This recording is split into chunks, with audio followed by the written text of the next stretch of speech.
the mutual sequestration order is still in place. That means anyone who is on YouTube or viewing this from streaming, you must exit the courtroom if you are a witness on this case, and that goes for everyone in the courtroom as well. If you plan or you are told that you may testify, you are to exit the courtroom now. And that's, of course, with the exception of the officer in charge. Thank you, Judge. And just on that point as well, I did notice when I came into the courtroom this morning that former DPS officer Derek Wolf, who is now working at 36, was in the courtroom. He stated he would not be in the courtroom, but just because we'll be facing this way, you can keep, or your staff can keep an eye on this. I don't think it's going to be an issue. I think he's fully aware, just so that the court is aware of that as well. Okay, I did see him, and he's no longer in here. And he's not in here. So I can see the door, so I will make sure that he's not. Thank you, Judge. And then the second preliminary matter is that the people have moved to admit people's proposed Exhibit 61, which is the subscriber information for the phone number ending in 8719 that Sergeant O'Rourke testified to, as well as the underlying raw data that she testified to as well. And it is certified under 8036 and 90211. Any objection? No objection. Okay. That's Exhibit 61, correct? That's correct, Judge. Okay, it will be admitted. Thank you. And with that, the people are ready to call their first witness. Okay, go right ahead. Thank you, Judge. At this time, people would call Detective Lisa Johnson.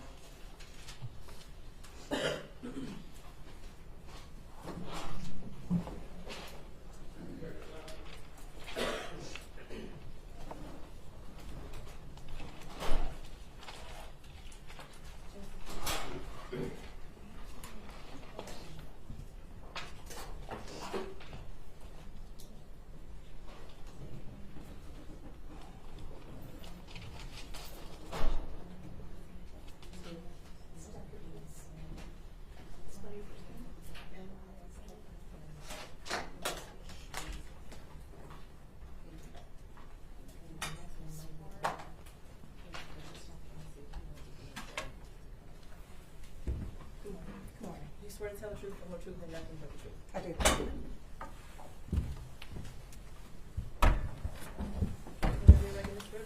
Thank you, Judge. Good morning. Could you please state your name for the record? Good morning, Detective Lisa Johnson, How are you employed? Detroit Police Department. And how long have you been employed by Detroit Police Department? 26 years. And are you assigned to a specific unit or division? Right now, homicide cold case. Detective Johnson, can you pull that microphone down so that everyone can hear? Thank you. And were you working back in February of 2024 in homicide cold case? Yes. Okay. And did you get the chance to assist in the investigation of, at that time, missing Messiah Harris? I did. Okay. And I want to take you to the location of 20,000 Harper. Oh, you're okay. Do you, did your assisting in the investigation take you to that location? Yes. And what is that location? Park Crest Hotel. Okay. And do you recall when about you went there? Sometime in February. Okay. And it's in 2004? 2024? Yes, ma'am. Sorry. And when you went there, what is it that you did? We spoke to the clerk that was on duty at the time, and we requested the ledger for January. And did you receive anything from the ledger from January? Yes, we did. Okay, and what is it that you received? There was a sign-in sheet filled out by Mr. Butts. Okay. And did you take a copy of that signing sheet? Yes. Okay. And Your Honor, may I approach with People's Proposed Exhibit 19? Yes. Thank you. Handing you what's marked as People's Proposed Exhibit 19. Can you tell me, you recognize what it is I just handed you? Yes. And is that a fair and accurate depiction of the receipt that you received from the Park Crest Inn as it relates to Mr. Butts? Yes, it is. And I move for the admission of People's Proposed Exhibit 19. No objection. Okay, we'll be admitted as People's 19. Thank you, Judge. And looking at that receipt, who is it that checked out a room? Jarvis Butts. And is there a address associated with that?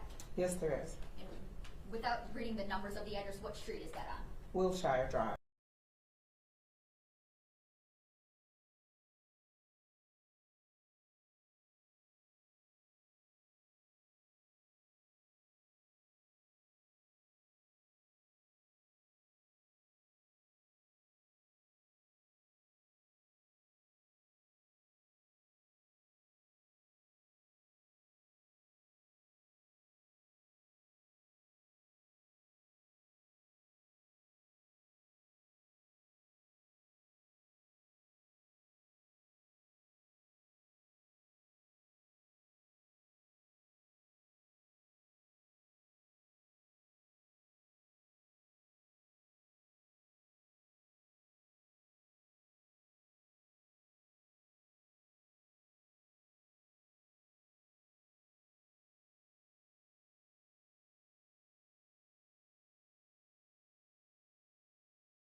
This is their childhood. This is where they worked hard to buy these homes. These cars that you're seeing are destroyed now and are not salvageable.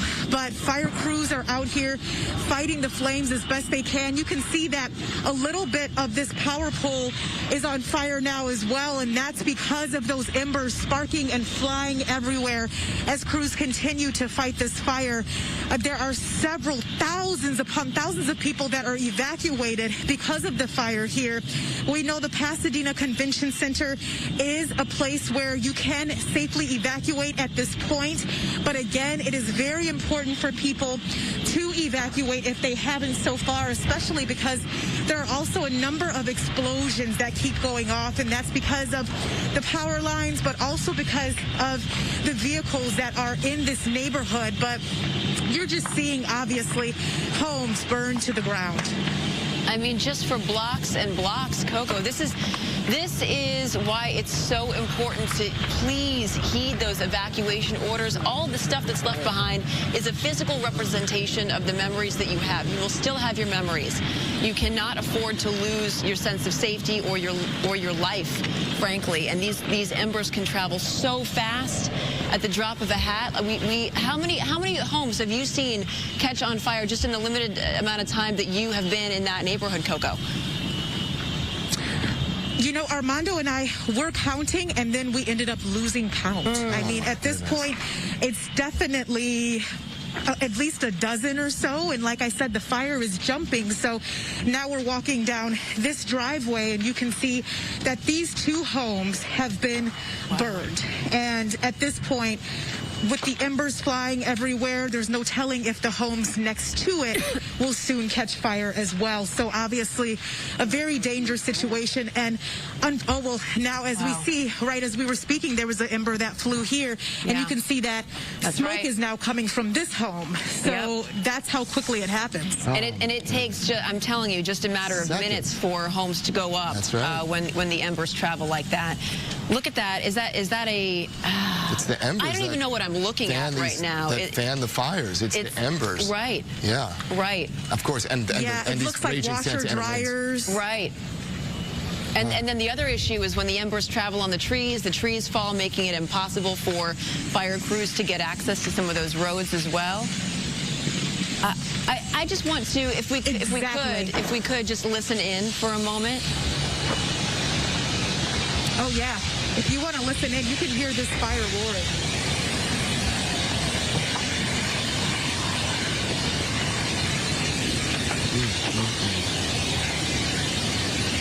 Imagine if you're somebody at home and this is your house, or your friend's house, or your neighbor's house, or a family member's house. Yeah. This must be going through your mind, or just the extraordinary trauma that's going to be attached to this. Nothing but trauma. Oh my God. That is God awful. Look, if you're not somebody who prays or believes in a higher power, just think a positive thought for all of these people all across Southern California today that are going through immeasurable, extraordinary loss. Yeah. This is just unbelievable. And if you are somebody who prays, say a prayer. Say multiple. I mean, look at how black that smoke is right now. It's remarkable, the juxtaposition when you see where Mario's live shot was at the Hearst fire, and then Coco where you are at this Eaton fire. Just the entire sky is now black with that smoke, and you can see. Look at another home behind her is just. And where are you up right now, Coco? Can you give us a sense, like, what street are you on? Yes, so we're on East Sacramento Street and Lake Avenue, and we were on Lake Avenue and Murata Place, which is the street right over, but that street has been taken over by fire crews who are trying to save as many homes as they can. Yes. And is there a user account listed on line 20 for an email? There is. And what kind of email is that? It's a Gmail? And is there the actual email address listed in that section as well? Yes. And what's the email address for the Google or Gmail account? Jarvis Butts 82@gmail.com. And going to line just a couple down on 24, is there an account listed on line 24 of the user account section? Yes, And what is that for? this is an Instagram ID account. And is there a user ID or a username associated with that Instagram account? There is And can you read that? JO back to the money. And is that all one word? It is. And then is each Instagram account associated with a unique identifying number? Yes, And is that number, that unique identifying number, listed on line 24 that you're looking at right now? yes, in the second column, there, it says user ID, And just read those numbers for the record.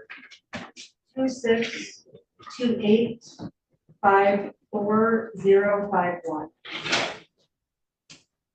And just in general, the preliminary device reports are some contacts that was in the phone listed as well. Maybe not in all of them, but just that happened in some preliminary device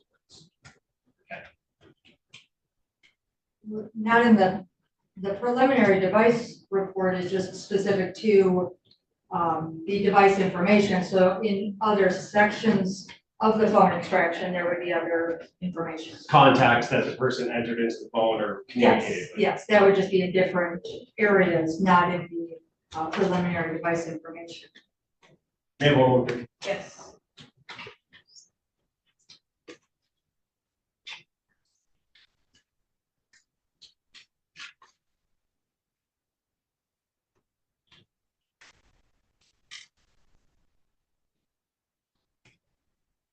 And just a couple questions based on your experience performing phone extractions. Is it possible to recover things that have been deleted from it?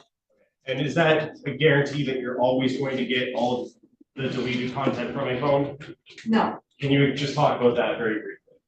so there's any number of variables that could impact the ability to get deleted information. So it could be make, model of the phone, the software version of the phone, whether or not that phone is supported on the equipment used. A number of different things, if we have the passcode or not. I mean, the possibilities are long. And does someone going into their phone and actually deleting like a text message or photo affect whether it's going to be recovered? Yes, it can. Where, after someone deletes like a text message, for example, where would that go into the phone where it may or may not still be able to be recovered? So it depends again on what the make and model of the phone is and what the version is. Because the phones change all the time with different updates, it could be in different places. Usually we go into like an unallocated space or into the trash can where the user can't see it, but it could still be in that trash can or in the deleted files on the phone that the user doesn't necessarily see, but would still be available possibly through extraction. And that's not, is that a guarantee that if they're there, they'll be recovered, or is that trash can or unallocated space overwritten as time goes on? It can't, well, so there are no guarantees. It can be overwritten. It may not be an area that, it may not be a device that's supported to attempt to recover deleted. So it could be any, there are never any guarantees with it. There's a lot of variables that would play into the abilities. Thank you. I have nothing further to say. Thank you. Okay, Rob. Good morning, Detective Markle. Now, you say that at the time you were assigned to phone extraction, Correct. have you been reassigned since then? Yes. Okay, where are you currently assigned? The third precinct, Any particular division? the investigative, the precinct detective unit. Okay. So on this particular case, your job was strictly phone extraction. Correct. You did no investigation on this case, correct? Correct. I think you testified on direct that you received several phones. Do you know how many phones you received in this case? Not off the top of my head, no. Okay.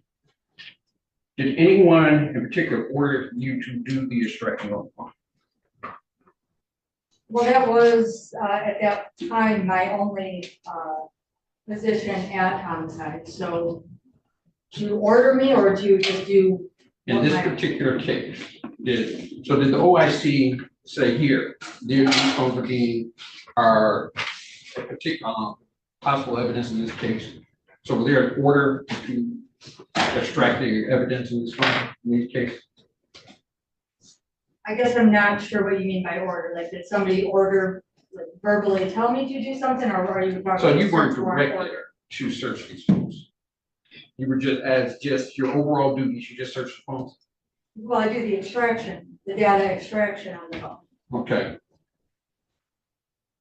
Were you told a particular a suspect to look out for on this case? No, I don't have information on the case, I do the extractions, and then return the reports to the officer in charge or the, or that team that is working on the case. Okay. So you extracted all the information from the phone, and I think you've already testified, you used Cellbrite to download the information? Yeah, Cellbrite was, Cellbrite was the main tool that Okay. was used. And I think you already testified that there are times that you don't get all the information. Correct, It may not be a complete download.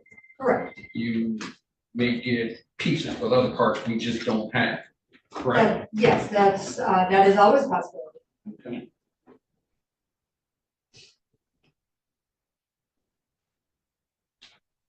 You turned over all the reports, correct? And I think you testified that for the phone number ending 8719, Yes. you downloaded the information from that? Did you get a passcode for that? If I could see the supplement that I did for that, I think that would be nice.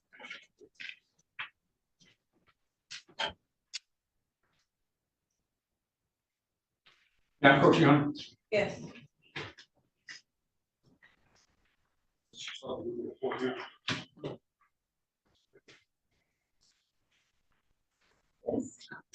On the 8719, there was a passcode provided. So you did not have to, like, proper term, break into the phone. Correct, The passcode was provided. yes, Where'd you get the passcode from? from the officer in charge when the phone was brought up. I think you testified that you found a couple of emails, correct? And that Yeah, email accounts. in that device, in the preliminary device information, it gives that basic information about the accounts or Apple ID. It doesn't give you information on who was using the phone. I mean, using those email addresses, correct? Correct, So there's no way of knowing who used those accounts, correct? correct.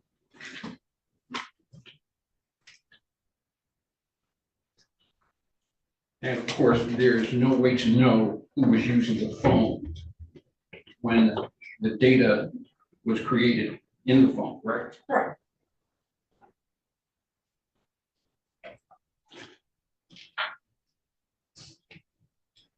Thank you. I have no further questions. I have another question.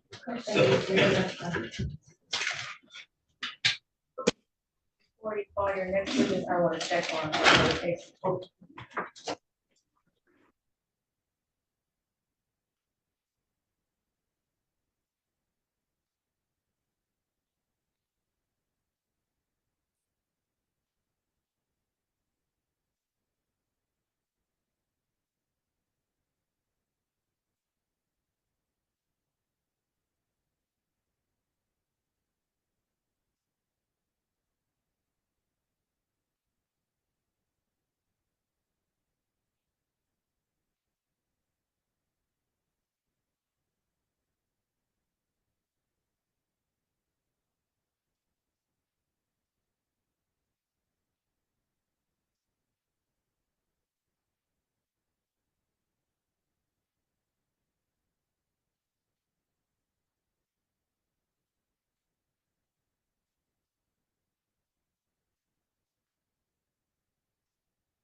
Hello.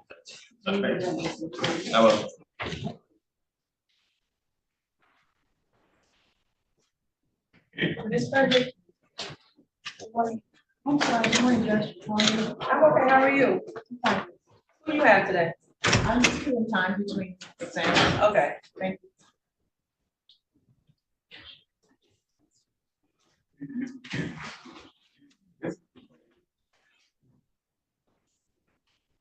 Just right in the hallway or not? You should see. Sure.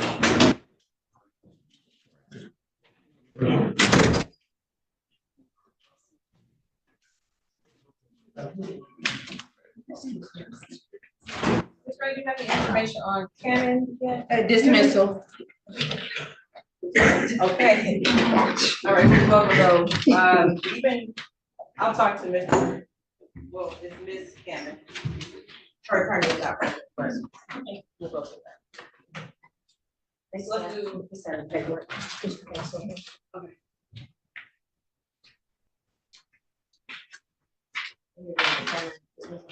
Yes. All right. And Cameron is not in custody, right? No. She in hallway, right? Yeah, she should be. Yeah, I think she in hallway. Can you have Ms. Cameron come in so we can do them right after this waiver? Caitlin Cameron. Caitlin Cameron.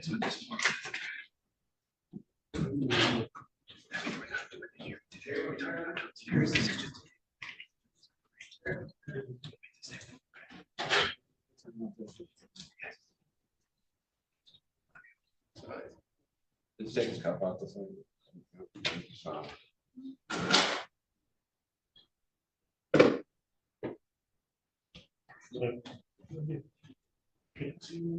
No, you can't see her. Yes, she's. Are you Ms. Cameron? Have a seat. We're gonna call your case next.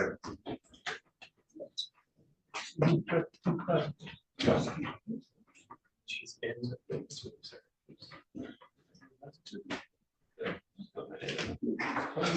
She's in the place with her.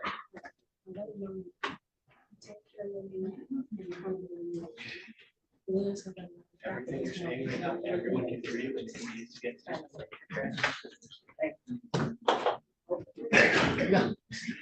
Ready on the record on Yes, Your Honor. Ms. Swain? Okay. This is case 2461182, the people of the state of Michigan versus Anthony Renee McSwain. Charged with count 1 weapons, firearms, possession by a prohibited person, count 2 weapons, felonious firearm, count 3 assault with dangerous weapons, felonious assault, count 4 weapons, felonious firearm, count 5 domestic violence. With an habitual offender, second offense notice is set today for preliminary examination appearances. Good morning, Your Honor. Shelley Green for the people, P number 60249. Morning, Your Honor. Jack Duhan for Mr. McSwain, Neighborhood Defender Service, P number 84871. State your name, sir. Anthony R. McSwain. Thank you. I have an executed waiver form. Is it correct, Mr. McSwain is waiving his exam today? Yes, Your Honor. Any objection from the people? No objection, Your Honor. I would want to put on the record, though, that a complaining witness is present in the court. She is right outside of this court building in the first witness room. She checked in with the court and the court let me know and I let defense come to me. Okay. Mr. McSwain, I am going to ask you some questions. If you can't hear me or if you don't understand my question, stop me and let me know, okay? Is it correct you are waiving your preliminary examination today? Yes, yes, I didn't do anything to this one, ma'am, Your Honor. Yes, She's I'm asking waiting. if you want to hold the hearing or not. I don't want to hold the hearing. Okay. Do you understand that you have the statutory right to a preliminary examination? Meaning by state law, you understand if you wanted to have your exam today, you could. You understand that? Yes, but I didn't do that.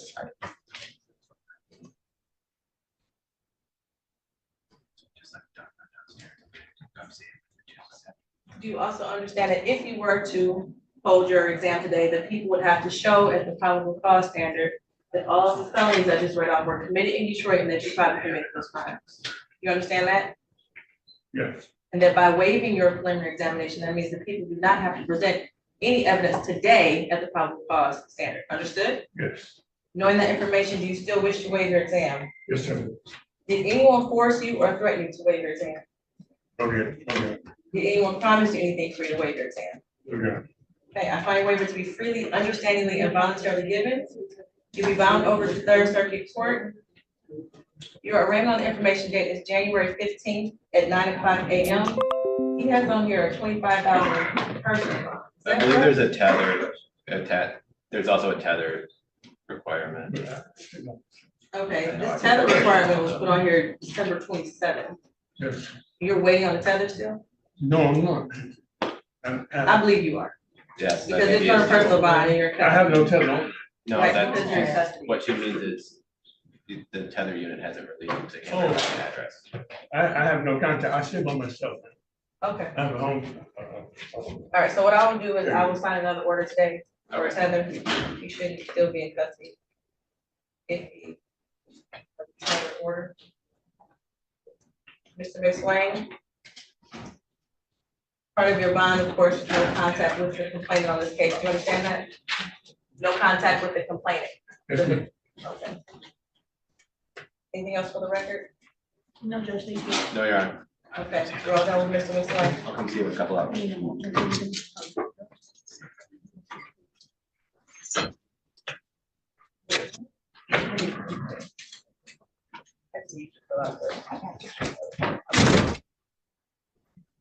Okay, and Ms. Cameron?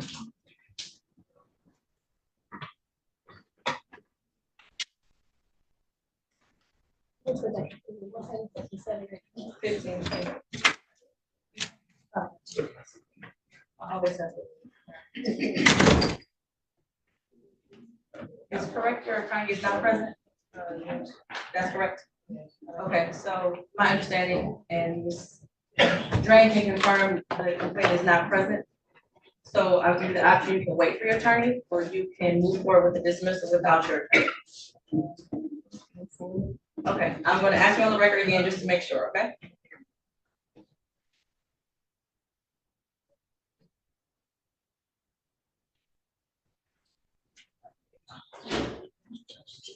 This is case 2461065, the people of state of Michigan versus Galen, Shania, and Cameron, charged with count 1, home invasion, first degree, count 2, weapons, firearms, reckless use, count 3, domestic violence, set for a preliminary examination today. Appearances? Good morning, Your Honor. Shelley Drain for the people, P number 60249. State your name, Ms. Cameron. And Ms. Cameron, I did ask you off the record, I will ask you again. Are you okay with moving forward without your attorney present for the sole purpose of a dismissal today? Yes. You understand you have a right to an attorney if you want to have one today, correct? You gotta speak up. Yes. Ms. Drain, are the people ready to proceed? Your Honor, I am not able to proceed at this time. The complaining witness was notified of today's dated time for the exam. They are not present and I cannot proceed without their testimony today. Because the people are not ready to move forward and cannot move forward today, I will dismiss without prejudice. Ms. Cameron, you have a tether on? Yes. I will put on your dismissal paperwork to remove your tether. And make sure you wait in the hallway for a copy of this, once you get your tether removed, okay? Thank you. You're welcome. Thank you, Judge. We're off the record.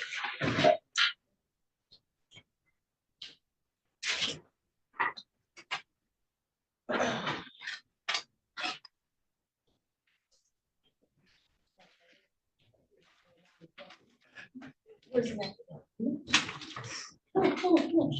None of these are just- Yeah, hold on, the right there.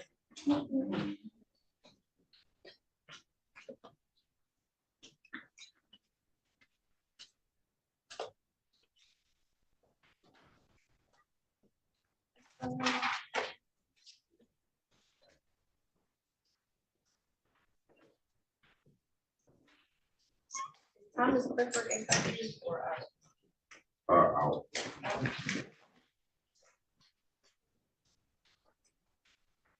I'll send it over to the tether unit so we can get a tether.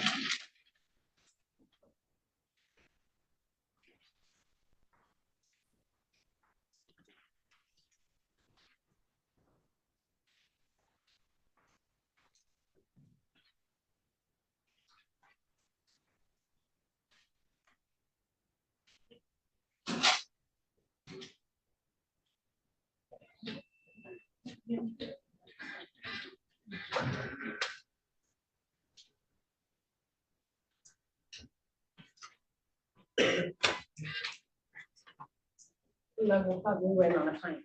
With the plans.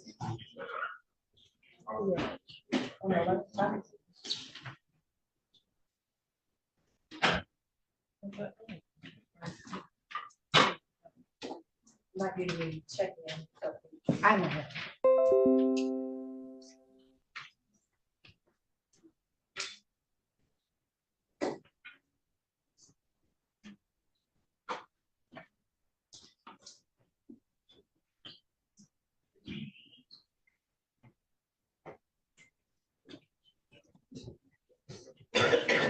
She's checking in on 11. Oh, okay. It was this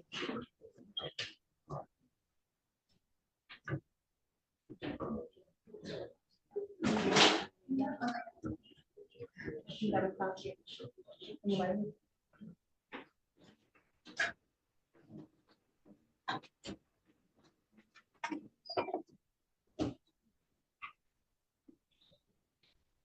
Those, Ross just called. These are the-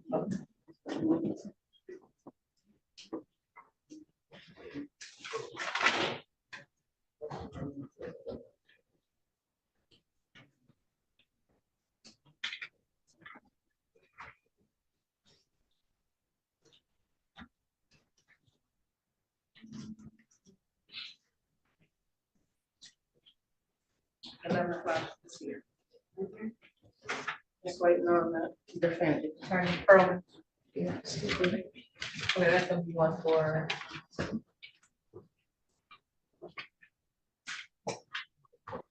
Oh, geez.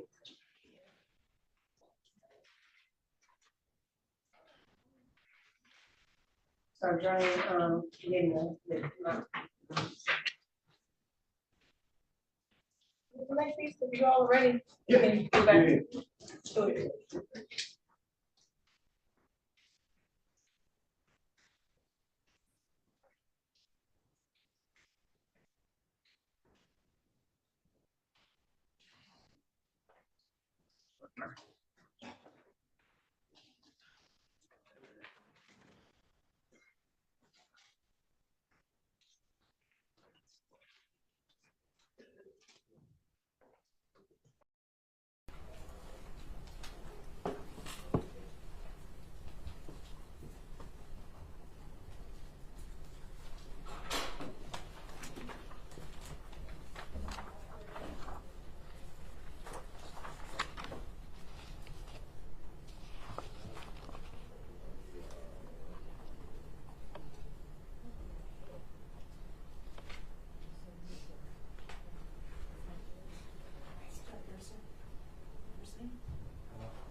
The whole truth and nothing but the truth. How you doing?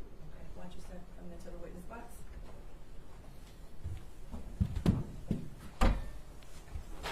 Are you ready, Mr. Mason? Thank you, Judge. You state your name for the record? My name is Omar Reyes. And what do you do for a living, sir? I am currently the interim deputy chief medical examiner for Wayne County Medical Examiner's Office. And how long have you worked at the Wayne County Medical Examiner's Office? About 6 years. And what is your role at that office?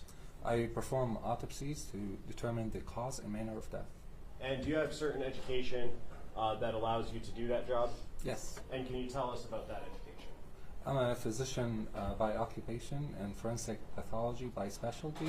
I attended medical school at Damascus University in Syria. After that, I moved to the U.S. where I did my residency training in anatomic and clinical pathology at Henry Ford Hospital in Detroit.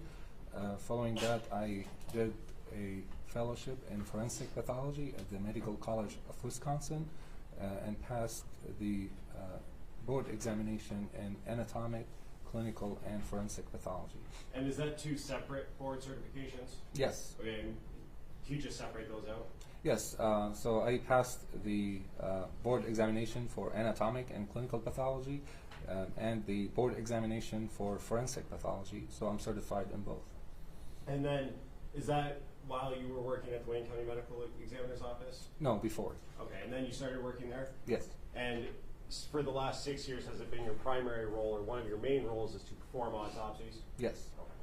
And are you currently practiced or licensed to practice medicine in the state of Michigan? Yes.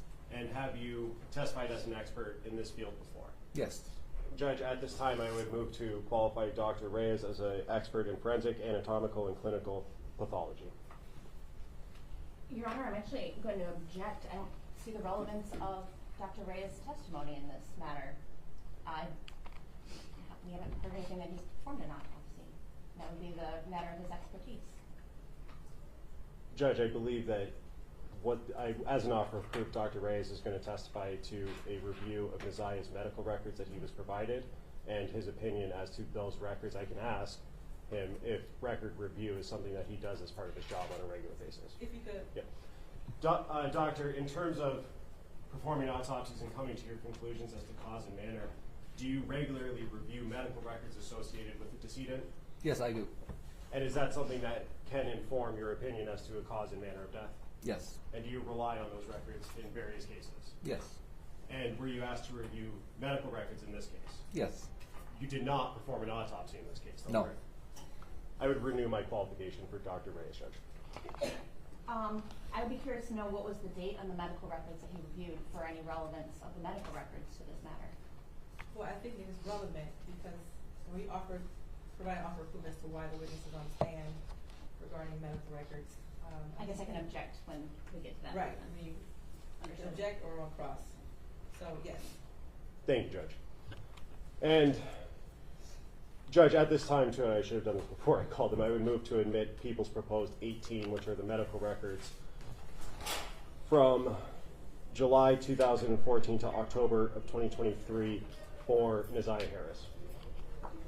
And at this time, I'm going to object to the admission of these records as irrelevant. They're through October 2023. The date of disappearance of Messiah Harris was January 2024. That's a 4-month period. I don't see how these are relevant to what might have happened in those 4 months. Certainly not relevant to what may have happened on January the 9th. And Judge, I think the defense's objection as to relevancy goes to the weight that this court can give those or not give those records, not the admissibility of those records, because while it doesn't encompass straight up to the January 9th, it does encompass a several-year period for her where, as again, on offer of proof, the doctor is going to say there was nothing life-threatening that he saw in these records. I would agree. Overruled. So I would admit that's People's Exhibit 18. 18, Judge, thank you. And may I approach, Judge? Yes. Approaching with what's now been admitted as People's 18. Doctor, do you recognize that document?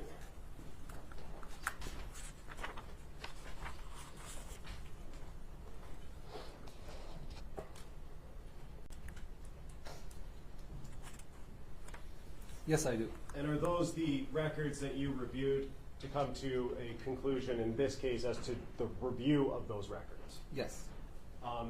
And did you ultimately write a report as to your conclusions on your review of those records? Yes. May I approach her? Yes.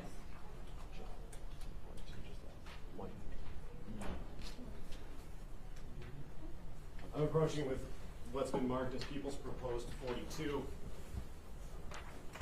Do you recognize that document that I handed you, a Proposed 42, Doctor? Yes. And is that your report that you wrote after you reviewed the records in Exhibit 18? Yes. What's the exhibit number on that document? Exhibit 42. And at this time, Judge, I would move to admit People's Proposed 42. And I'm objecting to this, Your Honor, specifically to the last paragraph in this letter. It assumes facts, not in evidence, where it says the cause of death remains unknown. There's not evidence of a death at this point. In terms of MRE 703, I don't believe that they'd be admissible pursuant to any expert testimony, because the expert testimony has to rely on facts in our data and evidence, and we don't have that. It's not, as far as I understand, Dr. Ray's job to declare death. and we don't have a declaration of death. We see no government, no paperwork from any government agency making that declaration. And Judge, I don't think that's required for the doctor to opine as to his opinions as to the medical records that he reviewed in this case. His qualifications allow him to do that. Those medical records are what he's talking about. Those medical records are admitted into evidence at this point, and the underlying data that he relied on is there, so that does comport with MRE 703 related to expert witnesses and opinions. And of course, it's a little difficult because I don't see Exhibit 42, what the contents are. You're just speaking to the last paragraph? The last paragraph, which assumes the fact that I don't believe it's been placed in evidence and is beyond the ken of Dr. Reyes' expertise in this matter. It mentions the cause of death? Correct. It says that the cause of death remains unknown, which, Judge, obviously Ms. Quick is getting to one of the main issues in this case and one of the big questions in this case that I anticipate is going to be a defense argument. And we will have that argument at some point, but for the purposes of this testimony, the data that Dr. Reyes relied on is in evidence, and certainly this court can take that document in the proposed exhibit for what it says and give it the appropriate weight. I will give it the appropriate weight. We all know that that's one of the big issues here in this case. So I will admit it with your objection noted. Thank you, Judge. That'll be Exhibit 42. Thank you, Judge. And Doctor, were you requested to do this medical record review by a certain agency? Yes. And who requested that? Wayne County Prosecutor Office. Okay, and after you reviewed those records, you wrote that report. Can you read the last paragraph of that report? Yes. The last paragraph states, as we do not have Nazaya's body available for examination, the cause of death remains unknown. Her medical history reveals no life-threatening conditions, and her vaccinations were up to date. And based on the records that you reviewed in that time period, did you see anything in there that would have caused Nazaya to die naturally? No. I have nothing further, Judge. Thank you. I just have one. I just want to make sure I have the dates correct. You stated the medical records are from January 14th, 2023? January 2014 to October of 23. It's July 2014. July 2013, I'm sorry. It is contained in that exhibit. Okay, can you just publish it? Permission to publish. Thank you. Very much, Doctor.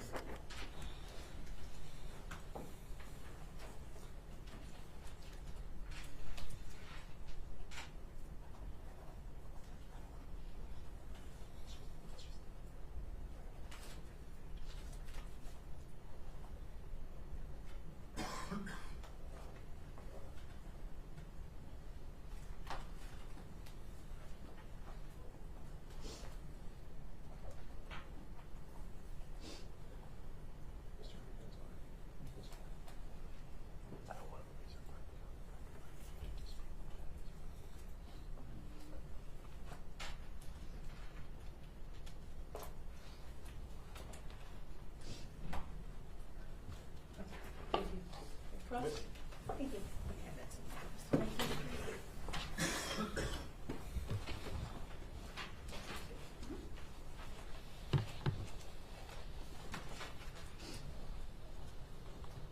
Good morning, Dr. Reyes. Good morning. So just to be clear, you are not Nazaya Harris's treating physician. No. So you don't have any knowledge, no personal knowledge of Nazaya Harris? No. Or any medical issues that she may or may not have had? No. Your role in this case was only to review medical records that were supplied to you? Correct. Your actual job is to perform autopsies, correct? Correct. Also, and an autopsy is examining a person who is deceased, right? Yes. And determining a manner or cause of death. Yes. You can also interpret toxicology. Correct. And lab results. Yes. That kind of thing. Is it your job to declare somebody as deceased? Typically?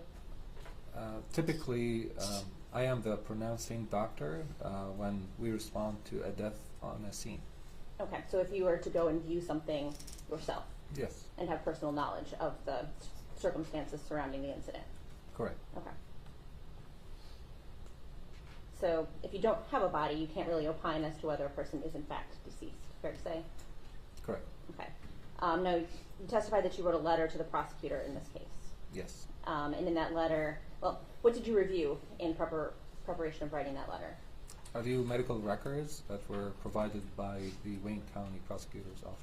And those are just the medical records that that you have been referring to? Yes. And is that all that you have reviewed? Yes. Do you have any other personal knowledge of the circumstances of this case? No. Okay. I don't have anything else. Thank you. Any redirect? Nothing, Judge, thank you. Okay, you're all set. Thank you. Thank you, Your Honor.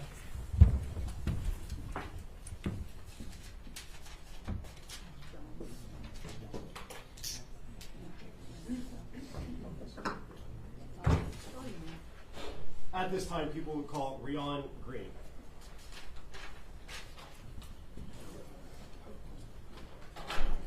Oh, before we do that, Judge.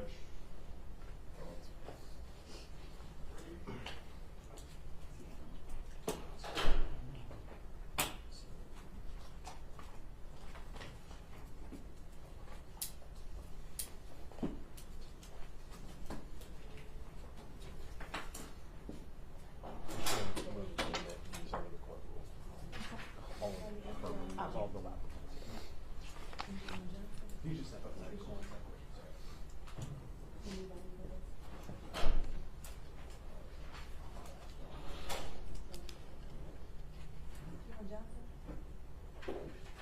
Judge, if I may just very briefly move for the admission of people's proposed exhibits 41, 52, 53, 54, 55, and 56, which are MSP records 1, 2, 3, 7, 9, and 10 under MCL 76611B. And for purposes of exam, we have no objection. It will be admitted. Thank you. And at this time, I'm sorry, I just want to repeat. 41, 52, 53, 54, 55, 56. Correct. Okay. And then at this time, we would call Rion Green.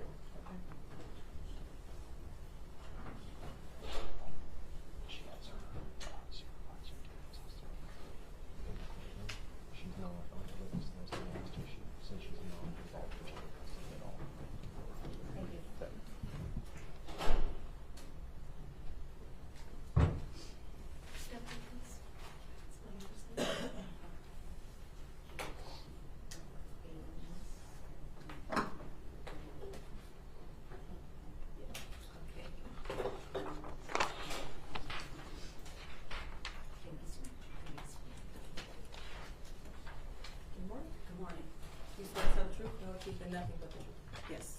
Watch your steps. Also, you can pull that whole microphone off the ledge when you testify so we can hear you better. Okay. May I proceed, Judge? Yes. Could you state your name for the record? My name is Rion, is my first name. Green is my last name. And what do you do for a living, Ms. Green? I am a forensic scientist with the Michigan State Police. How long have you been a forensic scientist with the Michigan State Police? I've been a forensic scientist for almost 4 years now. 4 years? Yes. Okay. And do you have any, first, what is your primary role in, what division do you work in within the Michigan State Police Lab? I'm in the forensic laboratory and I am in the biology unit, also known as BFI, which is body fluid identification. And is that what you've done for the 4 years that you've been at MSP? No, I've actually been at MSP longer than the 4 years. I'm sorry, it's been almost 4 years. Okay. But I've been with MSP for a little over 15 years now. You've been in the lab for the last 4 years, or almost 4 years? Correct. Okay. And while your time in the lab, has that been spent on body fluid identification? Correct. And do you have any training or education that allows you to do that role in body fluid identification? Yes, so my education, I have a bachelor's in chemistry from Tennessee State University, and my training, I went through a body fluid identification scientist training, which included practice samples, mock samples, casework observations, lots of literature to read. And how long, in terms of hours, was that training? Or how many training hours do you have in total for this body fluid identification? I'm not sure of the hours, but the training was from June of 21 to September of 22. Okay, so quite a long training. Yes. And did you successfully complete that training? Yes. And do you go through a recertification or retraining every year on an annual basis? Not necessarily retraining, but we do have proficiency tests that we do. We have 2 a year that we do, and they are yearly and they are mandatory. And have you successfully completed all of those proficiency tests? Yes, sir. And are you currently working in the body fluid identification field? Yes. And how many different cases have you worked on to identify different body fluids that were submitted from law enforcement agencies in the almost 40 years you've worked there? I don't have an exact number, but at least 100. Okay. I can say that. At this time, Judge, I would move to qualify, or have you testified as an expert previously? Yes. And both in Wayne County and outside of Wayne County? Just Wayne County. Just Wayne County? Yes. At this time, Judge, I would move to qualify Ms. Green as an expert in the field of body fluid identification. Any objection? I would just ask how many times she testified previously? Previously as a scientist, 2. As an expert? Yes. How many? 2. 2. Okay. Yes. No objection. Okay. Thank you. And first, can you describe what is meant by body fluid identification in general terms? So body fluid identification is the examining evidence items for the possible presence of body fluids such as blood, semen, or saliva. Okay. And do you use different tests to identify, let's talk about blood primarily, is there a test that you've used and used in this case to identify or determine if blood is possibly present on a piece of evidence that was submitted? Yes. And what is that test, and talk a little bit about it, please, or different tests? So we can use different tests for blood in this instance. Primarily, there's a test called phenolphthalein. I can spell it if you need me to. Please. Okay. PHENOLPHTHALEIN. And we refer to it in the lab as pheno for short, if that's easier. But that is essentially a 2-step test that we use. It's a color change test to where if there is a possible presence of blood, it will turn a pink color. If there is not, or it's like an undetectable amount, it will not change color, basically. Okay. And is there another test that you use specifically for blood? We also have what we call hemosticks available, which are essentially strips, little plastic strips with a pad on the end that is also a color change test, but it's simpler to use. You touch it to a cutting of your evidence and it'll turn blue or it will not turn blue. And there's also a hemotrace test that we test for the presence of human blood. Okay. And did you utilize those 3 tests that you talked about in this case? Yes. Okay. And in terms of the pheno test, can you just describe how that process works, what you actually have to do to utilize that test? Yes, so again, it's a 2-step test where you have the pheno solution and you have hydrogen peroxide, which is the 2 components used. It's a 1 for 1, 1 drop, and you drop those onto the substrate, which is typically a cutting of a swab, or that's typically what it is, a cutting of a swab. You drop the 1, you drop the 2, and then it'll change to the pink color, or it will not. If it changes to the pink, we refer to that as a positive. Okay. And that's for the presence of, or possible presence of Possible blood. presence of blood, yes. And then jumping forward a little bit, you described to determine whether there was human blood or not human blood. We call that the hemotrace, I believe? Correct. What's the process for that? So the hemotrace involves actually a small extraction of a cutting of a particular stain up in this.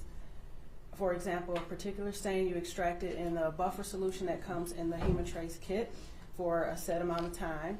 And once that is extracted, you spin it down, you take the liquid, you draw the liquid off with a pipette, and there's a cartridge test, and it's similar, we read it similar to like a COVID test, where a set number of lines, like if the test line appears, then it's positive. If not, then it's negative. May I approach Judge? Yes.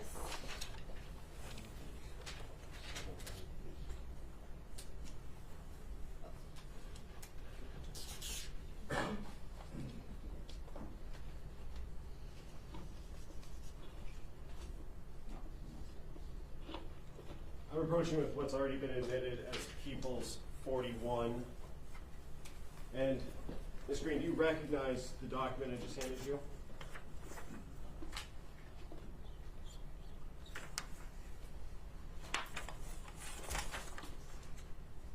Yes. And is that a report that you authored that was relevant in this case? Yes. And first, what record number are you looking at there in your report? This is record 7. And is that, what is the lab number associated with that? MD 24-691.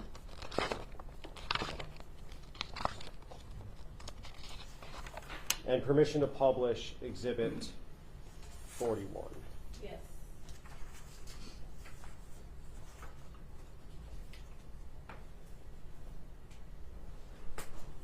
And on the screen there, are you able to see that from your seat? Yes. And is that the same document that you're holding in your hand that's on the screen? That is the same document, yes. Okay. And just talking about the information on the top of that document right now, what goes in where under laboratory report? What is entered into that portion of the document?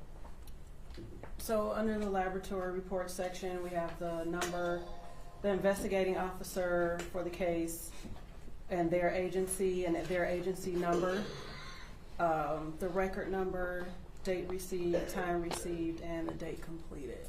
Oh. And moving down to evidence reviewed, can you talk about what is listed in that section of these reports? The evidence received section? Yeah. Yes. So these are the containers that I received under this record number for this submission. And when you say container, what do you mean by that? The container numbers on the left side there, can you hear me okay when I turn this way? Okay. Yeah. The container numbers on the left are the container numbers that are given to the item when it's submitted into our laboratory. And are those numbers, the container numbers, assigned by the law enforcement agency that submitted it or by the MSP lab yourself? The container numbers are assigned by us, and when it's entered into our system, it gives it a sequential number. And in terms of the agency number, though, is that also included in the evidence reviewed? The agency number is what the item numbers that the agency gives in their internal system, but we include it in our description. And for container number 5, first, what was in container number 5? Container number 5 is the black hoodie, sweatshirt style. And what agency number was included for that submission? Number 85. And then in container number 6, what was in container number 6, the physical piece of evidence? Was a pink bodysuit. And what agency number was that associated with from Detroit Police Department? Number 86. Okay. And we're going to talk mainly about those two, but I do want to go through your interpretations. First, can we talk about what goes into the interpretations section of your report? So in the interpretation section, this is where we report out our results for our body fluid testing. Okay, and you talked about blood. Did you do a blood test on the first item that we're looking at here, the black hoodie? Yes. And did you also test for semen as well? Yes. And starting with the test for semen, what was your, first, what is that test called? This, the test that I did was the acid phosphatase test. And was there any, what was the result of that test? It was negative. Did not indicate the presence of semen on that black hoodie? Correct. And then moving down now to your next test here, what was the result? First, what was the next test that you did for? The next test after this one that I did would be the phenol test. The way that it's listed here is not necessarily the order of the testing that I did. Is how, for some reason, that's how our system, our reports generate the report. So, but the next test I would have done on this would have been the pheno or phenolphthalein test. And is that a blood, you described that as a blood test, correct? Yes, presumptive blood test. And for the pheno test, what was your result of that test? So there were areas that were not phenopositive, and there were areas that were phenopositive. Okay. And can you talk about that a little bit more when you say areas that were positive and not positive?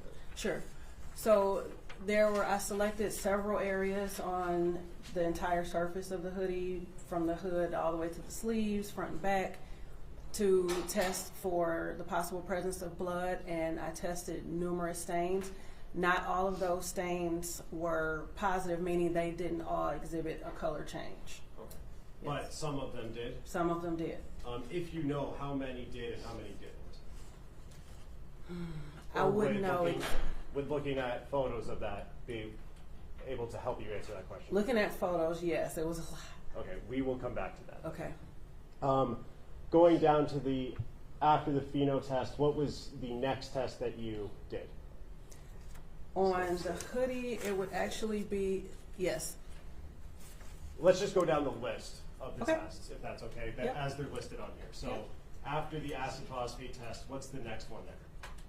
The next one will be the hemotrace test, which I did on the stains that were phenopositive.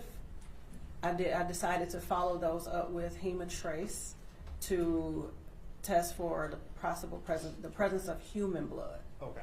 And pheno test doesn't differentiate between human and animal blood, correct? No. Okay.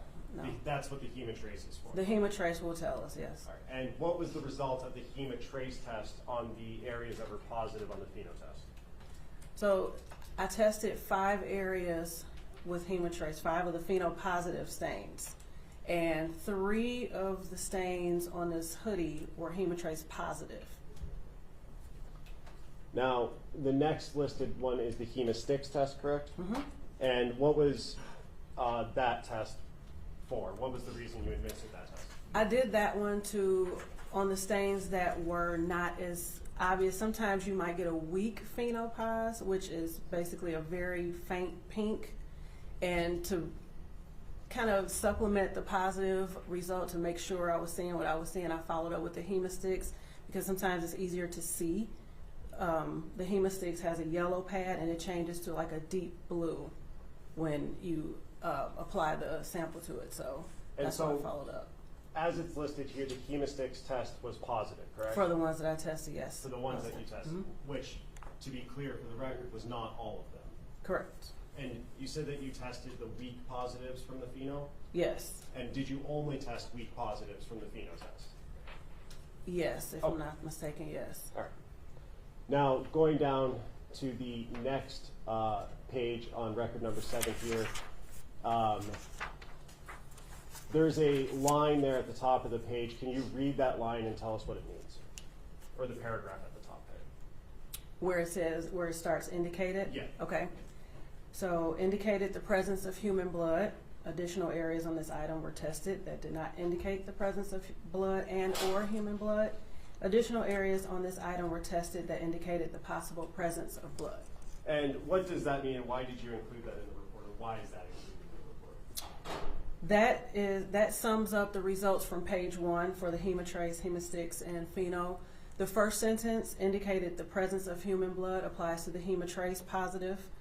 Additional areas on this item were tested that did not indicate the presence of blood and or human blood. That was for the hemotrace, the ones that were not positive with hemotrace. Additional areas on this item were tested that indicated the possible presence of blood were for the pheno tested stains. And in terms of after you conducted your test on the black hoodie, or your tests on the black hoodie, did you do anything to preserve more swabs for further testing by a DNA analysis? After I did my testing, I went back and I selected 2 stains to send forward to DNA. So I swabbed those areas with 2 sterile swabs and cut those. Once they were dry, you have to wet the swab first, of course, swab the stain. let it dry, and then the swabs were cut and tubed and sent forward to our DNA lab. And what was the reason you didn't use the same swabs that you had already taken and tested with the pheno and hemosticks and hemotrace? So with the hoodie swabs that I sent forward, there was enough of the stain there to where I wasn't concerned really with total consumption of that stain. So I didn't use the tested swab. I used fresh swabs to swab that stain.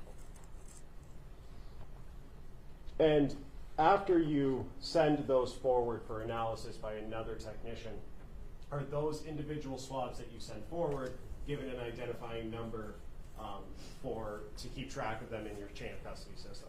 Yes. Okay. May I approach, Judge? Yes. I'm approaching with what's already been admitted as record number, or as admitted as 25, which is record number 8, testified to by Erica Anderson. Just looking at that report, Ms. Green, are your swabs that you sent forward listed on record number 8? Yes, they are. Just as it relates to item number, or container number 5? Yes. And can you read the agent, or the container number associated with the swabs you sent forward for item number 5 off of record number 8? Okay. The container number or the item number? Both. Okay. The item number on here for item 5 would be MD24-691-5 capital A lower D. Another set of swabs sent forward is MD24-691-5 capital B lower D, and MD24-691-5 capital C lower D. And the first two ending in AD and BD are listed as black hoodie stain swabs, correct? Correct. And then CD is listed as a black hoodie swab? Correct. And what's the difference between those two things where you have stain swab and then just swab? The AD and BD that are referred to as black hoodie stain swabs were swabs of the actual staining that I tested in that test, the pheno test and hemotrace. The 5CD, which just says black hoodie swabs, are for wearer ID. That would be swabbing with 2 sterile wet swabs, the neck area, anywhere that would contact where the wearer of the potential wearer of the garment may have contacted, like the neck or sleeve cuffs. Yeah. And those are the swab, so just swab that you sent forward was to identify who was likely wearing that sweater, correct?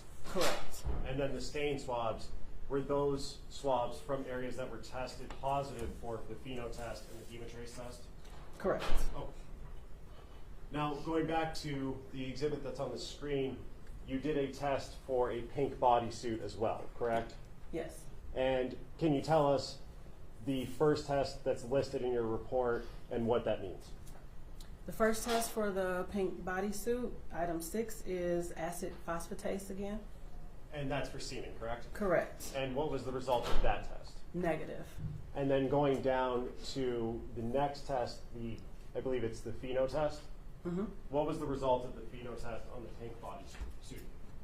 There were areas that were negative for pheno, and then there was an area that was positive. Okay.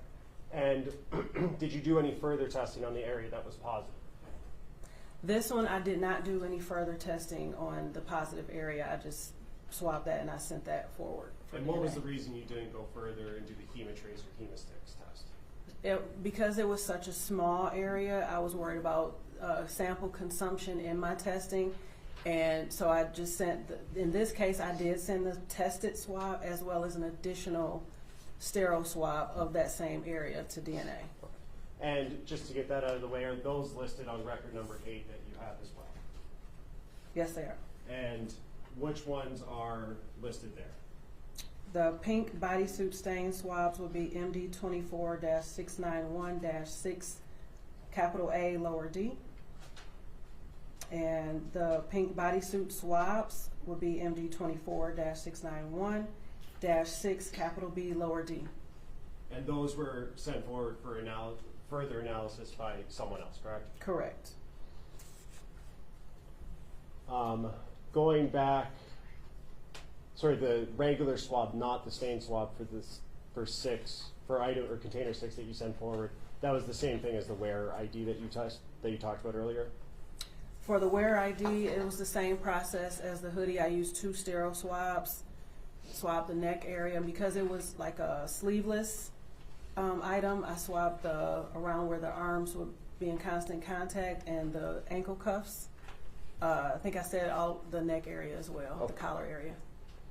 And going down a little bit more quickly to item 7 now. First, what was that item that you processed?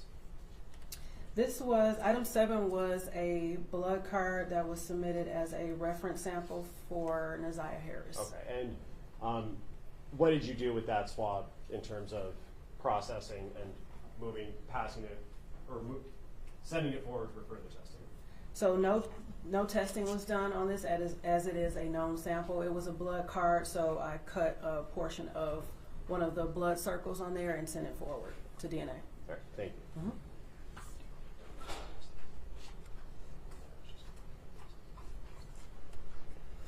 And may I approach that to retrieve those exhibits? Yes. And in terms of those 2 items, the pink bodysuit and the black hoodie, did you take photos of your testing as it proceeded? Yes. And did you provide those to the OIC of this case as well as the prosecutor's office? Or were they provided? They were provided, not by me. Okay. And referencing the pink bodysuit specifically, the photos you took, do those fairly and accurately depict what you were doing and what you saw as your testing proceeded? Yes, I take pictures before, as I receive the item fresh out of the package. I lay it out to get a full picture of the item, and I take photos after I mark it up with like my testing results and, you know, at the end. And that's all put into a PowerPoint, correct? Correct. And that PowerPoint would fairly and accurately depict your observations as you move forward in testing? Yes. I would, at this time, move to admit People's proposed 64, the PowerPoint for the pink bodysuit. No objection. It'll be a minute. People 64. And permission to publish. Yes.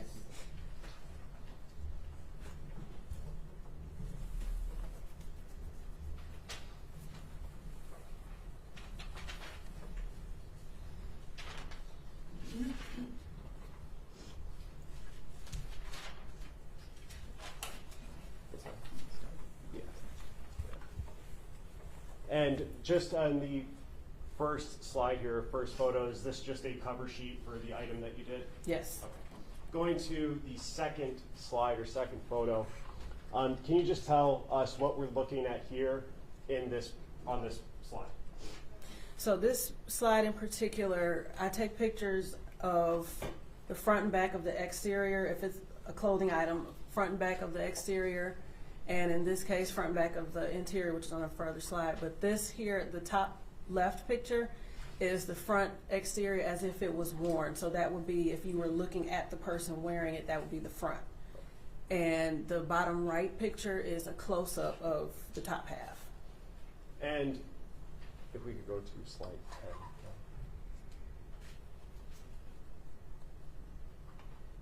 And we're looking at the 10th slide.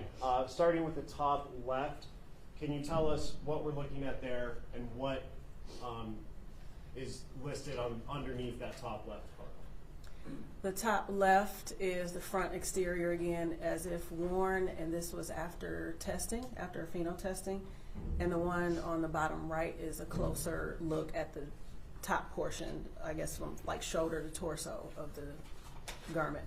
And you have some words inputted on the top right indicating that there was pheno-negative testing on this portion of it?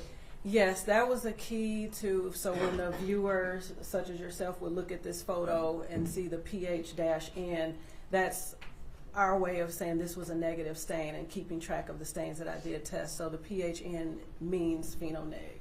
Okay. And can we go to slide 20? Sorry, one back. And I want to focus on the bottom right photo here. What are we looking at in the bottom right of the 19th slide in the PowerPoint? The bottom right photo is where the positive phenol stain was located. This would be the interior back portion of the item. So like inside here, I don't know if you can see, but like it will be interior inside I flipped it inside out to test those stains. Okay, so what we're looking at here in the bottom right, that's inside out, so that's why we can see what would be the tag. The tag, correct, yes. And now could we go to slide 20? And this says on here PH-POS, does that stand for positive? Positive, yes. Okay. And so that area on the inside of if it was inside out, that area tested positive for the possible presence of blood. Correct. Okay. And did you do the same sort of PowerPoint for the black hoodie that we tested or that we talked about earlier as well? Yes, I did. And do those pictures that you took, were they put into a PowerPoint similar to this one? Yes. And do those pictures in the PowerPoint fairly and accurately depict your observations as your testing move forward of the black hoodie? Yes. Move to admit people's proposed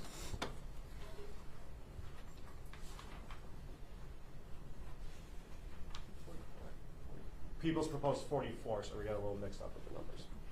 No objection. It'll be admitted. And permission to publish. Yes.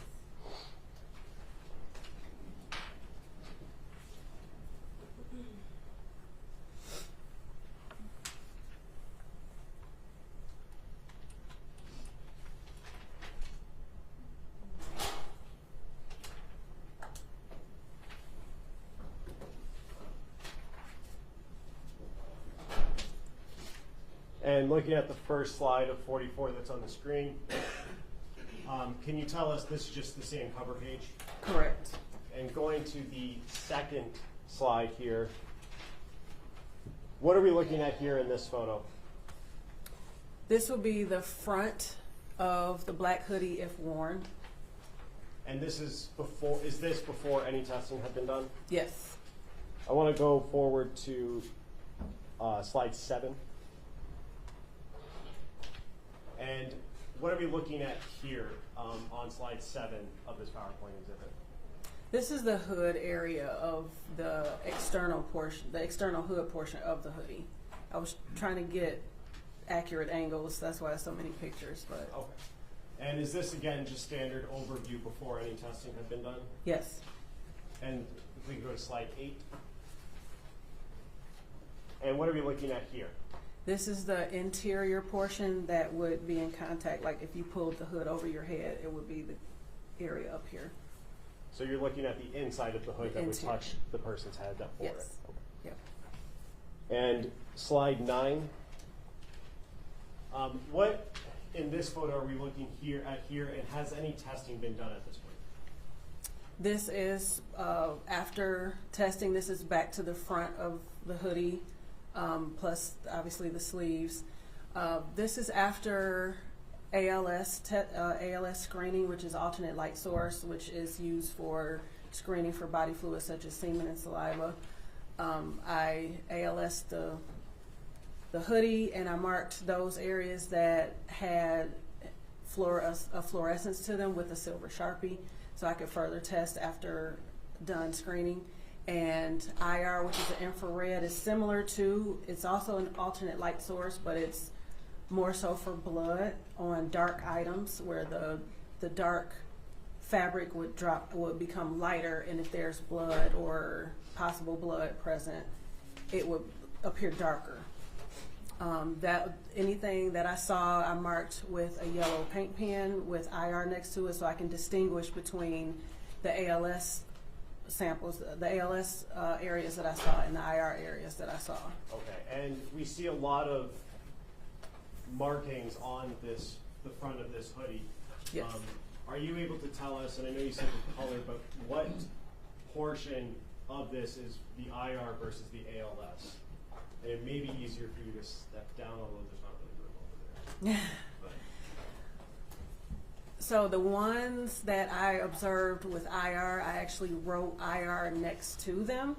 I don't know if that's visible on there, given how small the picture is, but other photos, I took pictures of certain areas, yeah.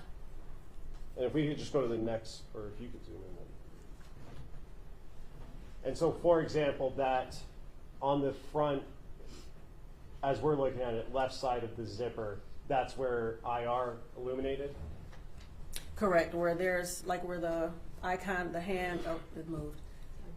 Right there, and there's an arrow pointing to that large area, like those were areas that dropped out under IR, so I put IR next to it so I'll know what to follow up and how to follow up. And that IR is to indicate blood, correct?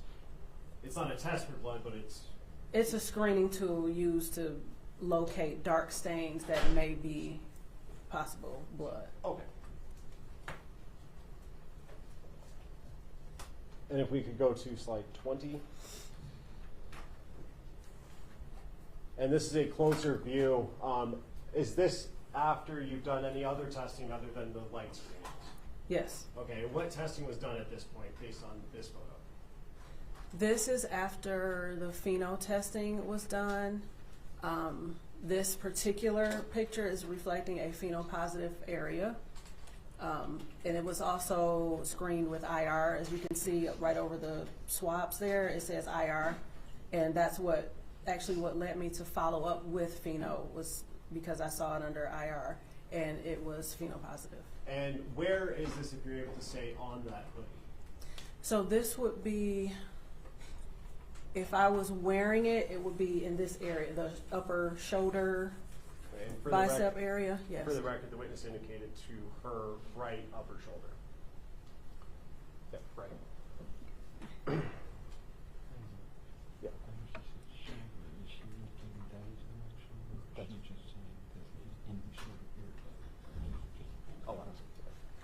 You said shoulder. Are you saying that this picture was taken from the right shoulder area of the hoodie? Correct. Like, I had to move the sleeve a little bit to get it in the picture with the ruler and the swabs, and it's like this area here. Okay. I call it the shoulder area. Next slide. We're going to look at slide 21. And again, can you tell us what we're looking at here? Then I'm going to ask you a couple follow-up questions. So this is another phenopositive stain. This one is located on the rear of the sweatshirt, on the bottom right exterior of the sweatshirt. And you had, in the last photo that we looked at, it said stain 20, and then this one says stain 28 in the text area of the slide. What is it, how do those stain numbers get assigned? That is for my purposes, so I can keep track of how many stains I tested and what stains I tested. I know if I give it a number, it's just, I start from number 1 and I just go, it's a tracking system for me, so I won't double test the stain, and because we report out the number of stains tested in our system, so that's for me to keep track of how many stains I tested. And if you know, how many stains were identified on the black hoodie? I can't recall offhand. And going to slide 22. And what are we looking at here for this photo? Those are the cartridges used in the hemotrace test. As you can see, you read them per line. The first 2 only have the one line, that's the control line, which, because there's no visible line in the testing area, it is a negative result. And the 3rd through 5th cartridge have the double line, so those are considered positive results. And that's for stains, the stain numbers are listed there, correct? Correct. And that's stain 20, 28, and 38 that were positive on the hemotrace test? Yes. Going to slide 23. And what are we looking at here in this photo? And at what point in your testing was this photo taken? This was after pheno testing and the AP testing, which was the semen testing. And I put the key there because these are for the results that I wrote on the sweatshirt. So my tech reviewer and whoever's reviewing the photo would know what those meant when they saw them on the sweatshirt. And you would agree with me that the majority of this sweatshirt is covered in your markings, correct? Yes. And going to slide 32 now. what are we looking at here in this photo in the 32nd slide? This is the exterior of the hood towards the back of the hood. If you were wearing it, it would be like the back right of the hood. And what testing is indicated on the back of the hood? This was viewed with IR, and it was screened with IR first, and then I followed up with pheno testing in this instance. And what was the result of your pheno testing on this area of the sweater?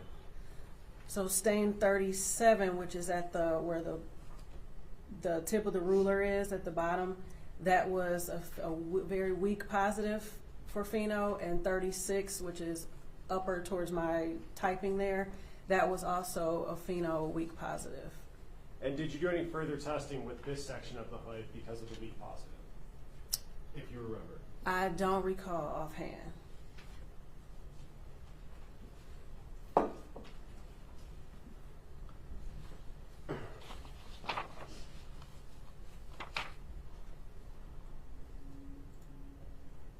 Now, you had mentioned earlier that you sent new swabs, or went back and took new swabs to send forward for DNA analysis, correct? Correct. Do you remember what stain swabs numbers you sent forward for that analysis? On this one, it was stain 20, which was the shoulder stain, and stain 28, which was the one in the rear of the sweatshirt. May I have one moment? Yes.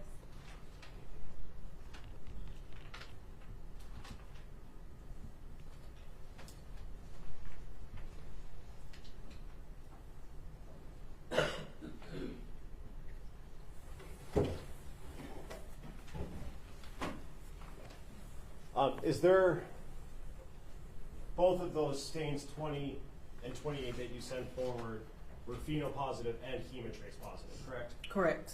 There was a third one, I think it was 38, that was also hemotrace positive and pheno positive? Yes. What's the reason you only sent 2 of those 3 forward?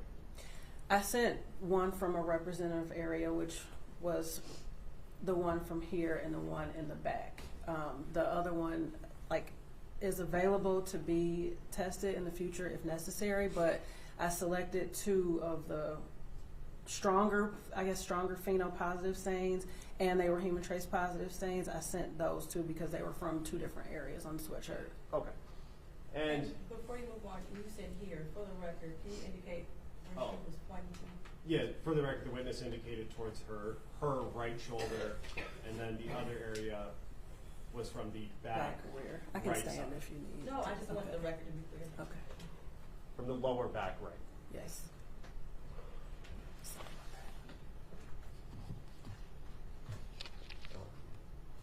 In terms of the testing that you did and your experience testing and doing blood screening and things like that, are you able to talk about the quantity of results that you saw on this sweater at all?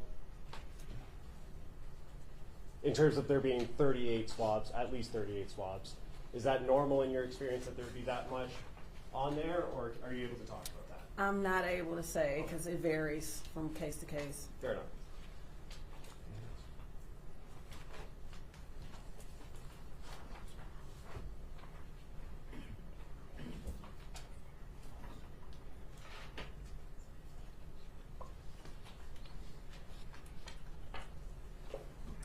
And do you still have record number 8 up there? Or did I take that? No, you took it back. You indicated earlier that the 2 stain swabs that were sent forward were from stains 20 and 28, correct? Correct. And then going forward, they were labeled as ending in 5AD and 5BD? Correct. Are you able to tell which stain number corresponds to 5AD? I would not be able to tell without looking at my notes. With looking at your notes refresh your memory? Yes. Then please do so, and then look back up at me when your memory.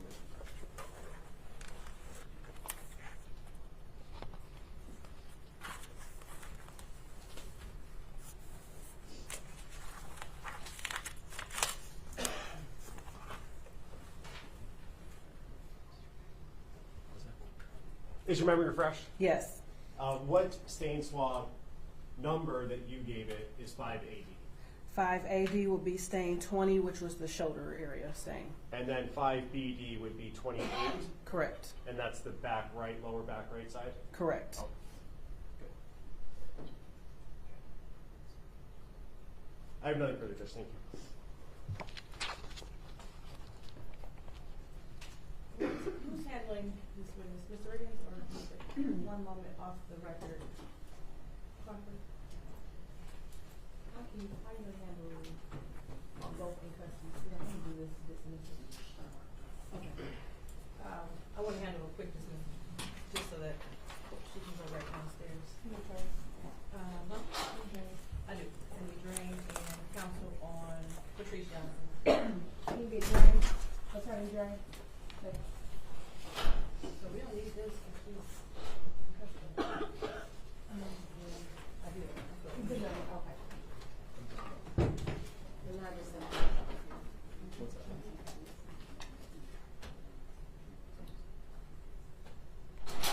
and Mr. Mahana, good morning. This is the Heldon Park case. You have a witness? It's your witness that you were waiting for, right? Well, the police officer, But the witness you wish to call? Yes. Not here? Not here. Okay. Let's handle Ms. Johnson. You ready? Yep. This is the people of the state of Michigan versus Patrice Denise Johnson, 2460998. Ms. Johnson is charged with count 1, assault with a dangerous weapon, police assault, count 2, domestic violence, set for a preliminary examination today. Appearances? Good afternoon, Your Honor. Shelley Drink for the People, P number 60249. Good afternoon, Your Honor. Matthew Forrest, P73168, appearing on behalf of Patrice Johnson, who's present, standing to my left. State your name. Good morning. My name is Patrice Denise Johnson. Good morning. Are the people ready to proceed? Your Honor, I'm not able to proceed at this time. The complaining witness was notified of today's date and time. He is not present, and I cannot proceed without his testimony today. Based on that, Judge, we would move for dismissal of this matter. The time is now 12:06. The people cannot move forward. I will dismiss without prejudice. Anything else for the record? No, Your Honor. No, Judge, thank you. Okay, you're all set, Ms. Johnson. Thank you. Thank you. Is Mr. Thomas in custody? Clifford Thomas? He in the hallway. Okay. Can you bring in Mr. Thomas?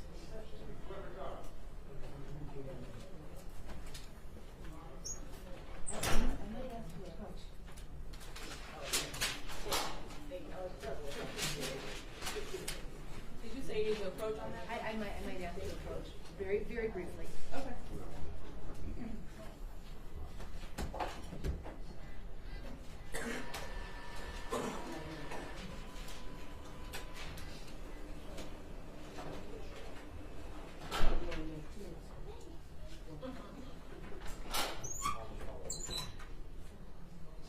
Oh, you want me to wait back on it? She's in custody, so no second. Right? She in the That's how she gotta tell the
2460747, the people of the state of Michigan versus Clifford Daniel Thomas, charged with count 1, home invasion, first degree, count 2, assault intended to do great bodily harm less than murder or by strangulation, count 3, domestic violence, which is a misdemeanor with an habitual offender second offense notice set for an exam today. Appearances? Good afternoon, Your Honor. Kelly Drink for the people, P number 60249. May it please this honorable court, William Noakes, P 42796 of the Neighborhood Defender Service of Detroit, representing Mr. Clifford Thomas, who is present. Please have the judge name. Clifford Thomas. Thank you. People ready to proceed? Your Honor, I am not able to proceed at this moment. The complaining witness, a Ms. Crystal Stanley, was subpoenaed to be present for court. She did appear in court. She was in the witness room talking with the victim advocate. She received a call from their child's school indicating that she needed to come to the school. It's this isn't a medical emergency situation, but they called her and said you need to come to the school. And she left because of that. So, Your Honor, she does want to go forward with this case. However, I cannot proceed today. I would ask for a brief adjournment. Did you say their child, meaning I believe it's their child. Yes. All my kids were. Yes. Oh, okay. Yes. Anything from defense? Your Honor, I'm objecting to any adjournment. My client's been here and is ready to proceed with his exam. I don't know the exact reason why this woman was here and left. And if the people can't proceed today, I'm asking the court to dismiss the matter. If they think it's important enough, well, they can simply refile. It could have easily been Mr. Thomas who had to go get his child But he from didn't school. have to. Right. She went. So I'm going to find good cause based off of the emergency. She was here and was on time and ready to go. As far as the date, I don't know. I guess we'll start with you, Mr. Noakes, because you probably have the most complicated schedule. Give me a moment to pull Okay. my calendar.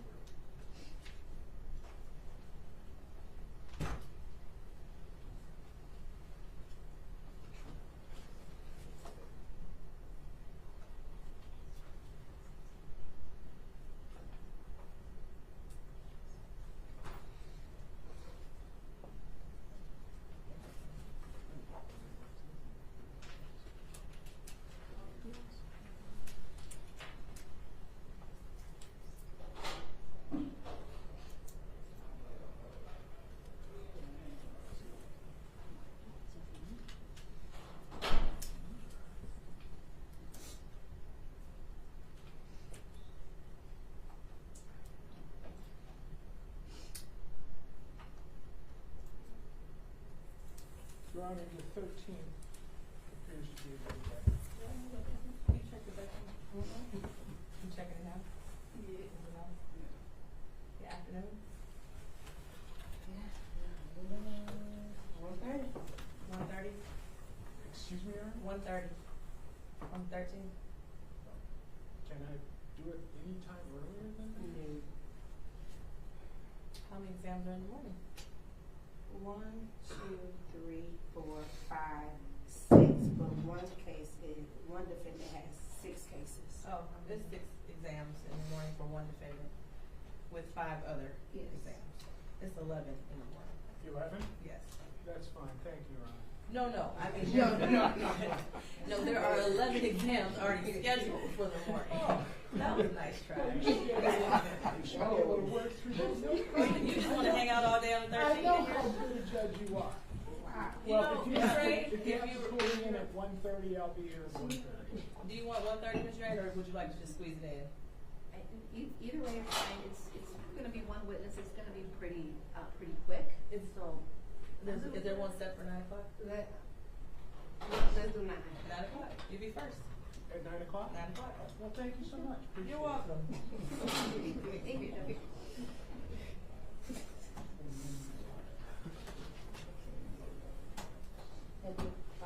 And Mr. Mahana, after cross, I'll call your matter so we can go on for the fair case, okay? Okay, back to Mr. Butts. Case 24604, excuse me, wrong case number.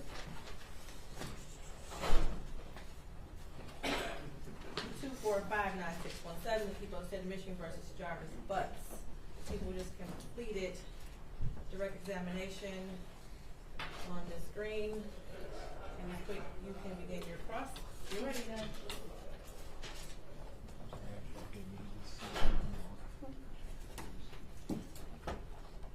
Good afternoon, Ms. Green. Good afternoon. I'm going to start just by going over some of the things I think you testified to make sure that I'm clear on them. Okay. And so we'll start with the black hoodie, because that's where we started, I think, on direct. You tested a number of spots on the black hoodie. Well, I guess you started with the IR, you said, right? To determine if any of the spots you could see were potentially blood. Potentially, yes. Some of those spots could have been something like dirt, mud, anything else, right? It's that possible. Could have created a color of a spot on the shirt or the hoodie, fair to say? Fair to say, yes. Okay. And so once you marked all of the spots that tested presumptively positive under, well, I guess you started with the ALS, that was your screening. Correct. Right, and then you went from there to the IR. Correct. And then from there you went to the phenolphthalein. Correct. Okay. And so of all the spots that you tested, there were 3 that were positive for blood, you said, correct? On the black hoodie? On the black hoodie. There were multiple that tested positive, but I focused on the ones that had a stronger pheno positive were the ones that I focused on. Okay, and you said you didn't do any confirmatory testing on the ones that tested weak, right? Correct. Okay.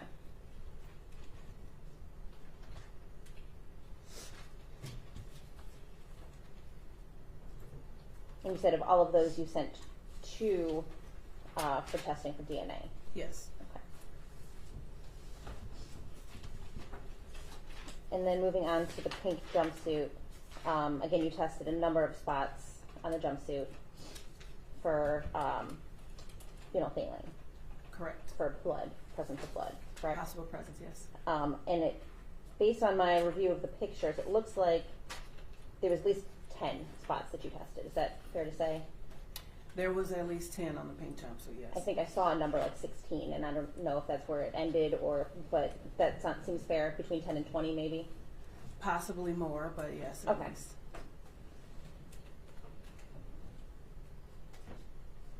And was there only one spot on the jumpsuit that tested, that you confirmed for blood?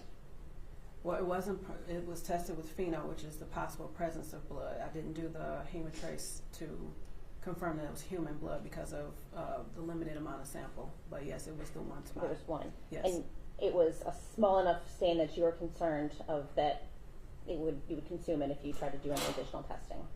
Yes. Okay, and that's we're talking about, just for clarification, the spot on the actual jumpsuit, right? The spot that you were swabbing was small. Correct. Okay. And you don't know what all the other areas on the jumpsuit were that you tested that had different colors on them? As far as what they were? What the substance was? No, I couldn't tell.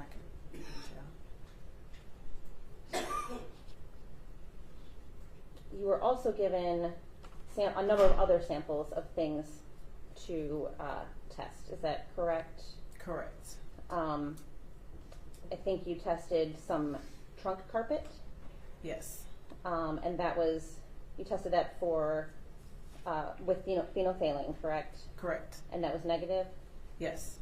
You tested a driver's floor mat? Yes. Is that from a vehicle? Yes. You tested that for presence of blood? Yes. Using the phenolphthalein? Correct. And that was negative? Correct.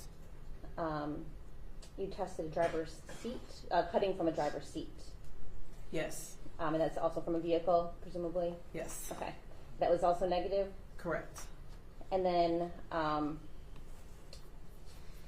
there's a sample that was taken from, it says trunk trim. Did you swab the trim yourself, or was it a swab that was given to you to test? Do you recall? I did receive a large plastic piece from a trunk trim that I did test, yes. Okay, and so you tested that also for phenolphthalein, or with phenolphthalein for the presence of blood, sorry. Correct. And that tested negative? Correct. Okay, so of all the things that you tested from Do you know if they were all from the same vehicle? I received parts from what was labeled on the packages from 2 different vehicles on different submissions. Okay, do you know what type of vehicles they were? One was listed on the submission form as a Cadillac Escalade, and there was another one, it was a vehicle, a Nissan Sentra, if I'm recalling correctly. Okay.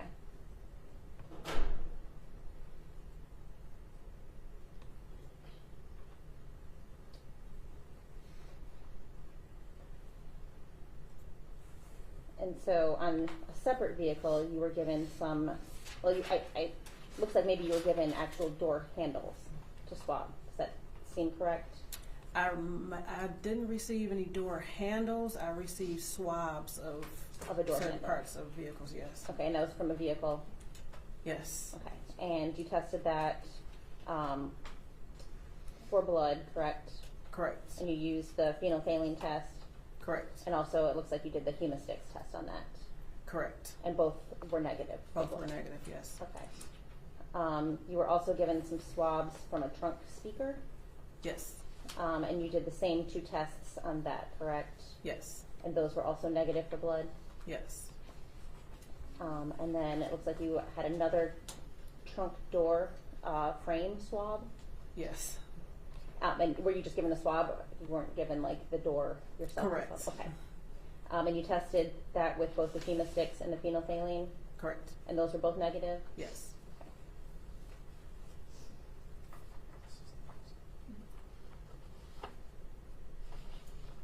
And I just kind of want to talk, I guess, generally about the presence of blood, or lack of presence of blood. Blood doesn't necessarily disappear, or the presence of blood doesn't necessarily disappear just because you clean something, fair to say?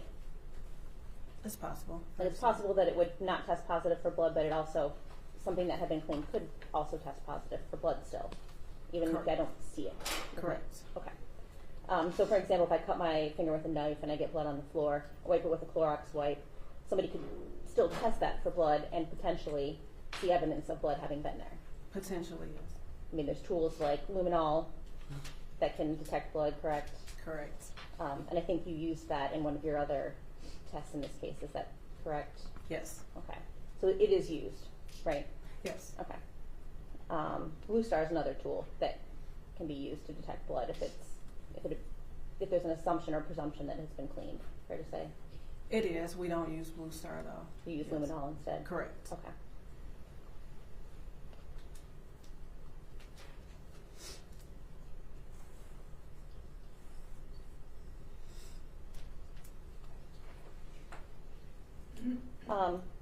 You don't have a test that can timestamp the presence of biological material, right? We do not.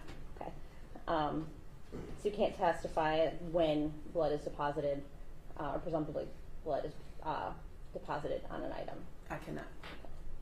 You also don't have a test for how it got there. Correct. Okay. I don't think I have anything else. Thank you. Very briefly, Judge. Ms. Green, Ms. Quick just asked you about the samples that tested positive or presumptively positive of the phenolphthalein and the hemostix or hemotrace. You said you focused on the stronger ones. First, what do you mean by the stronger ones? Depending on the amount of possible blood that's there, sometimes the reaction can be like a stronger pink or a faint pink, or it can be instant, like a blaring pink. It just depends on how much is there. And the ones that, like, I had some weak positives up there, but I also had the ones that were like instant bright pink. That's what I consider a stronger pink. Okay. And those are the ones that you focused on to send forward for further DNA testing, correct? Yes, correct. Okay. And when you go through and do all of that work that you did in terms of the ALS, the IR, and then the pheno testing and the semen testing, what is the reason that you're doing that? Is it to get the best possible sample to go forward, or is it something else? That is true, to get the best possible sample going forward, the one that would possibly have the most body fluid in it.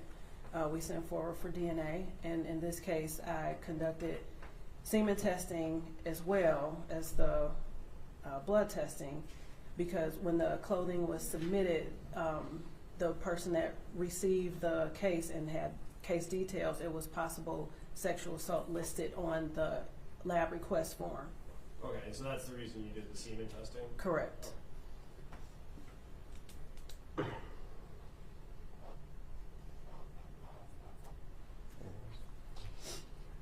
I have nothing else, Judge. Thank you. Okay, Ms. Green, you're done testifying. Thank you. Thank you.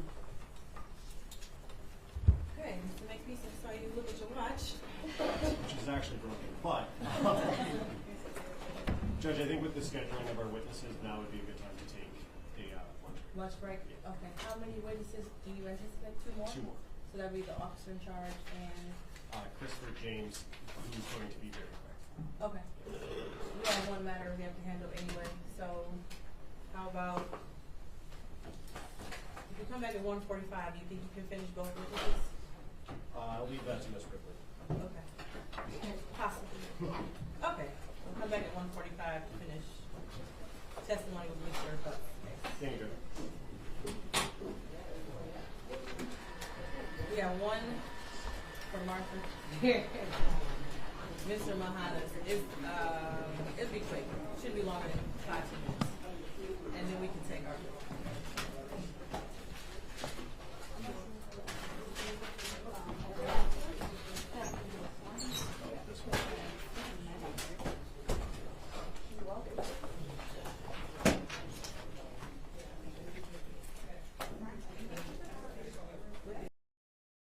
mask, because the air quality, you could just tell right there, is very dangerous. With first responders there on the beach wearing their masks. Thank you. All right, so from Gigi, we're going to go over to Mario. He's in the San Fernando Valley, where we're staying on top of the developments there because you have been covering the Hearst fire this morning. That's right, and the Hearst fire is still burning out of control, about 500 acres, 505 to be exact. And we heard in that news conference a little earlier this morning that 3,000 residents here in this area remain under mandatory evacuation orders. Now, I want to show you the activity that we've been watching here from our vantage point along Sombrero and Sycamore here in the Oak Ridge mobile home community. Now, there are hundreds of homes here in this gated community. We've seen multiple agencies, LA City and County, CAL FIRE, and U.S. Forest Service crews responding to this blaze. Police officers also stationed here in the neighborhood. This all began, it was first reported around 10 o'clock last night, stretching to about 500 acres in a few hours. And right now it is burning adjacent to the Angeles National Forest, fortunately away from these properties at the moment. But there are still mandatory evacuation orders that were issued for areas north of the 210 freeway from Roxford Street to the 5 and 14 freeway split. And those mandatory evacuation orders mean you should leave if you haven't already. And I want to talk to Lupe and Val here. They are returning to the neighborhood after evacuating. They're sort of assessing what's been going on and what things look like right now. Walk me through what it was like to evacuate last night. So yesterday, he had saw the fire, and then I was actually at the store. So I came home and I saw it. My first instinct was just to grab him, get my dogs, and get my, baby pictures, stuff like that. And so I did that. I came, we ran inside. I was like, just help me grab something. And then I just put on some clothes. I got my social and my birth certificate, and then we just left. So then we went to his brother's house. We got both the cars, and then it was so hard to even get out, so they had to open an emergency exit for Oak Ridge. So we had to go out that way. But this, coming out through the mobile park, it was so crowded, so you couldn't really get out. Yeah, we saw a lot of that congestion making our way in here early this morning. Val, sorry, I'm going to reach over you, but Val, I want to talk to you. What was that like? We saw the flames get dangerously close to these properties. What was going through your mind? Yeah, we just heard a loud explosion, and then me and my brother went outside, and you can see one of the cell phone towers. I don't know if they're cell phone towers or the power towers, but there was just a huge fire in the back, and then immediately right away, so me and my brother just started going door to door, knocking on all the neighbors' houses, because there's a lot of elderly people that live over here. So obviously our main concern concern was getting everyone out of here and then ourselves too. So we just got all our cars, filled them up with as much stuff as we could, and we just left with our pets and stuff like that. I had to call my father-in-law too, because he has a ranch that's right here, right next to us too, with like 300 horses that are right there. And then he was right there trying to put out the fires as well too, trying to get all the horses evacuated and out of there as well. And his ranch and livestock, everything okay there? Yeah, everything's good. Luckily, they were able to get everything out, and then the fire didn't really get too close to the ranch. And you guys have done this before. You've evacuated in this area before, I understand. Yeah. It was in like 2019, but it was like way worse. The winds were blowing way stronger, but more towards this direction. And I know that a couple of houses caught fire over here, but luckily it wasn't as bad this year. But yeah, still gotta, stay vigilant, be careful out here, especially with the high winds and stuff like that. And then what now? I understand, you guys are still evacuated. Are you going to return home, although that's not advised by, fire officials? Where are you guys going now? I think we're just going to wait till the air quality kind of dies down a little bit, and then try to see what the reports online say, or when it's safe to come back like that, because the winds are still kind of blowing strong right now, so we don't want to be here, especially with the fire department and all that right here. All right. Lupe, Val, thanks for talking to us. You guys stay safe. So a lot of these fire crews are still making their way through the area, so they're asking residents to leave if you haven't already. Keep these roads clear for these fire engines. As you can see, they're still going through some of these narrow streets. Now, we did see earlier there were several cars parked just under the 210 freeway right outside this community, and several residents said that they just parked their cars down there. They slept and, they just waited. They really couldn't get any sleep. Of course, watching the updates and seeing what the fire was doing as it crept very close to these homes here. So we'll keep an eye on things, but that is the latest as we continue to feel those wind gusts. In Sylmar, I'm Mario Ramirez. Back to you. Yeah, and we're just getting some information that we didn't know, but Gigi was telling us that when she was covering this same location back in 2008, which was the Sayre fire, right? At the time, it was the worst loss of homes due to fire in the city's history, right? So nearly 500 homes burned down in what was known also as the Sylmar fire. That was in November 2008. So just an interesting perspective, and just we'll continue to basically compare and contrast, because obviously Los Angeles County has seen many fires throughout its history, but this one, as we've heard from experts, officials, Maria Samada, talk about just how different this one is in the way these erratic winds are behaving, and so unpredictable, which makes it all the more scary. I want to show you a look at the map of the Hearst fire where Mario is. A little over 500 acres have burned so far. Officials are warning that the worsening winds could spread, though, this fire much farther out. Smoke advisory in effect, and residents, of course, urged to stay indoors. If you're able to stay indoors, please do so. And if you have like an air purifier too, it would be very useful to put that on as well. That's right. And for anyone impacted by this Hearst fire, evacuation shelters have been set up. Those are located at Richie Valens Recreation Center on Laurel Canyon Boulevard in Pacoima, the Northridge Park Center also on Reseda Boulevard in Northridge, and Sepulveda Recreation Center on Kester Avenue in Panorama City. And for those with large animals like horses, many residents in that area do have those horses. You can take them to the Los Angeles Equestrian Center in Burbank. Horse owners can also contact the Compton Cowboys for assistance. CEO and founder Randy Savvy is offering assistance, emergency assistance for evacuation of those types of animals who need to transport their horses to safety. He is getting a lot of messages right now from residents who do need his help, and he's actually joining us on the phone right now to get us some more information. Randy, thank you for being with us, and thank you for the service you're offering.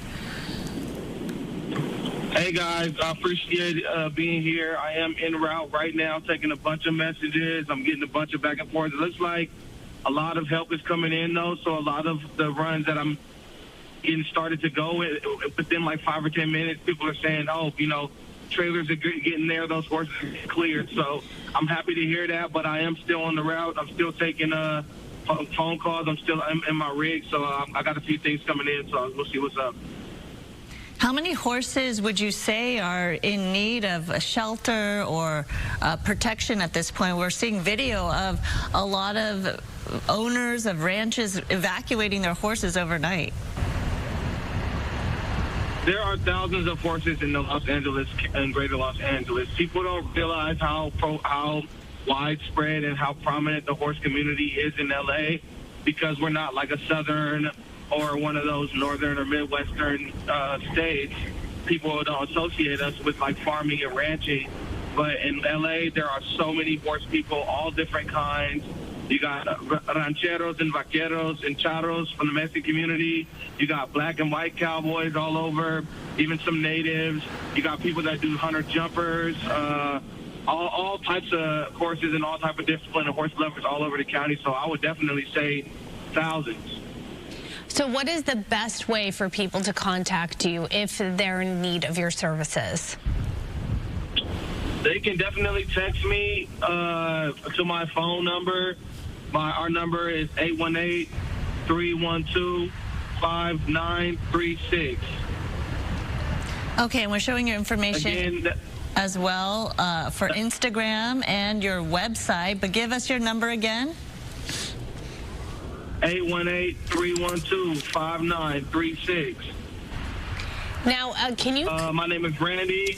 And I have I'm pulling a big 6-horse polo trailer and a big rig, so I can fit some, if you got little ones, I could probably take about 8 of them. If you got big ones, really big ones, I could probably get about 5 of them in here, easy.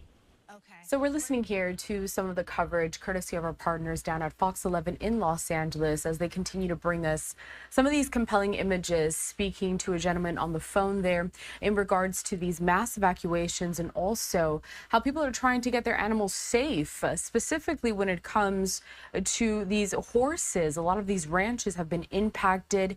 We do have live pictures still of the fires that are currently burning all across Southern California. Take a look at this.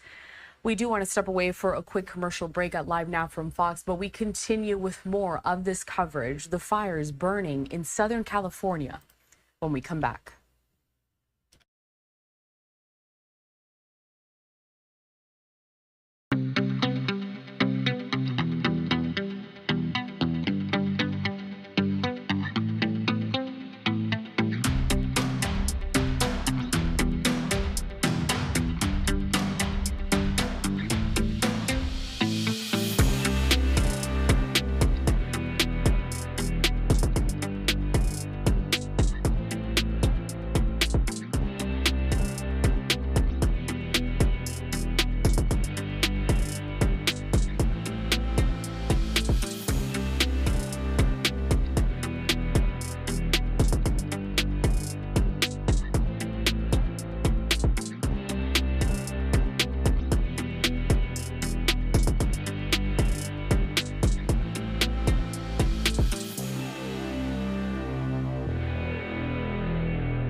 Welcome back into Live Now from Fox as we are continuing to track multiple wildfires burning across Los Angeles County and Southern California. Taking you straight back out to our partners at Fox 11 in Los Angeles as they are getting an update on the Eaton fire that is burning just north of Pasadena.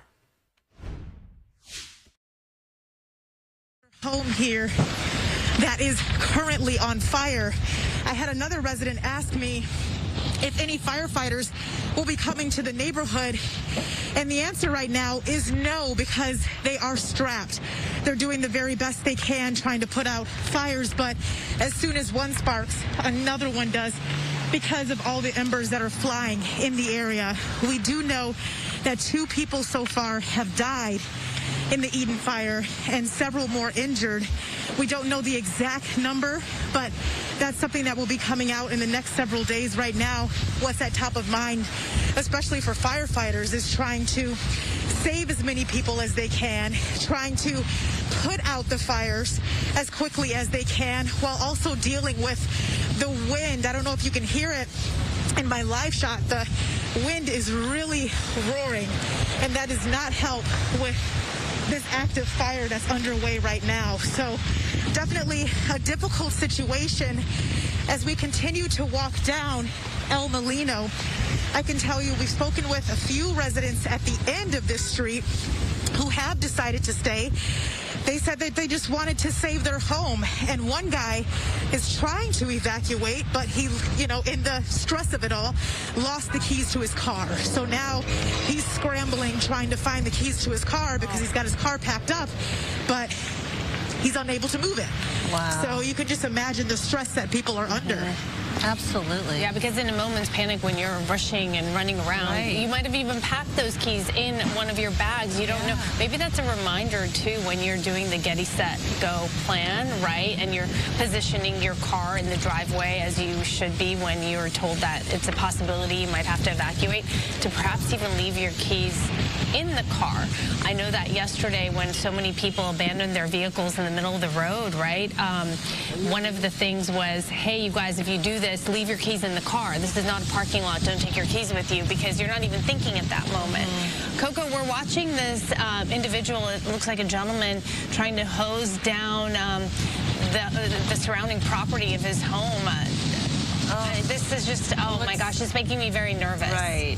The wind's whipping around. Yes, it made us very nervous as well. We've been speaking to him. We gave him some extra masks as well, because he's been using a towel over his face to try to, keep the smoke. There's a lot of smoke in the area, too. That's another thing to worry about. But he's really just trying to save his home. So it kind of shows you the level of panic that people have out here, trying to save whatever they can. But it's easier said than done to just abandon your home, and I understand that, but fire crews are trying to tell people and to really evacuate the area and save yourself. Right, not only evacuate while you can early on, but also they were urging people in the latest news conference this morning, which was just about an hour and a half ago, to not hose down your property and to conserve that water. Actually, turn off your gas, turn off your water, because fire officials do need those resources right now battling these blazes. And they were saying that this is unprecedented. They are calling in all personnel to help fight these fires. As you were mentioning, residents where you are, Coco, are wondering where the fire trucks are. But the fact is, the resources are spread so thin, they're calling on all available fire personnel to come in to try to help. And they say they have never been so short-staffed. And they even brought in personnel from up north, surrounding areas, because they were prepared for this big, severe wind event, but they didn't anticipate 4 major fires breaking out and the resources that they need today. Yeah, they were saying, we were ready to fight 1, maybe 2, but 4 major fires like this, of this magnitude, we just weren't ready. They're saying it, quite honestly, it's just, this is something we've never experienced before. All right, we're saying, exactly. Is that the gentleman who found his keys, maybe, or that was a different vehicle? That was a different vehicle that was honking at us. Someone that we spoke to earlier that clearly decided now to leave. But as you mentioned, there's a lot of frustration from residents to firefighters who feel like they don't have the resources to handle an event of this magnitude. And again, you just see this home just burning to the ground. There's lots of little explosions and embers as well. And again, these guys on top of this roof are still trying to save their home, but this is becoming more and more dangerous every minute. Absolutely, Coco. This is so heartbreaking to watch and to listen to. Please stay safe. You and your crew, make sure you keep your masks on, your goggles on. It is a very dangerous situation with the winds whipping around right there. All right, let's go back to Gigi Graciette covering the Palisades fire. You are near PCH and the ocean. What's the scene now? Well, we're on PCH. We're at Gladstone's, and just moments after we went live reporting there was a fire on this side of the restaurant, we were actually heading to the other side where firefighters were staged. Apparently somebody saw that live shot, reported it, and LA City Fire arrived here and have managed and are still working actually on putting this fire out. This is a trailer, a metal trailer, the ones you often see on tractor trailer trucks, but this one is here permanently. It was being used as a storage facility for the popular restaurant on Pacific Coast Highway. This was completely on fire. Everything inside, whatever was in there, has been destroyed. And actually, you might be able to make out that black smoke because it continues to burn in there, even though the flames have been put out. And then onto the left of that trailer is the garbage bin area of the restaurant. As far as we can see, the restaurant has not been affected, which of course is a good thing. Gladstone's has been here for decades.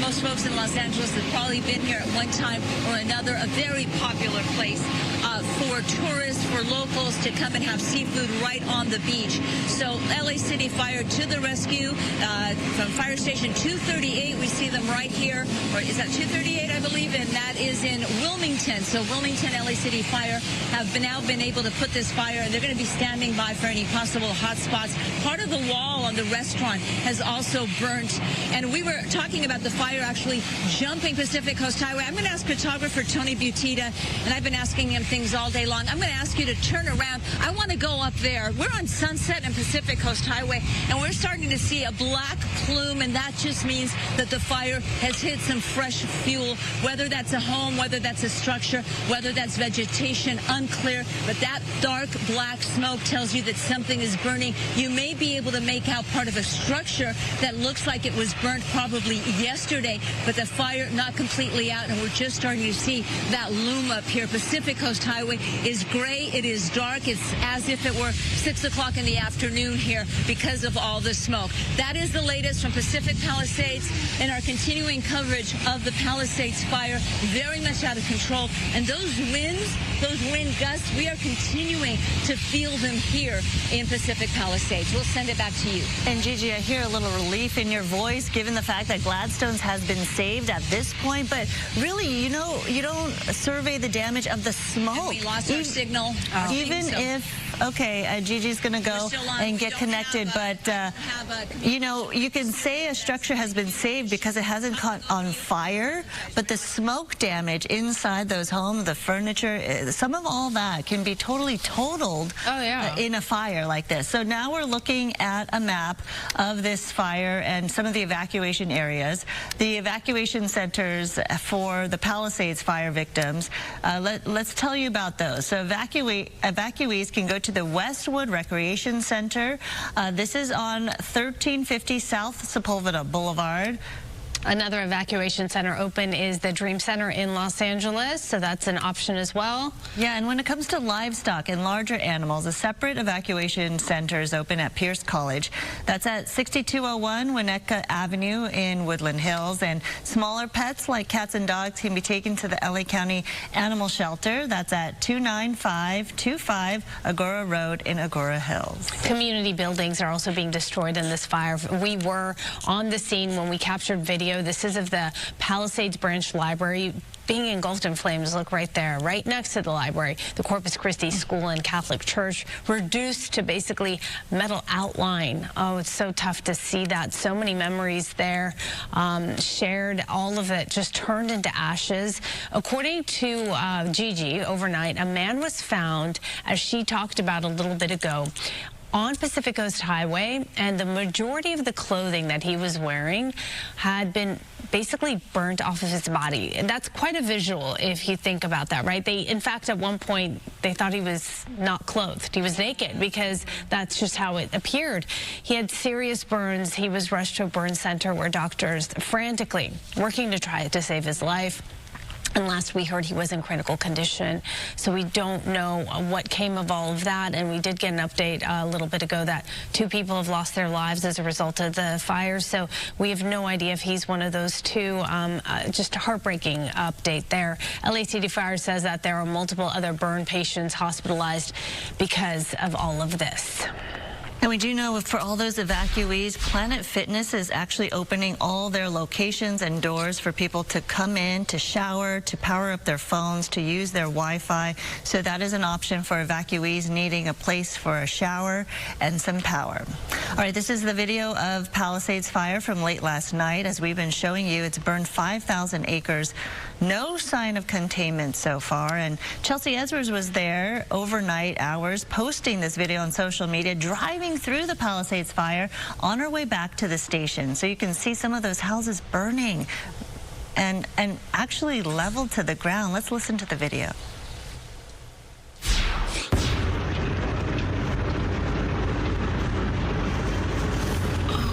So we're taking a look here at some of the footage that was shot late last night, overnight, for the Palisades fire. This is courtesy of a reporter down on the ground for Fox 11 in Los Angeles.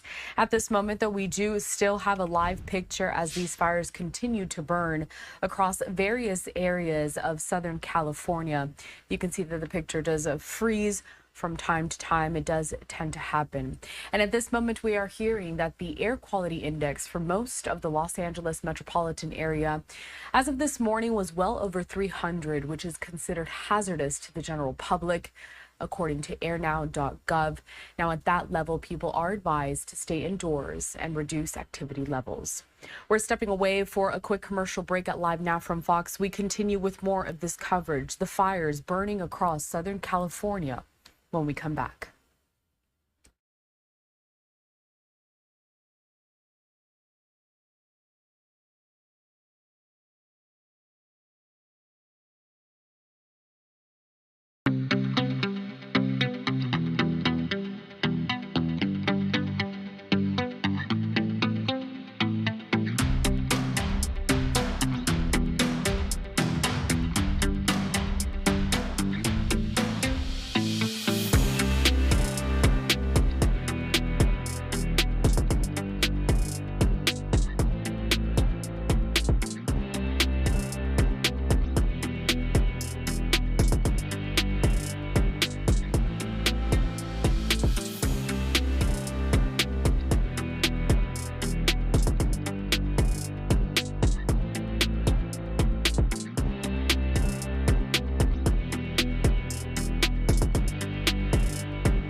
Welcome back into Live Now from Fox as we continue our coverage on the multiple wildfires burning across Los Angeles County.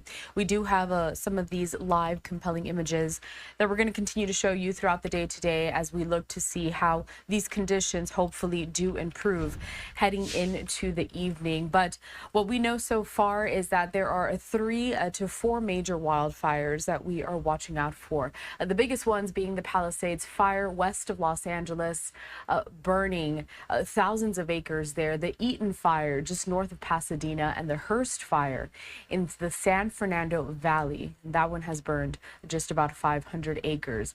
Now, about 80,000 residents are under evacuation orders as of this morning. Many of those evacuations were in the Pacific Palisades area, but others were in parts of Santa Monica and Altadena.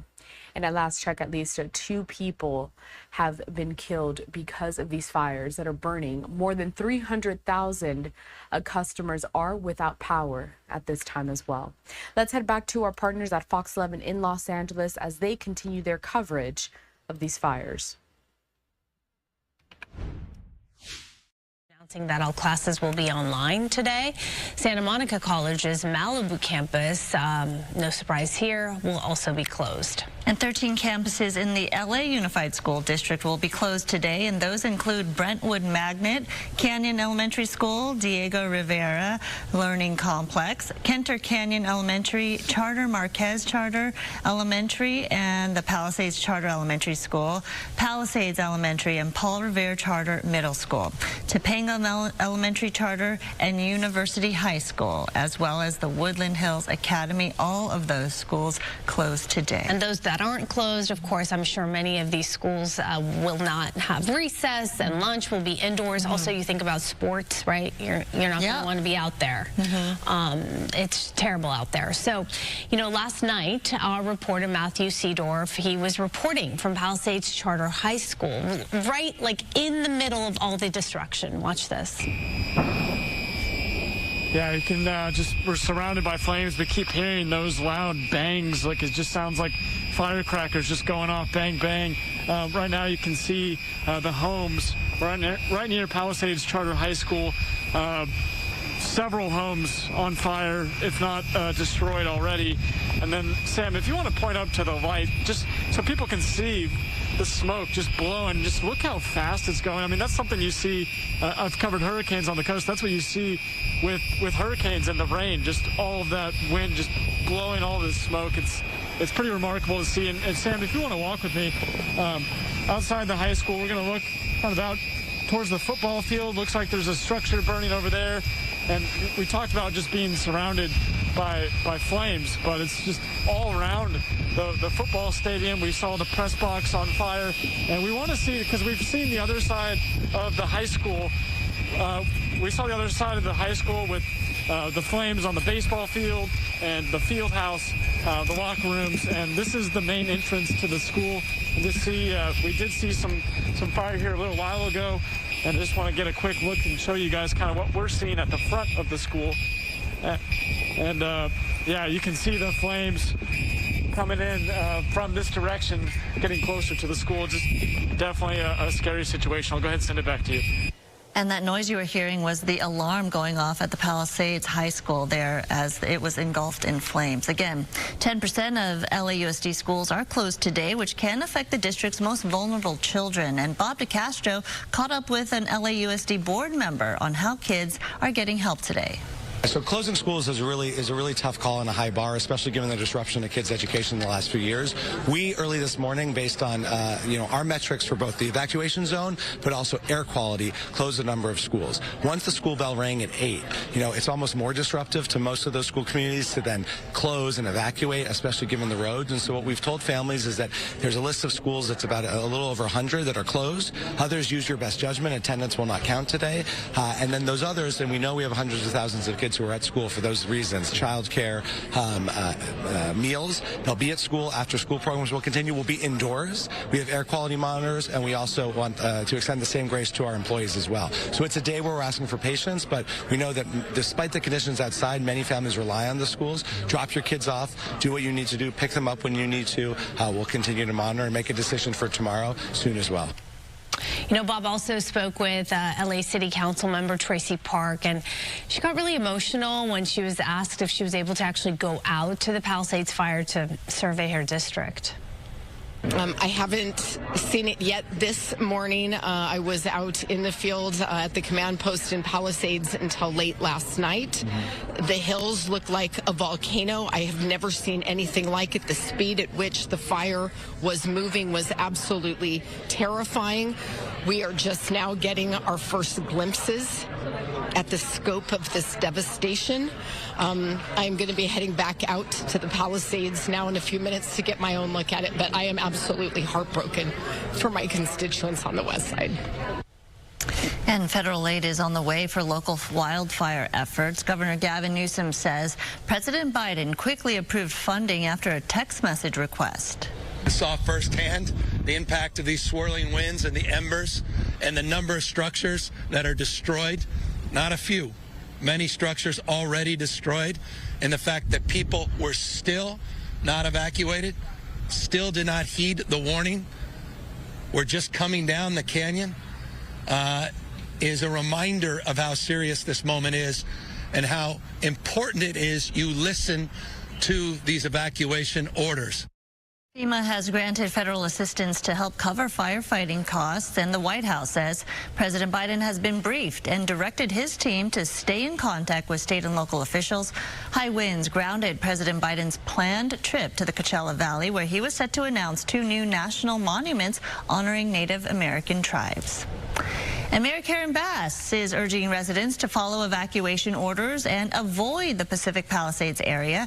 Key roads, including parts of PCH and Topanga Canyon Boulevard, are closed.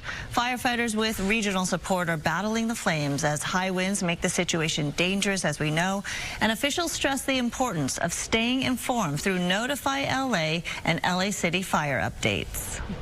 Former LA mayoral candidate and real estate developer Rick Caruso criticizing the city's response to the windstorm and the fires. He says that officials should have been more prepared. The real issue to me is twofold. We've had decades to go remove the brush in these hills that spreads so quickly.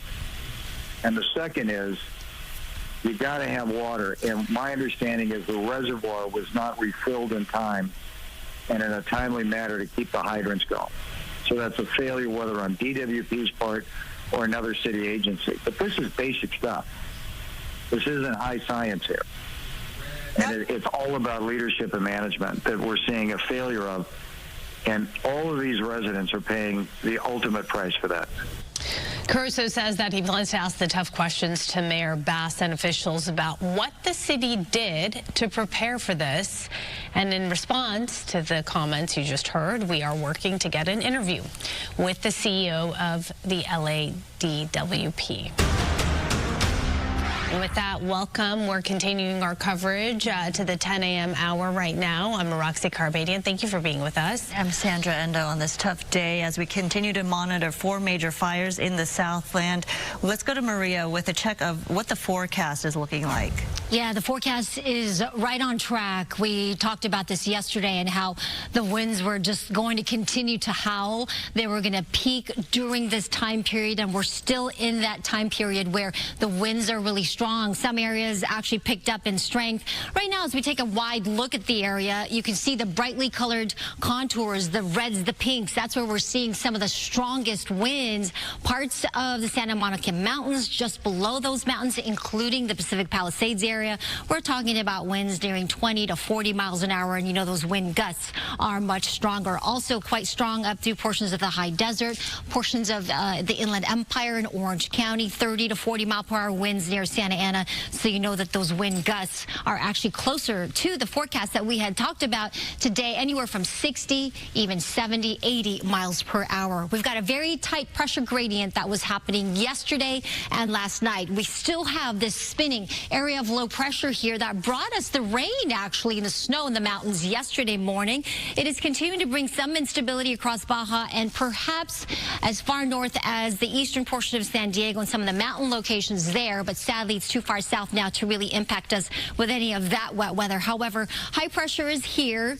The gradients between these two systems are going to start to relax as we get to the afternoon and evening hours. But until then, we're still expecting these very strong gusts. Look at the future cast. This is what one of our computer models are showing. Look at all the brightly colored areas, the usual very wind-prone areas during these weather events, which, by the way, this weather event is an unusual one where all of the dynamics are in place to give us this extreme weather condition, extreme red flag warnings conditions with us here. As we put this into motion, starting with between now and 11 a.m., still very strong, 40, 50 mile per hour sustained, or rather gusts through parts of the Pacific Palisades. As we get to the latter part of the afternoon, things do start to weaken here.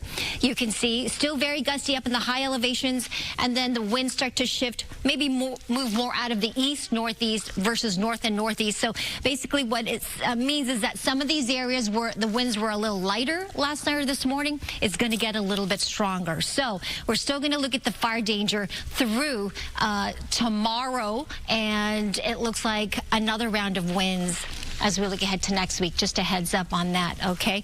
Until then, again, the fire danger is with us. Please be vigilant. Even if you are not near these fires, a fire can erupt and spread rapidly under these weather conditions. We've got red flag warnings all across SoCal, so the potential for fire growth still with us. And of course, lots of hazards on the roads with these downed trees and power lines. I'll show you the rest of my forecast, the 7-day. We'll talk more about that in just a few moments. In the meantime, I'll send it back to you. All right, Maria, thank you for the update on the winds. Of course, the erratic winds is the problem in all of this, and we continue to keep an eye on things in the Palisades, of course, towards Malibu and Santa Monica. You can see those winds really pushing the smoke and flames to the west right now, and this is a situation in the Palisades area. More than 30,000 people under mandatory evacuation orders, and Gigi Graciette has been providing details all morning long. Gigi, what's the latest?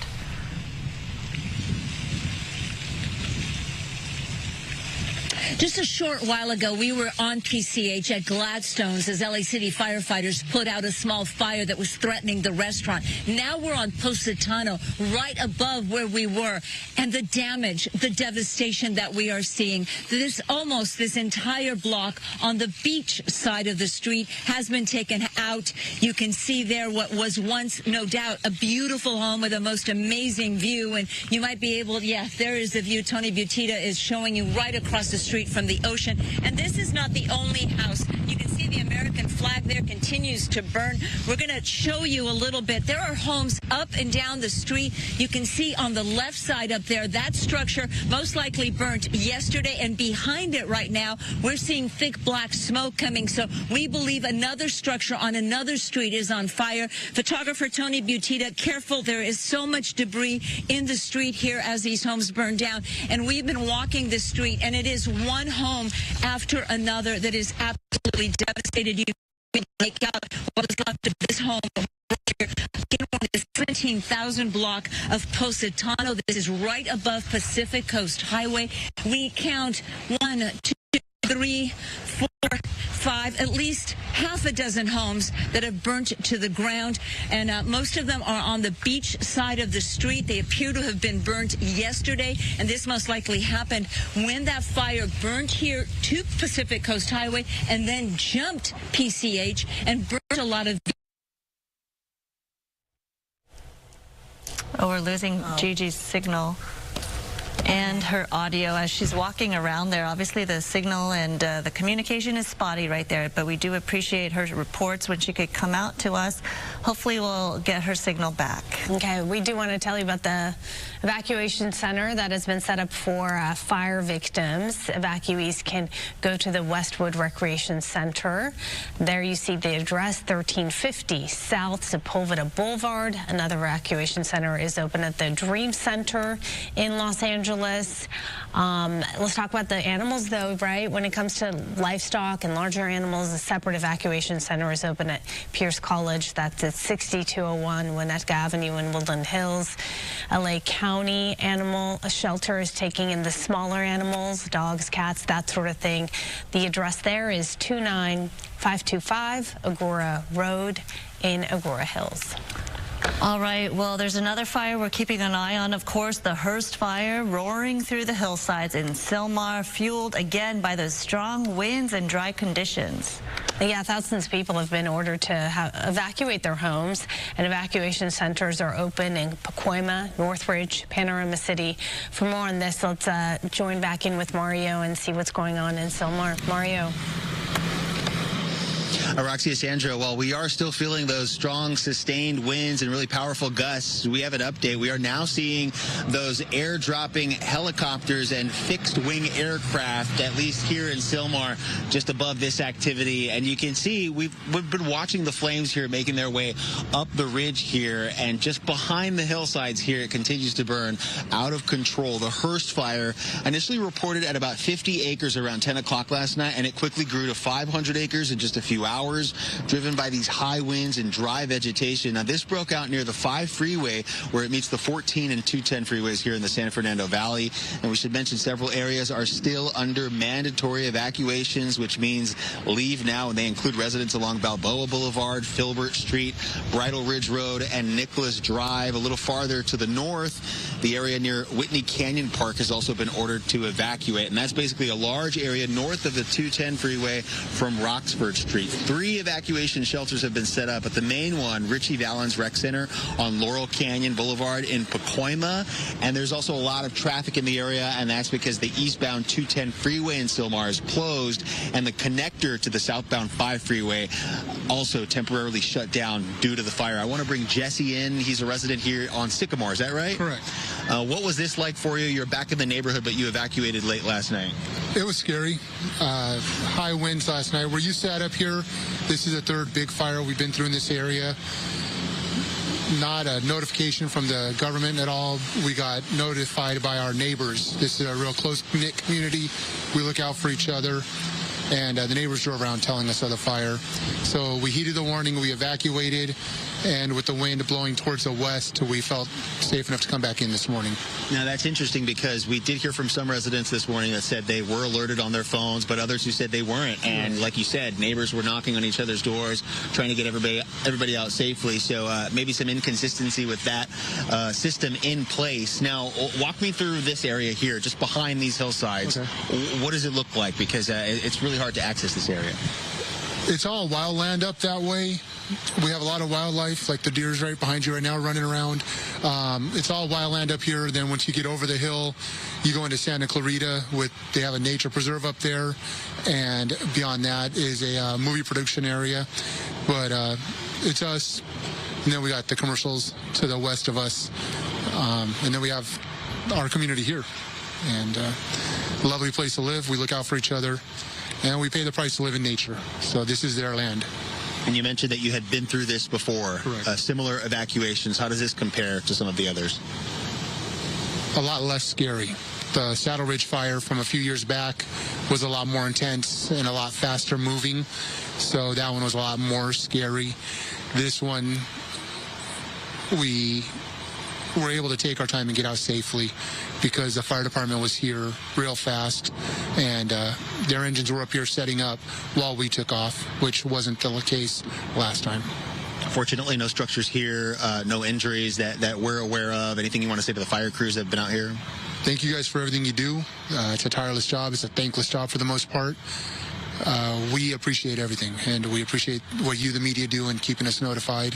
So thank you to our first responders and everybody out here helping each other. All right. Thanks so much. We're just glad you're safe. So as you can see, some residents, although the evacuation orders, mandatory evacuations are still in place, some are returning to their neighborhoods to assess the damage and take a look at how close the flames got to these properties before they tapered off here early this morning. But it is still happening, that strong wind event, and those flames are still being carried a little farther north from our location here. Live in Sylmar, I'm Mario Ramirez. We'll send it back to you.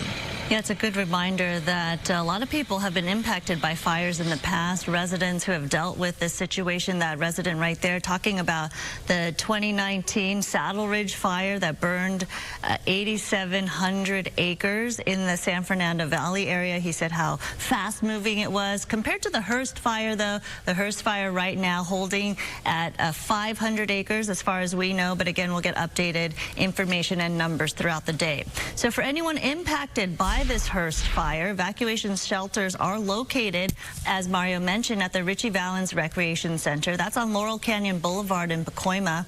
We also have an evac center in Northridge Park on Reseda Boulevard in Northridge, and Sepulveda Recreation Center. That's at Kester Avenue in Panorama City. So with those with large animals like horses, you can take those animals to the Los Angeles Equestrian Center in Burbank. Also, an update here, all Pasadena schools will be closed for the rest of the week. So all Pasadena schools will not be functioning. All right, let's move on to the Eaton fire, which has doubled in size overnight, really forcing thousands of people having to flee from their homes near Pasadena. Coco is there live in Altadena with a closer look, and all suited up, Coco, because it's dangerous. You see those whipping winds around you. It is really dangerous out here on the ground for the Eaton fire. We are now at Calaveras and Catherine, and you can see that the situation is still ongoing. I can tell you this home, 638 Calaveras, is engulfed in flames. The homes next door as well also engulfed. And the reason why I'm giving addresses is because I'm getting a lot of messages from people wondering about their homes and the condition of their homes. And some of these streets we're just simply not able to get to because they're impassable because of the fire here in Altadena. But as we walk this way, you can just see all of the fire that continues to burn on these homes. And we do know that 2,000 acres, more than 2,000 acres, are on fire right now. We also know at least 2 people have died and several more are injured from the Eaton fire. But something that I can tell you that we've been experiencing while out here is the whipping winds. The winds are still extremely strong, and we know that this fire started last evening, but we still have these winds that will be lasting through tomorrow evening. So that's the dangerous part. And some of these homes that are not on fire are still threatened because of the fact that the embers are flying as well. I don't know if you were able to hear that popping noise. There are lots of little explosions that are happening as well with all of the items that are burning. You can see now, obviously, a portion of that roof just caved in as this home continues to burn. And it's difficult to find people out here, which is a good thing, because the LA County firefighters have been telling people to please evacuate this area. It's been very difficult for some people to leave their homes as I've been talking to them, but obviously the most important thing is to leave with your life. But it's got to be difficult for the residents to see their homes burn to the ground. I had several residents asking me if I could get firefighters to come to their homes, and obviously I can't do that because of the fact that they're doing the very best they can, and they are low on resources and also low on firefighters that can help fight these flames.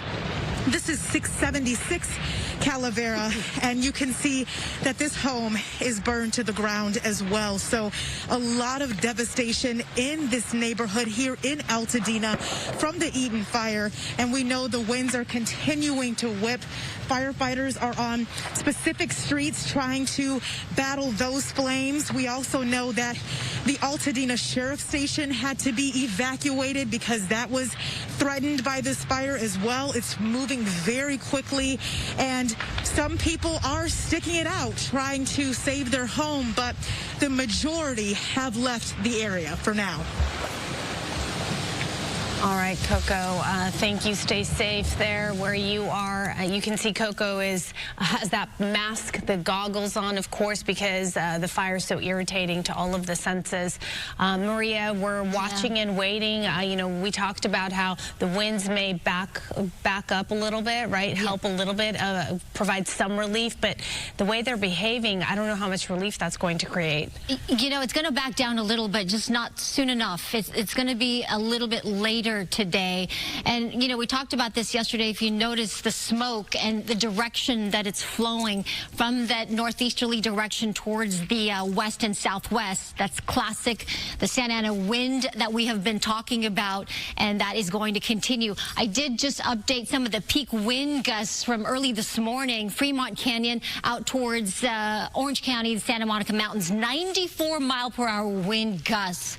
You can imagine what that can do in terms terms of where these fires are and what it can do with those embers and spread it several miles downwind. Arrowhead Springs, 92 miles per hour. Magic Mountain Truck Trail up in the San Gabriel Mountains, 90 mile per hour wind gusts just early this morning. Rancho Cucamonga, 83 mile per hour winds, and at the Eaton Canyon area, 70 plus miles per hour. And this will continue. These wind gusts are still in the forecast through today. Current winds right now, you can see all the brightly colored areas. Some of the wind weather stations actually, we're not getting some of the reports at the moment, so we're going to try to look for some other ones nearby. But you can see the brightly colored contoured areas, particularly down south into Orange County now. Particularly dangerous situation here as well, with the sustained winds near 40 miles per hour. So wind gusts, again, potentially between 60 to 80 plus miles per hour. Extreme wildfire danger.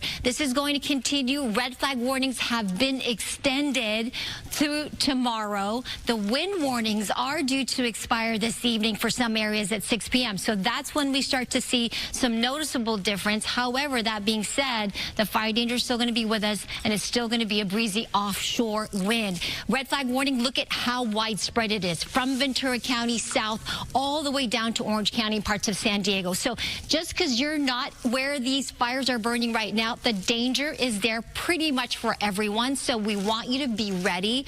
Remember the plan, the ready, set, go fire plan. Make sure you've had this conversation with your family, have your ready to go bag. Parking restrictions are in place. Make sure you also park your car in the right way so that you can go quickly if you are told to do so by officials. Here are the high wind warnings. Widespread, due to expired around 6 p.m. or at least get downgraded. We're going to continue to monitor it closely. However, right now there are no signs of it letting up. So be prepared for more of these winds. Where's the rain? We've just not had any rain. This is part of the reason why this is such an extreme event. It is unusual to get these winds quite this early in the year or late in the season. We've had no rain for the month of January, typically the second wettest month of the year. We get over 3 1/4 inches of rain. We've gotten 0. December, the third wettest month of the year, we got very little rain. November, the same. So we have had We're listening here to some of the coverage courtesy of our partners at Fox 11 in Los Angeles. Here, a full breakdown from their meteorologists there regarding some rainfall totals and why that has had such a big impact on these fires that we are monitoring here. This is a live picture out at that Palisades fire that continues to burn. Just take a look at that. Striking images as we're seeing the helicopters roll through, trying to douse those flames, trying to extinguish them, and they are so close to so many structures there. We have seen over 1,000 structures that have just been burned completely to the ground. Tens of thousands of people across Los Angeles County under mandatory evacuation orders at this time. We're stepping away for a brief commercial break at Live Now from Fox, but we continue with more on this developing story when we come back.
Welcome back into Live Now from Fox, and I do want to take you straight back out to our partners down at Fox 11 in Los Angeles.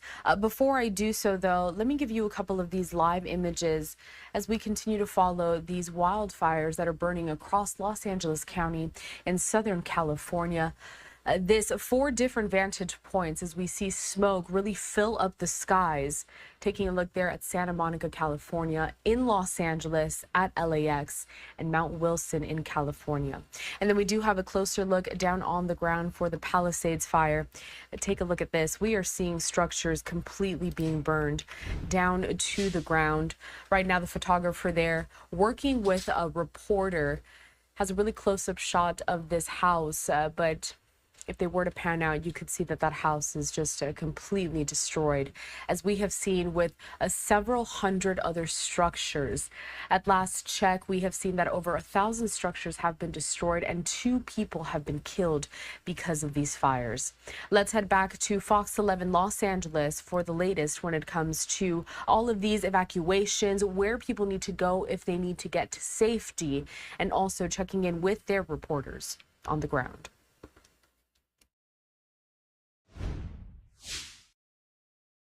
Time of crisis, you see a community coming together, and that's certainly what you're doing, opening your church doors to the community in need and providing that safe sanctuary for so many people who are just dealing with extreme loss right now. Absolutely. Yeah, it's like what Mr. Rogers said, in times of crisis, you got to look for the helpers and you got to be the helpers. Yeah, it's so tough because right now people are going through the motions, of course, right? You're just trying to get out of harm's way and just react immediately to what's happening. And that sense of loss will really settle in the days, weeks, and months, even years to come. Absolutely. Absolutely. So I guess if you're not able to help here at the church, I would just say check in on your neighbors, make sure that the people around you are okay, and just do whatever you can wherever you are. All right, Reverend, thank you so much for the work you're doing for the community, for evacuees right there. And we do hope that people can bring supplies that are much needed to the All Saints Pasadena Church. You see the address right there on your screen, 132 North Euclid Avenue in Pasadena. This is just across the street from Pasadena City Hall. But again, only do so you can do so safely. That's right. Thank you, Reverend. Thank you, guys. Appreciate it. Take care. Be safe. You as well. Federal aid on the way for local wildfire efforts. Governor Newsom says that President Biden quickly approved funding after a text message request. I saw firsthand the impact of these swirling winds and the embers and the number of structures that are destroyed. Not a few, many structures already destroyed, and the fact that people were still not evacuated, still did not heed the warning. We're just coming down the canyon is a reminder of how serious this moment is and how important it is you listen to these evacuation orders. FEMA has granted federal assistance to help cover firefighting costs. The White House says that Biden has been briefed and directed as his team is trying to stay in contact with state and local officials. High winds did ground President Biden's planned trip to the Coachella Valley. You may recall he was supposed to be there yesterday, where he was set to announce 2 new national monuments honoring Native American tribes. But all of that changed, and that did not happen. But also that's another reason that Governor Newsom happened to be in the area, so he was able to join in on the press briefing immediately yesterday when all of this happened. That's right, and if you're wondering where is Mayor Karen Bass, well, she was heading back from her trip from Africa, and she's still on her way back, but she has urged residents through tweets and other forms of communication to follow evacuation orders and avoid the Pacific Palisades area. She does, of course, have representatives involved in all of this emergency response.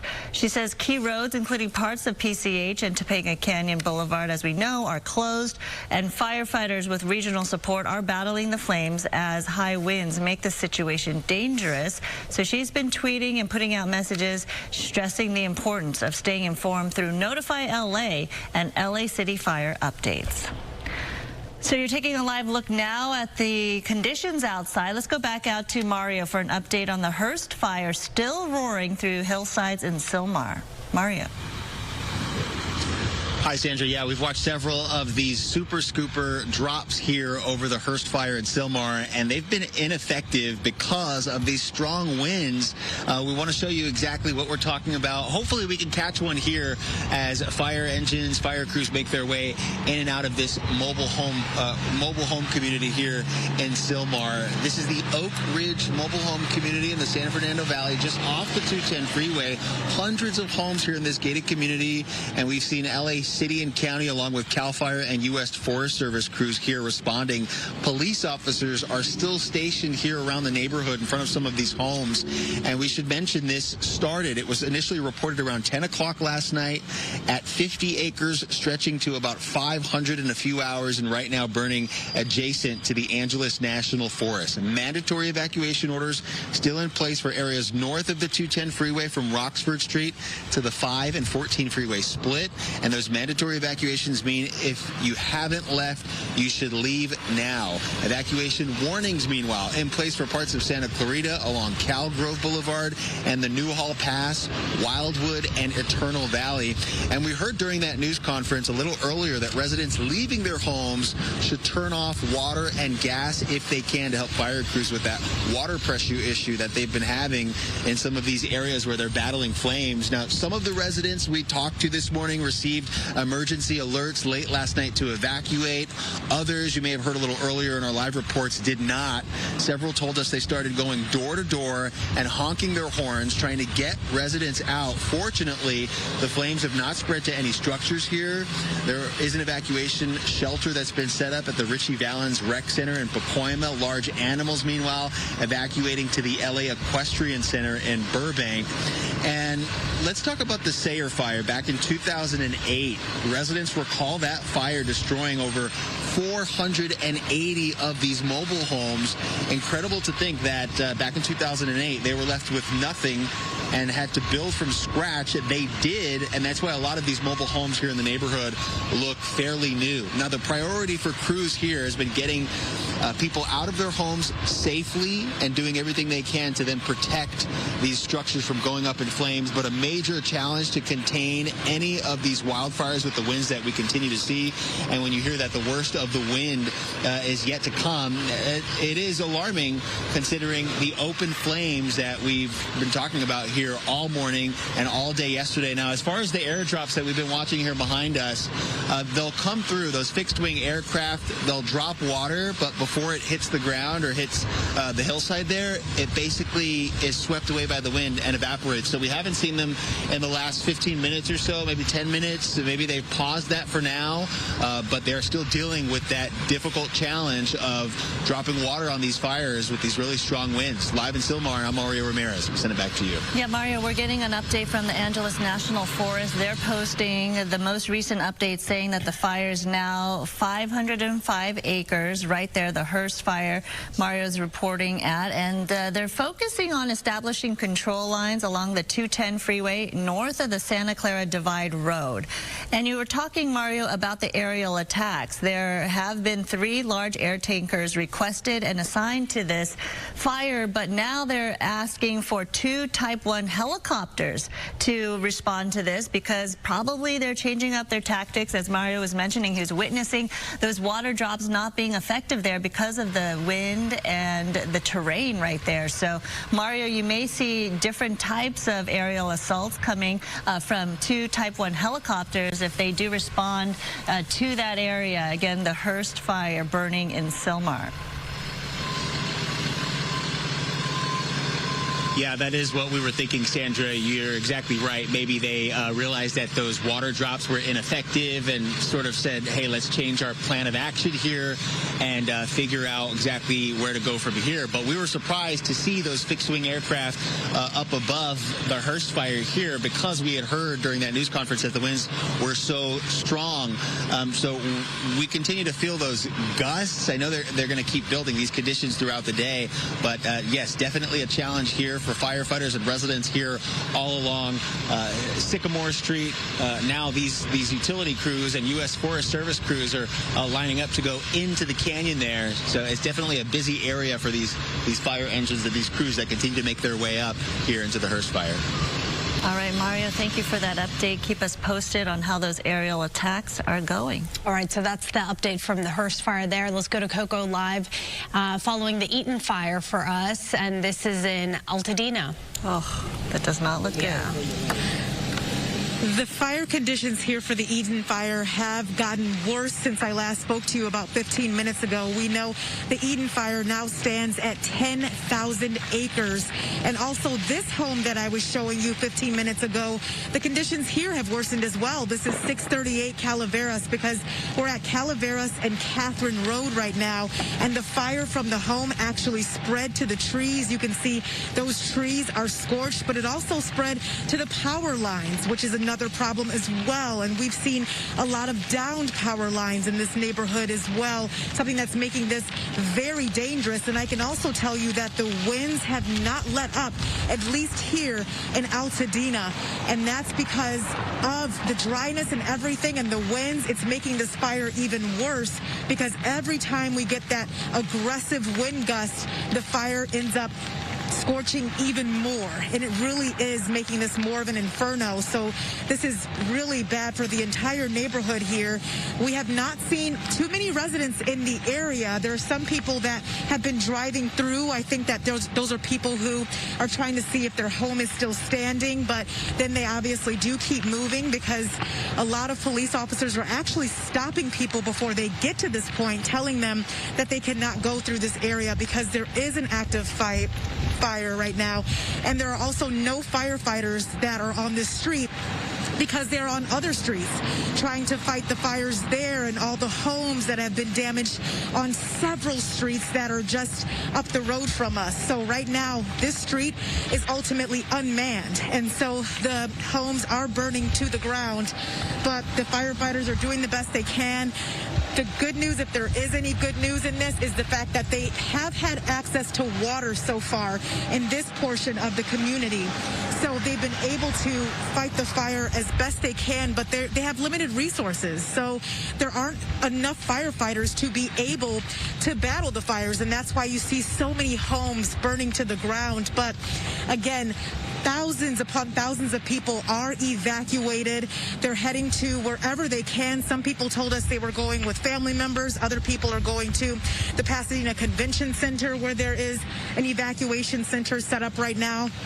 We do know that at least 2 people have died in the Eaton fire and several other people have been injured, but we will not have really an accurate count until this all subsides, because right now the focus is on the firefight and making sure to get out the flames. But then as the days continue, we will unfortunately continue to hear some of the devastating news about people who may have suffered some injuries from trying to escape these fires, especially if they stayed past the evacuation warnings. And I've been speaking with some people who did do that, and you know, like they said, it's easier said than done sometimes to simply evacuate your home. Some people feel like this is all they have and all their memories are inside of it, but you know, firefighters are telling people they need to evacuate, but like I said, for some people, they just tell me it's easier said than done.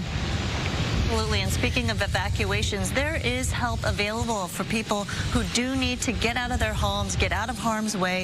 Evacuation shelters have been set up for this area at El Camino Real Charter High School, also Pasadena Convention Center, as well as the Westwood Recreation Center, which is taking in people from the Palisades fire as well. So there are places for people to go, and there's a lot of help out there for people, and it is better to go than to be unsafe and be in a dangerous situation trying to save your home.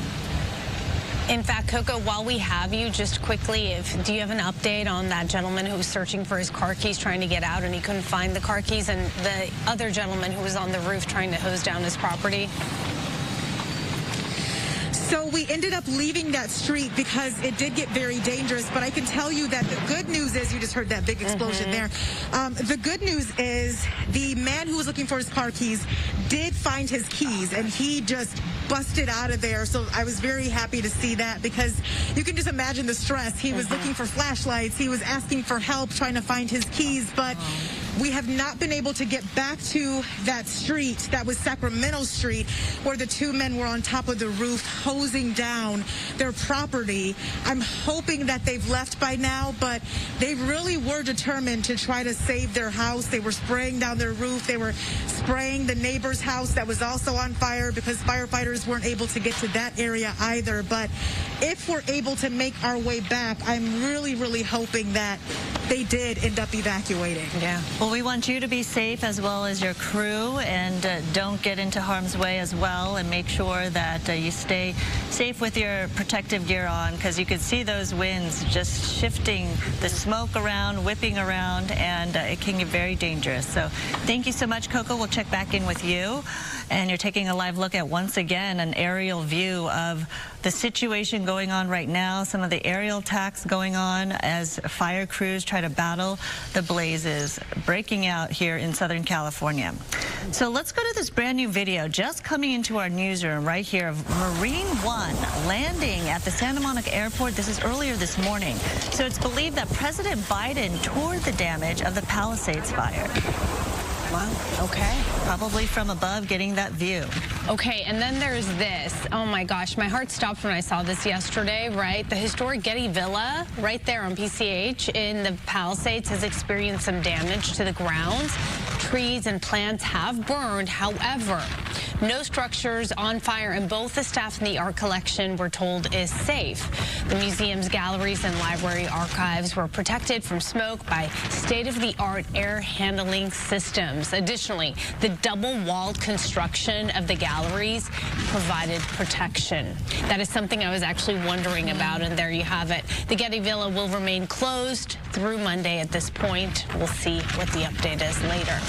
We're listening here to coverage courtesy of our partners at Fox 11 in Los Angeles as we continue to monitor all of these wildfires that are burning across Los Angeles County and also across Southern California as a whole. Taking a look here at a live picture as we are seeing that the smoke still continues to grow, those plumes so close to so many structures there, as thousands of homes continue to be threatened due to these fires, and also tens of thousands of people have been forced to flee from their homes under mandatory evacuations.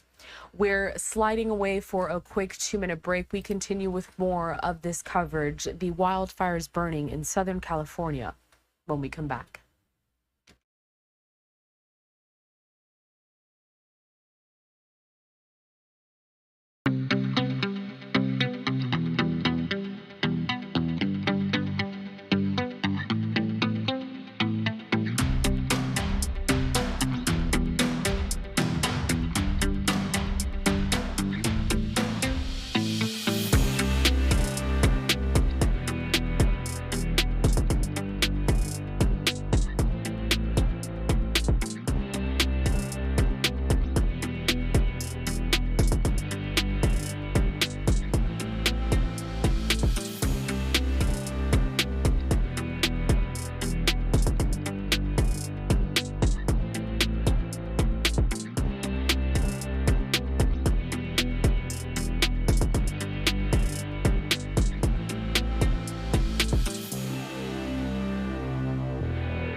Welcome back into Live Now from Fox. I'm your host, Karal Lahara. I want to showcase these compelling images that we are getting from across Southern California, multiple wildfires burning in Los Angeles County. And take a look at this, so much of the smoke that you can see from several of these vantage points, including in Santa Monica, Los Angeles, at LAX, and in Mount Wilson, California. We have been relying on our partners at Fox 11 in Los Angeles as they continue to bring us all of the latest updates. Let's head back to their coverage now. Well, Pacific Palisades, just one of the numerous fires we're watching. I want to show you this. This is our visibility map. We typically would show you this map when we're talking about the marine layer or the fog, but look at how active it is. This is smoke. So this is picking up all the smoke that's outside. And if you head outside, we've been talking about how overcast it looks and how dreary and gloomy. This is not from the cloud cover. This is from the smoke. That being said, remember how toxic smoke is. There is an air quality alert widespread across SoCal. This is all related to the fires and the smokes. We've got a lot of red dots, very dark red dots for very unhealthy or hazardous conditions for us. For your lungs, this is very, very unhealthy and toxic. So please, if you have to be outdoors, make sure you have a mask on. Do not do any kind of physical activity outdoors. And officials are urging everyone to stay indoors when you can with the windows closed. And if you have to get in your car and drive around and get to somewhere, please put it on recirc so that you don't inhale this very toxic air. The wind situation, it's still quite gusty, sustained 20 to 40 miles per hour, gusting near 60 plus miles per hour. Some of the heavier winds we're picking up, not just here across parts of the 5 freeway and that Grapevine, but down in Orange County, towards Santa Ana. Of course, some of our mountain locations and our foothill communities, the usual wind-prone areas that drive through the San Gorgonio Pass, very gusty. These winds are going to stay with us.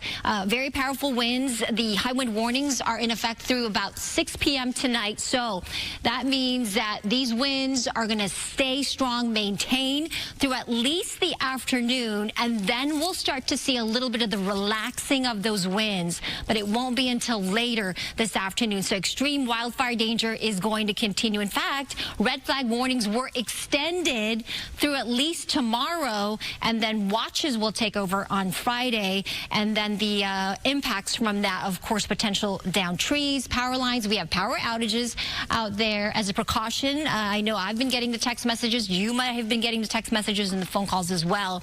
A lot of the street lights, the signals are out as well. So drive safely and try to avoid driving at all because we have a lot of debris on the road. This is a particularly dangerous situation. This is what the National Weather Service deems as extreme. We had this type of warning put out by the National Weather Service back in early December, late November for those high wind events. The last time that they did this was back in 2020. So that's how serious this is. Me, myself personally, I think it was back 2011 was the last time we saw the weather conditions quite this extreme. It has been that long. And the result, of course, is what we're seeing outside. The smallest spark can cause a fire, and it can spread rapidly under these weather conditions. And it did exactly that. It exploded and spread in such a quick amount of time. Again, these high wind warnings, 6 p.m., that's when we hope that those winds will start to back down. Here is our futurecast. Watching the storms continue to ride up and over this area of high pressure. Unfortunately, not seeing any rain headed our way, not through the extended, not through the weekend. I do want to point out that as we watch an area of low pressure, this could, by next week, Monday, Tuesday, as this area of low pressure spins inland, high pressure offshore, we could get another round of very strong Santa Ana winds. So that's in the long range forecast. We're going to wait and see if that actually happens, but just want to give you a heads up that dry conditions will continue, high fire danger will continue, and we could get another round of moderate at this point to strong Santa Anas next week, Monday. We've had 0 rain this month so far. This is part of the problem. Typically, we would get over 3 inches of rain, and that would help to mitigate fire danger. January, typically the second wettest month of the year. behind December, and we did not get much rain at all in December as well. So we have a deficit that has been growing almost 4.5 inches below average. If you consider the water year, the season that we mark from the beginning of September, or rather October, to the present time, this 3-4 month period, third driest on record for us. So this is a historic time with these conditions. Look at this. This is the normal precipitation we would get here, the average, right? Here we are way down here, just 2/100th of an inch of rain in December, only 14/100th in November, not much at all in October, just trace amounts. So here's our 7-day forecast as we look at the long range. We got a couple days here of really windy to breezy conditions with high fire danger. Friday to Saturday, maybe we'll get that return of the onshore, a little bit of moisture coming back in. But as we get into Monday, Tuesday, maybe another round of strong gusty winds up into the mountains. We're getting there, that 7-day outlook from a meteorologist at Fox 11 in Los Angeles. I do want to bring up this live picture, though, as we continue to see several of these crews battle these fires. This is the Palisade fire that is continuing to burn there in Los Angeles. And crews are having a hard time right now, as you just heard from the meteorologist at Fox 11. I mean, these strong winds are fueling these flames that continue to spread out. Most of these fires continuing to grow as the time does pass, and crews struggling again with that containment. We are stepping away for a quick commercial break. We continue with more of this coverage on the wildfires when we come back.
stool.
Ready.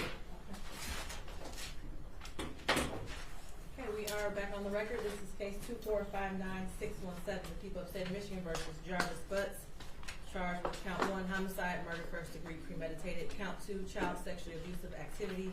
Count 3, criminal sexual conduct, second degree, person under 13, defendant 17 years of age or older, with the habitual offender fourth offense notice with a mandatory 25-year sentence. I do not need appearances.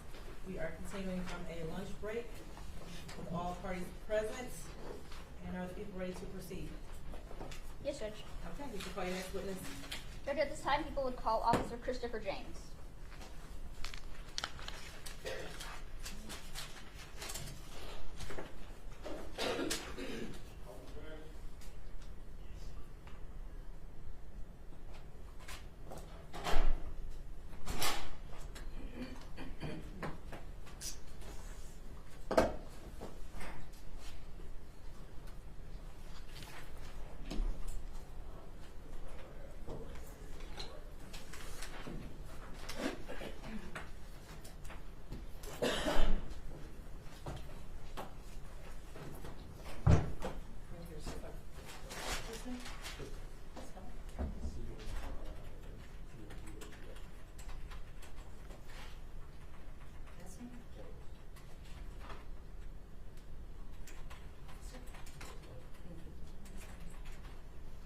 Swear you in? Raise your right hand. You swear to tell the truth, the whole truth, and nothing but the truth. Okay.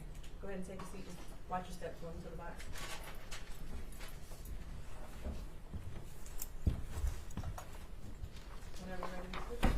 Thank you, Judge. Good afternoon. Could you please state your name for the record? Christopher James. And how were you employed? Detroit Police Department, police officer. And how long have you been employed as such? 10 years. All right. Now I want to take you back to January 30th of 2024.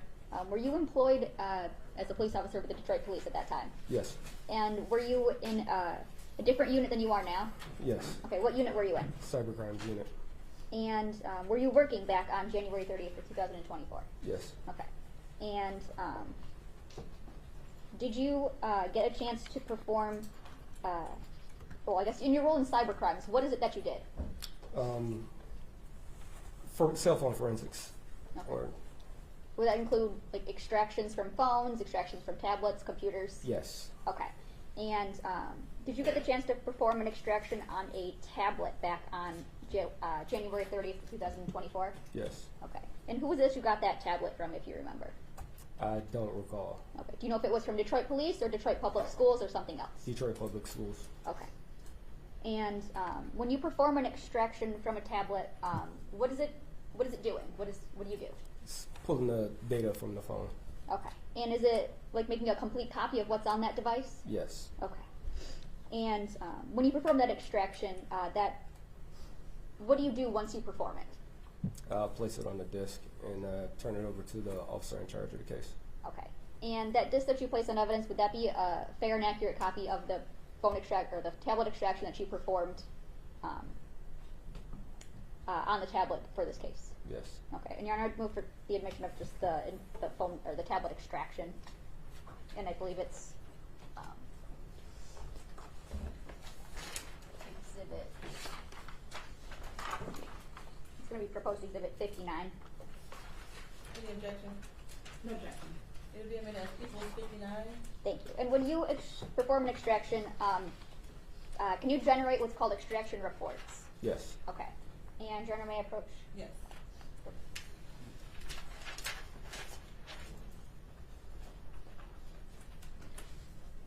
Now, I'm handing you what's marked as People's Proposed Exhibit 60. Can you tell me if this is a document that you recognize? Yes. And what is it that you recognize it as? Extraction summary. I'm sorry, the door opened. What did you say? An extraction summary. A report, a summary of the extraction. Okay. And is that the report that was generated for the tablet extraction that you did?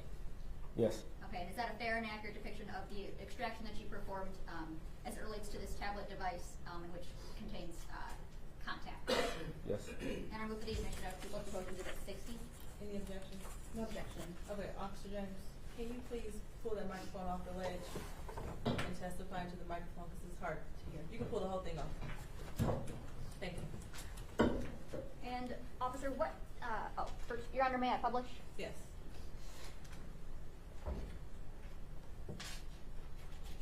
So I can follow along with you. Fair to say that you are the examiner name. That would be you. Yes. And your organization is the Cybercrimes Unit. Yes. And the investigator is listed as a Detective Gardner. Are you familiar with that person? Yes. Okay. Who is that person? Investigator with the Detroit Public Schools. Okay. And what type of tablet is it that you extracted? Amazon tablet. Okay. And in this report, going on to page 2, when you do an extraction, you're able to, I guess, select parts of a device that you want to extract. Is that fair? Can you ask that again? When you run a report, are you able to select parts that you want to run a report for? Yes. Okay.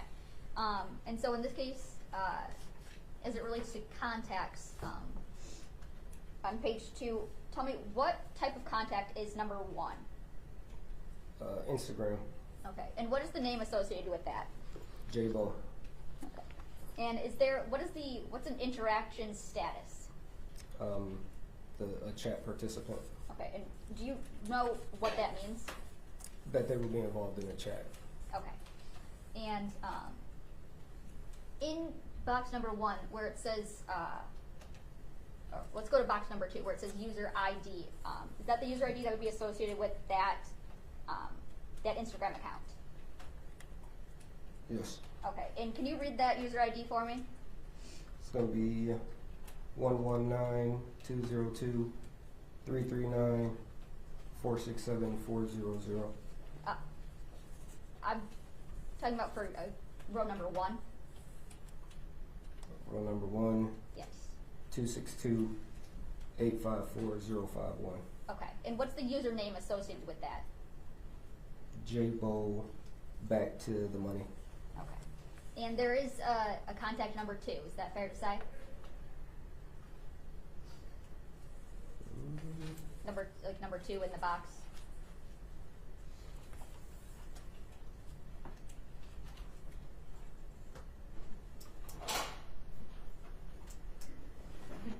You mean phone number? No, the second account. Number 2. Yes, number 2. What kind of interaction status is that? Friend. Okay. And what's the Friend. Okay, and what's the name associated with that? J-Bo. Okay, and what kind of user in box number 2 under entries, there's a user ID. What kind of user ID is that? Facebook. Okay. And going back up to contact number 1, where it says photos, it's fair to say there's like a kind of a hyperlink there? Yes. Okay. And would that indicate that there is something attached to this contact? Yes. Okay. And it says photos. Would it be fair to say that would be a photo that was attached? Yes. Okay. And I believe that's going to be page 3 of that report. When you click photos, this is the photo that would come up under that Instagram account? Yes. Okay.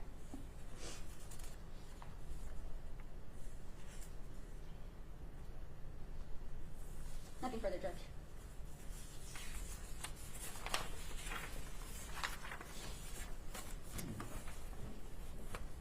Your Honor, we have no questions. Okay, you're done testifying. Thank you. Thank you.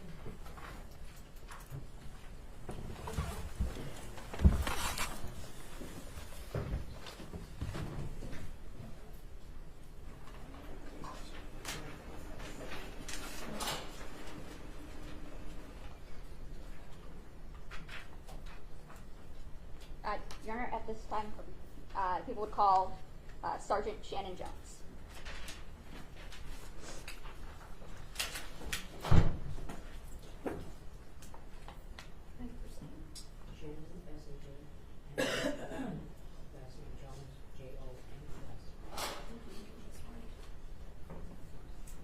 You swear to tell the truth, the whole truth, and nothing but the truth? Yes, ma'am. Okay.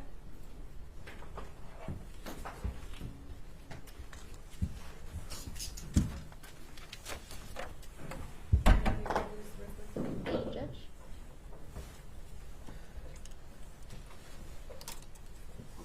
Good afternoon. Could you please state your name for the record? Shannon Jones. And how are you employed? I'm a sergeant with the City of Detroit Police Department. And are you assigned to a special unit or division? Yes. And what is that? I'm assigned to homicide, missing persons unit. And how long have you been employed in that role? I've been at missing persons since 2013. And before that, where were you at? Patrol. Okay, and how long were you there? I've been on the department for a total of 24 years. Okay. So throughout the prior years to missing persons, I had various assignments. And what is your role in this case? I'm the officer in charge. What does it mean to be an officer in charge?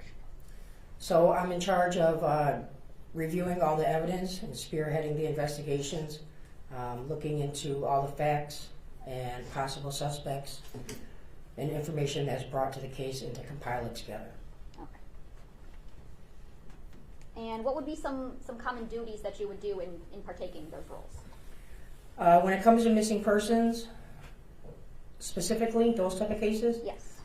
So a missing person case, when someone's reported missing, we always go out to the home, search the home, talk to family, and try to get a good timeline of when that person was last seen, their common habits, where they are supposed to be, has any patterns changed, are they not going to school and not going to work. If the investigation leads us to believe that that person may be in danger or that there's something more to just not coming home, then we start pulling different video and try to look into cell phone data or friends or associates of that specific missing. And in particular, have you investigated what would be known as a no body case before? Yes. Okay, and what does it mean to be a no body case?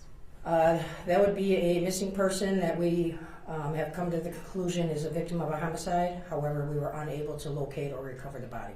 Okay, and how does that kind of investigation differ, if at all, from another investigation that you would do? It's a little tougher. You need to go through and kind of be able to show and establish that this person is no longer with us today. When you have a body, it's obvious, then you can come to the conclusion and work your case that way. So on a no-body case, you're trying to find any signs of life, any evidence to show that there might have been some possible danger or some assault that may have happened to this person. Now, I'm going to start with, when did you get the case of Neziah Harris? So it was first requested to me on February 12th. I received the email. It was just kind of asked me to look into the case. It wasn't at our building yet or at our department. I looked into the case and I saw that DPS was initially assigned the case, and I had reached out to Lieutenant Harris from DPS to kind of ask for an update on where they were, kind of see how the case was progressing and any evidence that they may have had. Okay. So after that, how did it come about that you got this case? So after meeting and discussing with Lieutenant Harris and reviewing the different things, it was determined that there had been enough suspicious possible things connected to her being gone. Number one, she's never been missing before. There's been no updates on any of her social media, which is very uncommon for a young child or juvenile. They're addicted to those. There had been a last known contact that she had possibly met somebody, is what we were informed, that there was a text message for her to be picked up, and that would have been the same day that she went missing. So when you first officially received this case, tell me, what is it that you do right off the bat? So this case was a little different because we kind of had to go back. We were already a month behind. She went missing January 9th, and now it's February 12th. We start kind of looking into what has already been done and then what steps I would normally take moving forward. Okay. So what kind of steps do you take moving forward?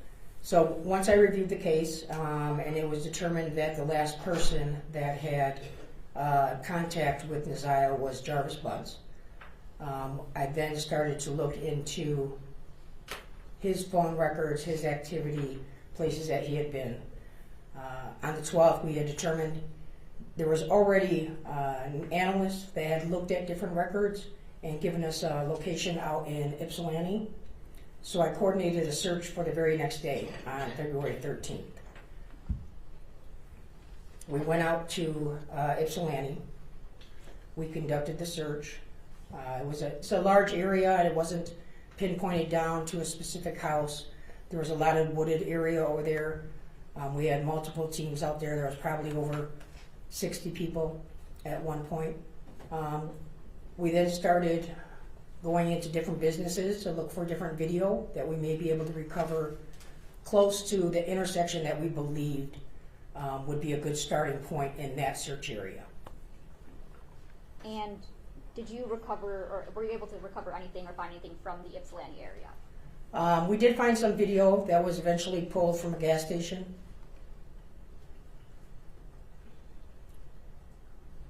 And what was, I guess, the condition of that video? So the video is from a gas station. It shows the intersection, I believe it's Michigan and Carpenter, which is actually, I think that is like a Springfield township. It's kind of like a little small city just outside of Ypsilanti. At that point, we didn't know exactly what we're looking for, so we just kind of pulled like the window that we knew the devices were out there, specifically Jarvis Butts' device that was out there. So we kind of just pull all of that video before we lose it. And then as we gather more information, we can kind of go back and look at the video to see if there's something now that we can focus in on what we should look for. Okay. Now that brings up a good point. You said you're a month behind on this investigation. Yes. So that fair to say being a month behind would cause you to potentially lose critical pieces of evidence. Yes. Okay. And some of those pieces of evidence, fair to say, could be videos. Correct. Okay. Why would it be that you would be losing those videos? So most video systems, and every business is different.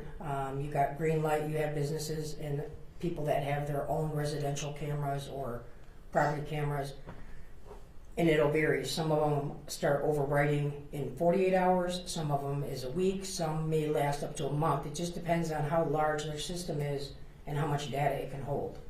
And is that a struggle that you encountered in this case? Yes. Okay. And where is it that you encountered that?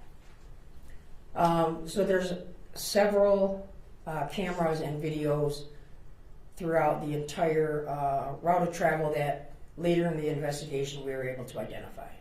But as we identified those locations and went to see if video was still able to be there, it had already been overwritten or was not available. Okay. Now I want to take you back. You did the search in Ypsilanti. Did you do any other searches kind of immediately at that time? Yes. Tell me about one of them. We're going to go through them, but start with one of them. Okay. So after we didn't find anything in Ypsilanti, I kind of got to go backwards a little bit and go back to who we had known was the last contact with her, which was Mr. Butts. So we did a search warrant for his home. Later, I believe it was like later that night, 13th into the 14th, we had kind of worked all the way through. Okay. We did a search warrant to obtain his cell phone so we could try to do an extraction. We contacted the jail to look through his property. There was no cell phone in the property. We then ordered the jail calls to see if there was any conversations, anybody that he had talked to. We knew that he had turned himself in on February 7th. As we started to listen to those jail calls, there was a call where he had asked his shop partner, Cordell Wright, to retrieve a phone out of a vehicle. We then went and picked up Mr. Wright and brought him down to our headquarters to talk to him about the cell phone. He did confirm and he acknowledged the phone call. He said that vehicle came up there was a Tahoe, Tashi's vehicle, Tashiana, and that he had looked in the back seat and tried to find where the phone was that Mr. Butts kind of described where he had hid it in this vehicle. He said that he was unable to locate it. So at that point, we then did a workup on Tashiana to find out where she lived, what type of vehicle she had. It matched the description that he kind of described. We did a search warrant for her home in an attempt to locate the cellular device and any other possible evidence that may help us and direct us to where Neziah is. Okay, so I'm going to backtrack a little bit. You started off with you went to do a search warrant at Mr. Butts' home. Yes. And would that be the one on Wilshire? Yes. Okay. And did you find anything at his house? Yes. And what is it that you found? So from his home we had recovered, there were some electronic devices. We recovered some phones, maybe a tablet, and we recovered his ID, wallet, and a firearm that was with his wallet. I believe there was 2 actual firearms, and then there was a long gun, a rifle that was in the closet. Okay. And did that search warrant include a vehicle? Yes. And what kind of vehicle did it include? It included all vehicles that we believe may be associated. At that time, we impounded a Cadillac Escalade. Now, You said at that point you knew that Mr. Butts had turned himself in to, is it the Wayne County Jail? Yes. And is that was back on February 7th of 2024? Correct. And at that time, did you know how long he was serving a sentence for? We had got information that he was possibly going to be there till December. Okay. And that would be completely unrelated to, that sentence is completely unrelated to your investigation? Yes. Okay. And then you said that you had pulled some jail calls, and that's what led you to Cordell Wright. Correct. And that that jail call that you had listened to, that was previously admitted as People's Exhibit 1? Yes. Okay. And that led you to Tashiana Davis? Correct. And then you subsequently executed a search warrant at her house? Correct. And is that on Neff Street? Yes. Okay. And she had a vehicle there that matched the description that Cordell Wright had given you? Yes. Okay, and would that have been a Chevy Suburban? Yes. Okay. And then you subsequently searched that vehicle? Yes. And what is it that you found in that vehicle? I found in that vehicle a iPhone 11, and it was in the exact area that Mr. Butts had described to his shop partner Cordell, where it would be located. Okay. And that phone, so ultimately, after you do that, what's the next step that you took? Well, we had to identify that was the actual correct phone. It was in the right place, but we still needed to get it to our headquarters and download it. We had the phone there. We made a call to 911 from that phone in order to see what the identification number was to try to verify, so we weren't just taking random phones. It did come back to Jarvis Butts' phone number that we were looking for. The phone was then placed on evidence and taken to our base. And what's the next thing that you did after that? So after that, the phone now is getting processed under the search warrant. Okay. It is given to, was given to Detective Markle, where she processed that. We then continued. We had searched the residence on Wilshire. We had searched Neff. We also executed a search warrant at 9000 Connor.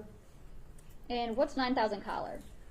9000 Connor is the location that was identified that Jarvis Butts worked at with his shop partner.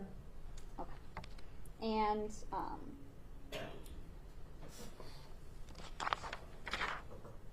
did you find anything or anything at 9000 Connor? We did take some things as evidence. There was a lot of activity going on, so I had multiple different units from within our homicide squad assisting me with different search warrants that we were executing. I believe it was the Northeast squad actually executed the Connor location search warrant. They were advised of some items to look for, obviously children's clothing.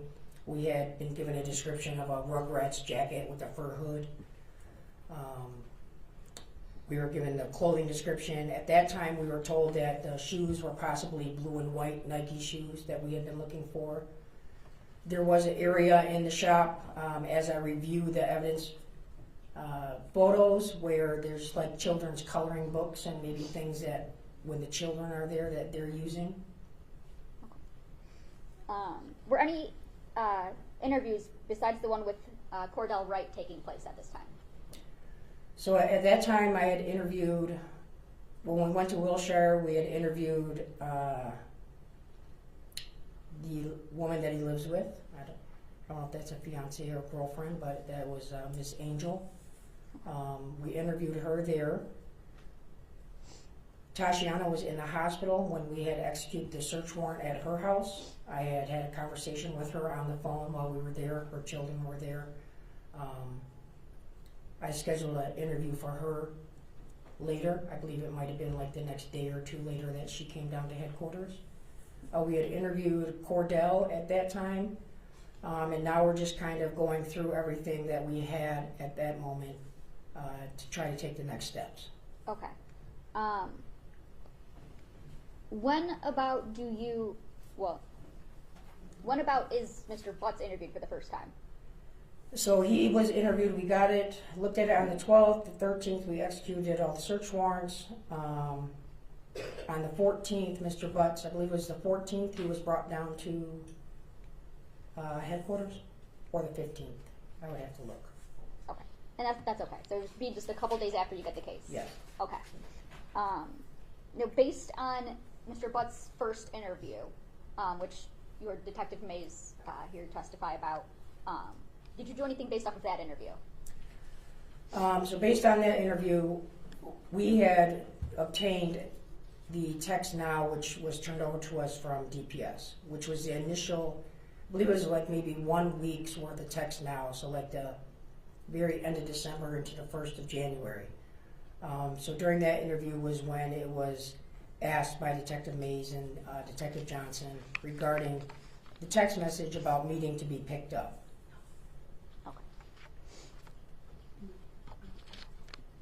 Now,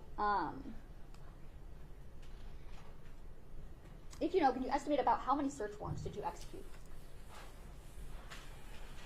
Probably over 20. Throughout the entire, it has to be over 20.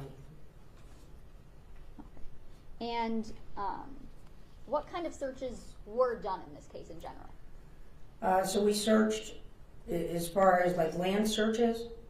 All kinds. All kinds.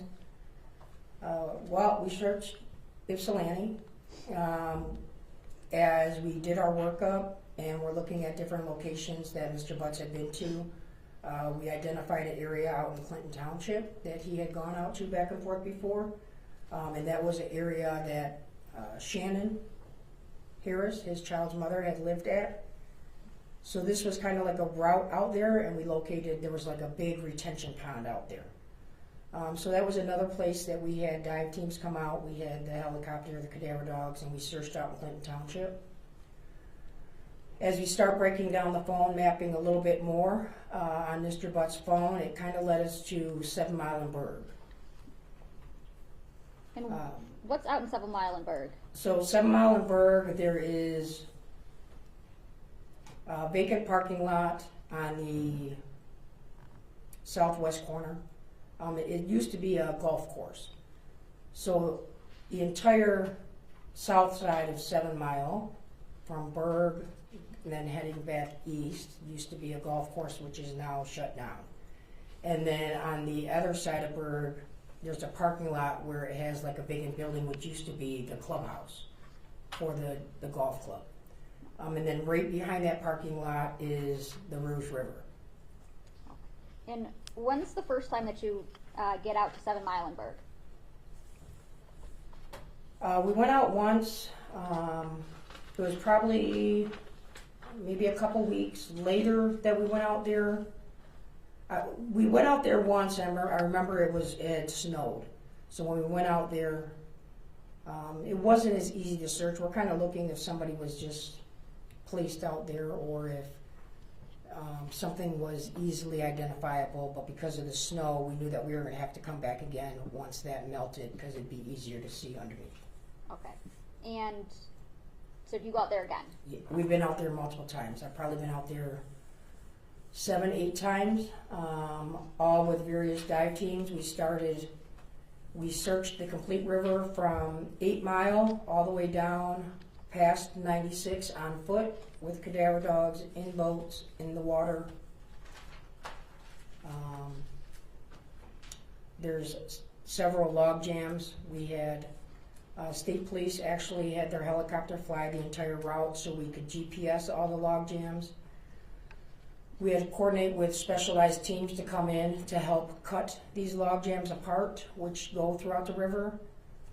And then throughout the season, obviously we had some rain, so the water goes up and down, which now brings the debris onto the land, so you have to actually search the land a couple hundred feet in some places that the water has pulled debris. We searched the homes, as I said, searched the vehicles. All right. So when you're out there at 7 Mile and Berg, do you have an idea of what you're looking for? Yes. Okay. And what was the idea of what you're looking for? So initially when we were out there, again, we had the clothing description. We had the picture of her that she had sent that night, or that day that she went missing on the 9th. So we were looking for the black hoodie. We were looking for, again, initially we were told blue and white gym shoes.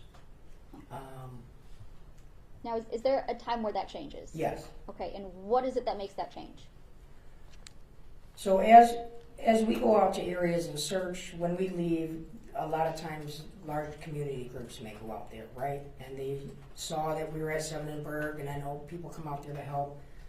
There was a group that had been out there and they were recording, and they saw a pair of Nike shoes, which were the red and black.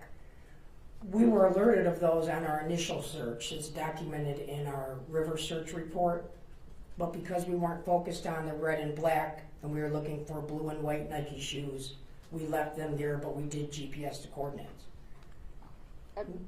Stop you right there. That would have been Border Patrol Agent Wyatt Barnes. Yes. Okay, you heard his testimony. Yes. All right, continue. Yeah.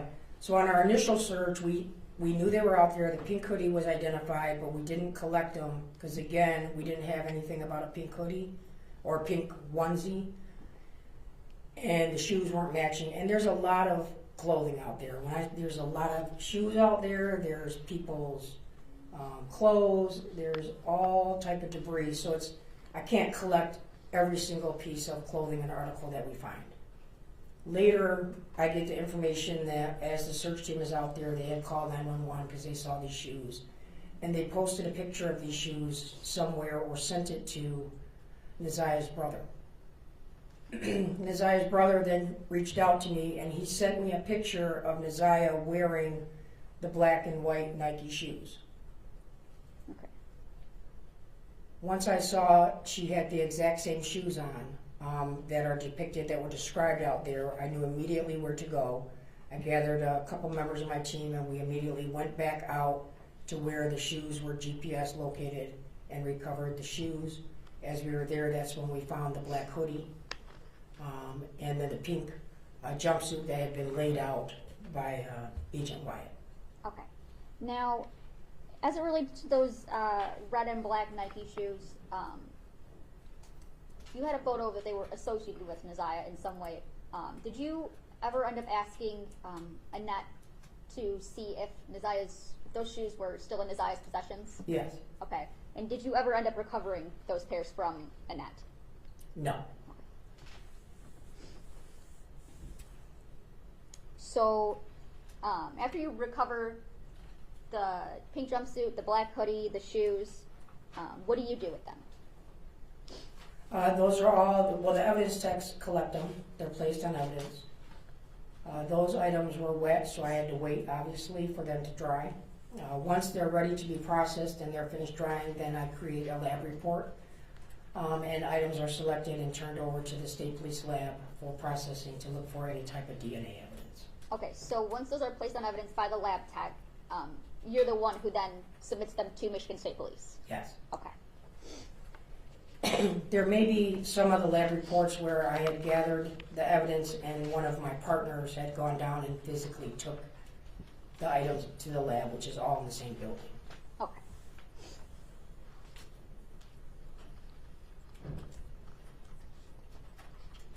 Now,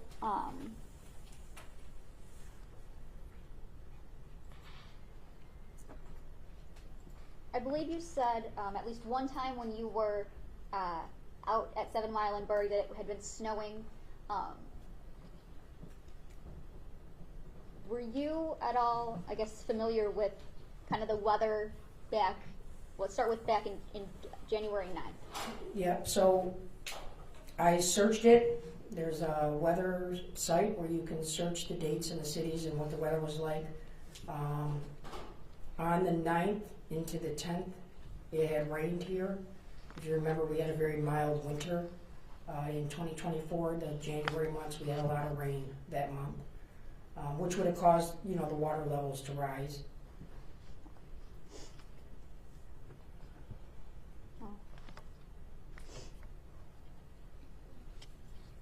Now,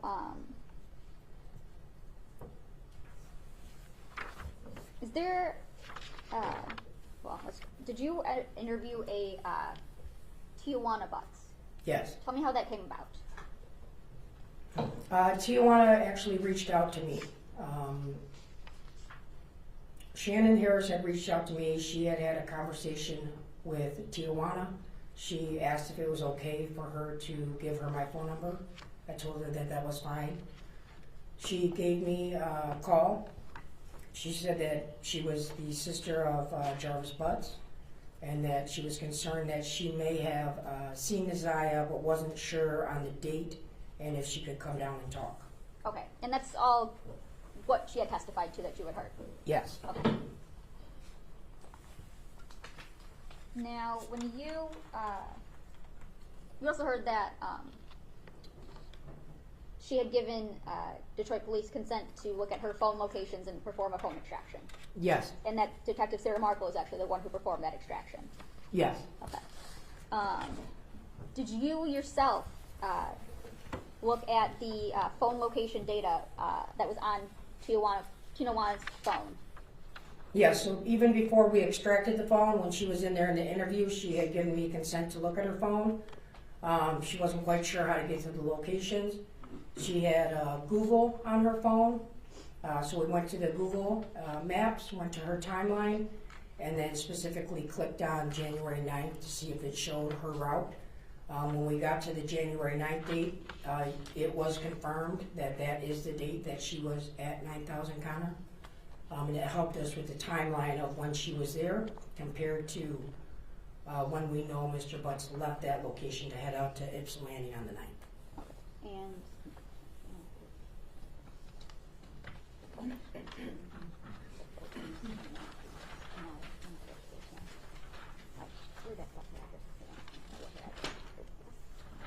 Your Honor, may I approach People's Proposed Exhibit 85? Yes. I mean 58. Sorry, Yes. numbers. Handing you its marked as People's Proposed Exhibit 58. Can you look at that and tell me if you recognize it?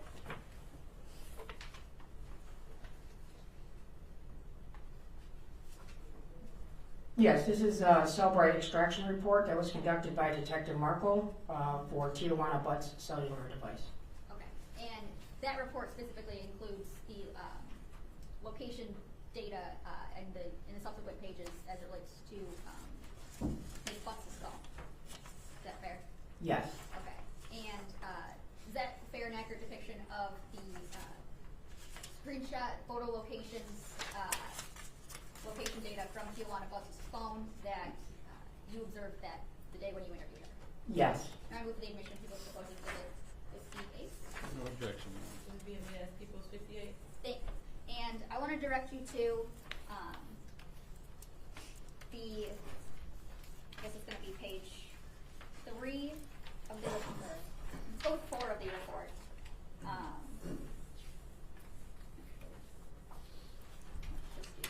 Page 5. Where does it say that Ms. Butts was from 3:45 p.m. to 5:16 p.m.? So it gives the location described on here. It says Citgo, and it gives the address of 9000 Connor Street, Detroit, Michigan 48213. And do you know do you know Mr. Butts' 9000 Connor auto shop to be connected with a gas station? Yes. Okay.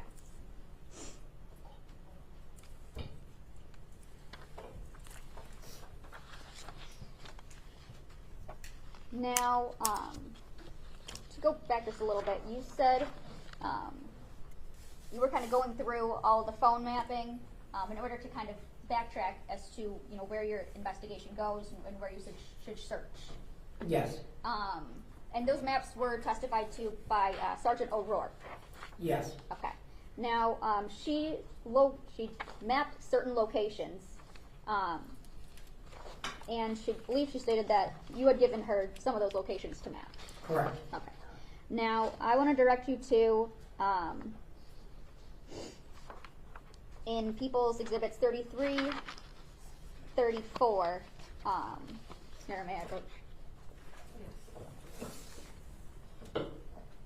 The blue dot here is it that that indicates, and what is the importance of that?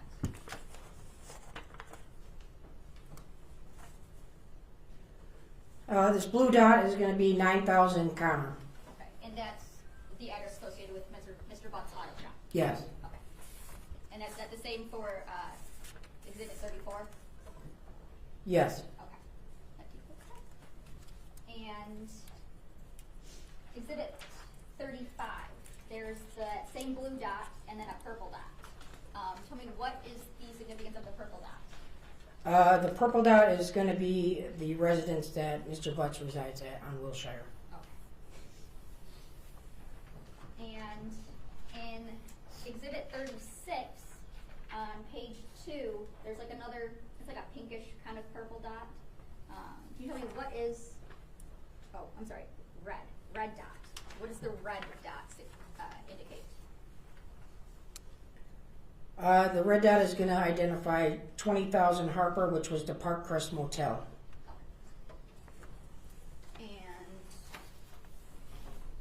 on page 4 of 4, there is a lighter purple dot along with that red dot. What does the purple dot indicate? That dot is going to indicate 4 East Alexandrine. Okay, and what's the significance of 4 East Alexandrine? Mr. Butts has a different girlfriend that lives at that location.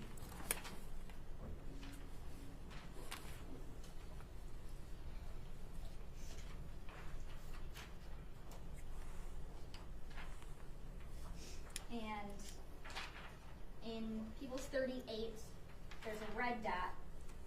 Which dot is that? That would identify 7 Mile and Berg. Okay, and is that the same 7 Mile and Berg? You tell me.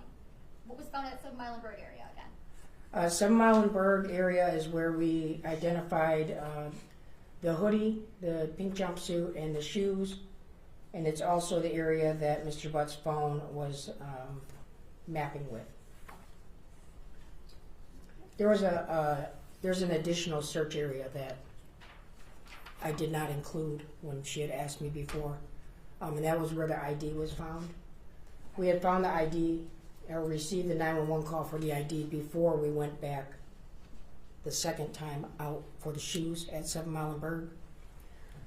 So we had also searched all the Evergreen. There's the Henry Ford High School over there. We searched behind the school, the wooded areas, and all the vacant homes in that surrounding as well. And that would have been the ID that Miss Smith had recovered? Yes. Okay.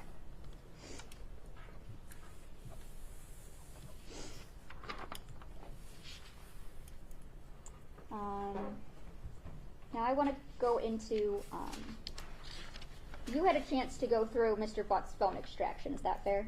Yes. Okay. And did you also do a search warrant as it relates to a Google account for Mr. Butts? Yes. Okay. And how was it that you knew what his Google Gmail was? That was documented when I went through the cell phone. Okay.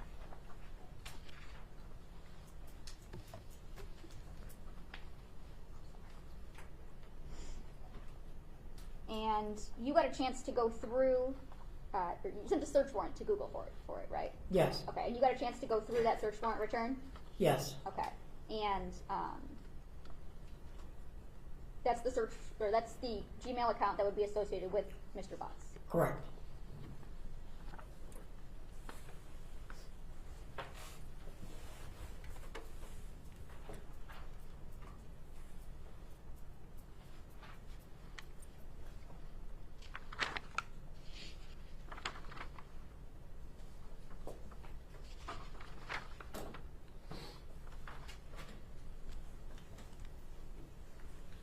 And you're ready to book proposed exhibit 63?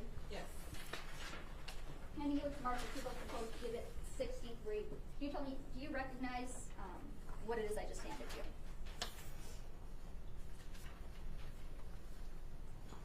Yes, this contains Jarvis Butts 82 at gmail.com, which was his Google subscriber information. And that's the first page. And the second page is, what would those include? The next pages include searches that I located inside that Google return that we received from Google. Okay. And does that document fairly and accurately depict what it is you received back from Google as it relates to a search warrant for Jarvis Butts 82@gmail.com? Yes. And I move for the admission of Eagle's proposed exhibit. I forgot. 63. Any objection? No objection. It'll be admitted as People's 63. Okay. Now I want to go back to the first page. And you said that with the subscriber information. Tell me, who is the subscriber? So it has a Google account ID number, then it gives a name that says Jarvis Butts. It has an email address, jarvisbutts82@gmail.com. There's also a phone number that's connected to it, which is 313-585-8719. And is there a birthday associated with that?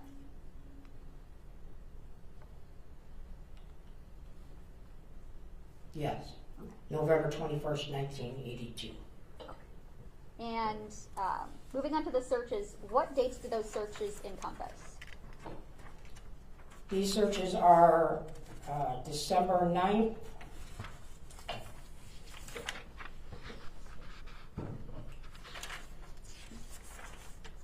Of what year? yep, December 9th, 10th, and 11th of 2023. Okay. And it's fair to say that those are the entirety of all of the searches from those days? It is not all of them, no. Those are just select ones from the Google return? Yes. All right. Starting with December 9th, tell me which ones that we have in that exhibit. So the first, you want me to read the ones that are just highlighted, or you want me to start at the top of here?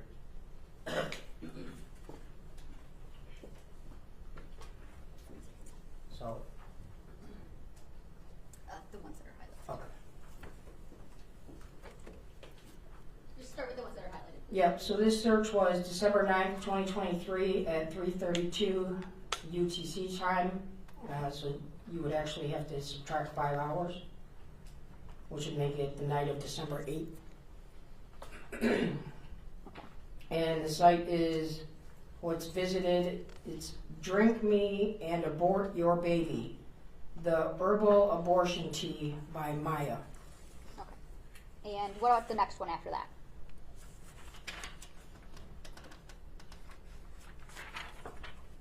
There is a site that's visited on December, it says here December 10th, 2023 at 9:32 p.m. UTC, so -5. And the site visited is plannedparenthood.org/learn/abortion/the abortion pill. And yes, the next search is immediately after that, so December 10th at 9:32 p.m. UTC. The abortion pill. Get the facts about medication abortion.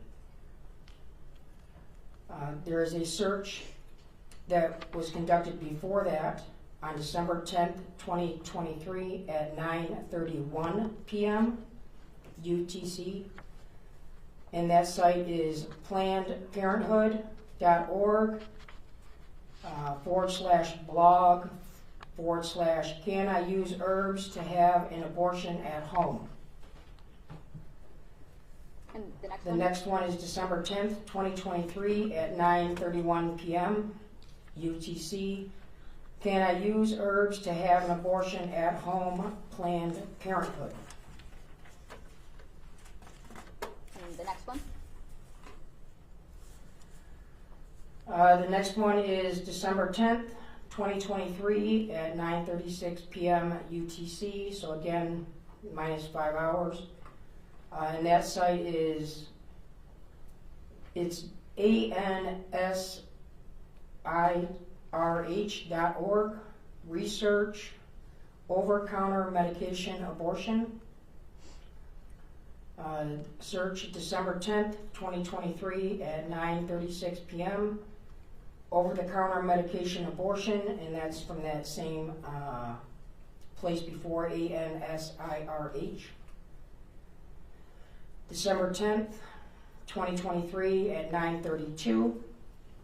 Planned Parenthood, abortion, the abortion pill. How do I have an abortion using only misoprostol, misoprostol. The next search, December 10th, 2023 at 9:32. Planned Parenthood, learn abortion, the abortion pill. So it's like the same, back and forth to the same site. On December 11th at 11:43 p.m. UTC, so minus 5 hours, specifically is searched is, can I drink red antifreeze? Again, that same item is searched again right after the same time, 11:43 on December 11th, 2023.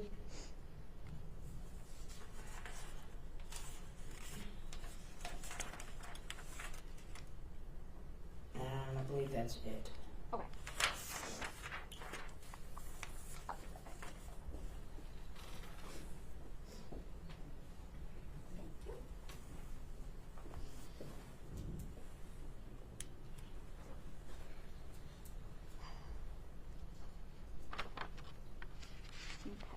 Now,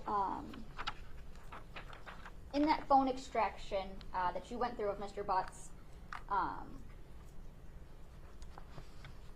that Detective Markle had admitted, were you able to go through, and I know you had mentioned there was a Text Now app and Text Now phone numbers that Yes. have been associated with Neziah. Yes. When you went through Mr. Butts' phone extraction, did you find any of Neziah's Text Now numbers? Yes. Okay.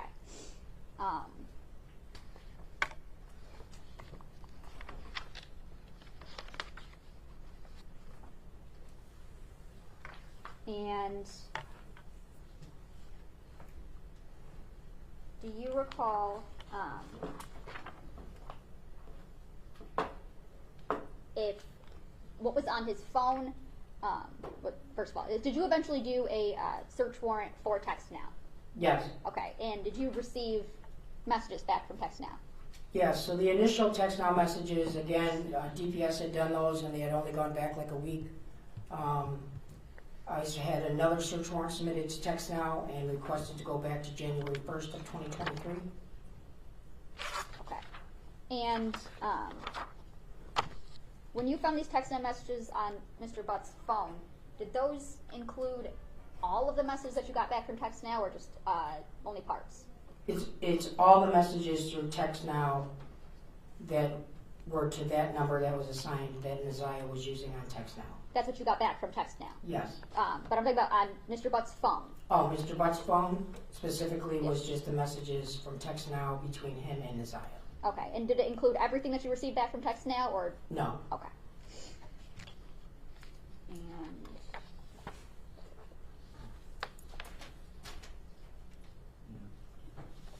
Senator, may I approach? Yes. Approaching with Nichols, proposed exhibits 46 and 47. Can you tell me, in exhibit 46, do you recognize what I handed you? Yes, this is an extraction report for a iPhone, and it was for phone number account 313-585-8719. And this is the section in that extraction about messages. Okay. And is that exhibit, proposed exhibit 46, is that a fair and accurate depiction of the messages that were on Jarvis Butts' phone between his phone number and the number 213-743-3173? 231, yes. 231. Yes, 231. Yes. Sorry, numbers. 231-743-3137. Yes. Okay. And those are the ones that you had seen on Mr. Butts' phone? Correct. And I move for the admission of proposed exhibit 46. Objection. It'll be rated as People's 46. And those cover a period of October 7th, 2023 through November 23rd, 2023. Is that fair? Yes. Okay. And now I want to show you proposed exhibit 47. Do you recognize what I handed you in 47? Yes, this is another extraction from the phone, and this is under the message section. And is that a fair and accurate depiction of the messages that you went through on Mr. Butts' phone to the number 313-379-5882? Yes. Okay. And I would move the admission of People's Proposed Exhibit 47. No objection, Your Honor. It'll be rated as People's 47. Can you repeat that phone number? Yep, 313-379-5882. Thank you. Thank you. And those would be from the date period of September 26th, 2022 to September 30th, 2022. Yes.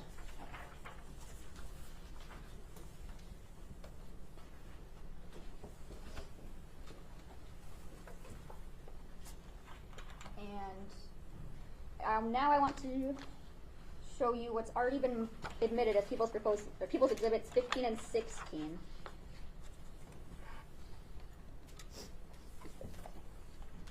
And these were already admitted. These are certified copies of text mail messages. So I want to talk specifically about subscriber information within them. In People's 15, is there a subscriber as it relates to them? Yes. Okay, and who is that subscriber? Excuse me, you need to let me hear. I can't hear you with your back turned. Okay, so is there a subscriber as it relates to that? Yes. Who is that?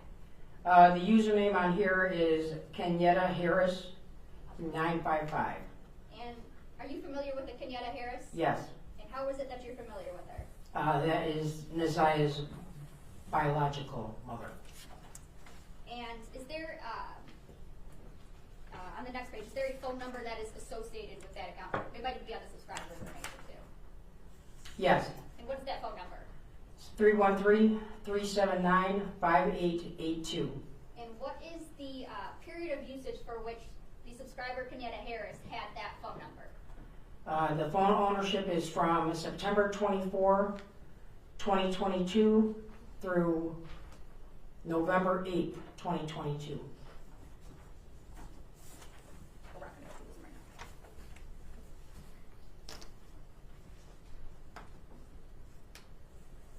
And for the subscriber information in People's 16, can you tell me who is the subscriber there? The subscriber here, the username is Nazia Harris 74. And is there a phone number associated with that? Yes. What is that phone number? 231-743-3137. And is there a phone ownership date period for that? Yes. What's that date period? January 1st, 2024 to February 6, 2024.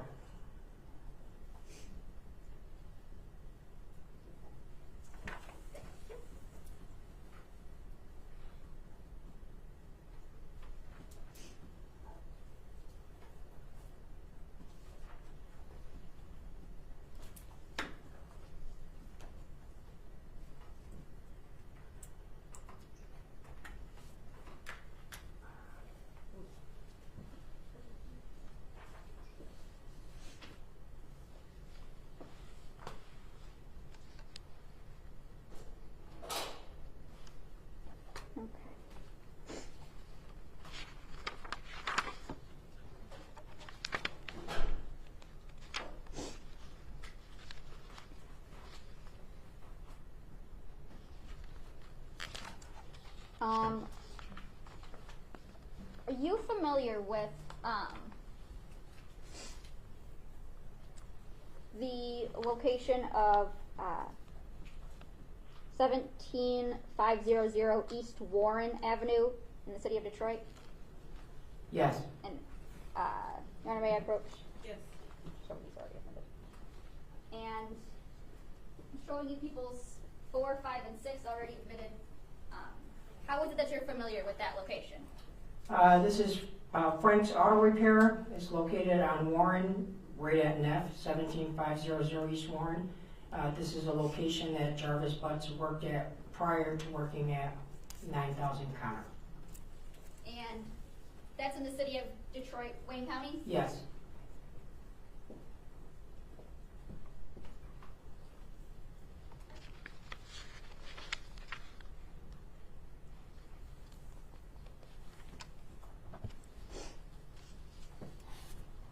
Now, did you yourself, I want to go into the interviews with Mr. Butts. Yes. Did you interview Mr. Butts? Yes. Okay. I want to start with an interview back on May 31st, 2024. Do you see the person that you interviewed in the courtroom today? Yes. Okay.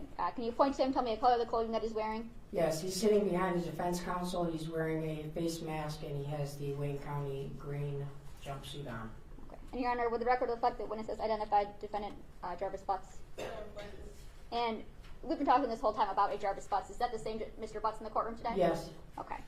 Now this interview back on May 31st, 2024, where was that at? That was at the Wayne County Jail. Okay. And who was all there? Myself and Sergeant Lance Sullivan. And do you recall about what time this interview took place? It was in the afternoon. Okay. Or about how long did this interview last? Like 2-3 hours. Okay. And was Mr. Butts, did you ask him about his education and speaking English, things like that? Yes. And did you offer him any food or drink? I believe at one point we had asked him about if he needed some water because we had been there a minute. Okay. And did you read Mr. Butts his constitutional rights? I believe Sergeant Sullivan went through those with him. Okay. And was something used to assist in the reading of those rights? Yes. Okay. And Your Honor, may I approach? Yes. Handing you a Smart as Legal Proposed Exhibit 26. You tell me what it is I just handed you. So this is a Detroit Police Department constitutional rights, advice and rights form. And is that a fair and accurate depiction of the one that was executed back on May 31st, 2024 with Mr. Butts? Yes. Your Honor, I move for the admission of People's Proposed Exhibit 26. No objection, Your Honor. It would be admitted as People's 26. Thank you. And did Mr. Butts, did he sign or initial acknowledging his rights? Yes, he read them and he initialed them and he signed. Okay. And did he agree to speak with you two? Yes. Okay. And I would pass for voluntariness.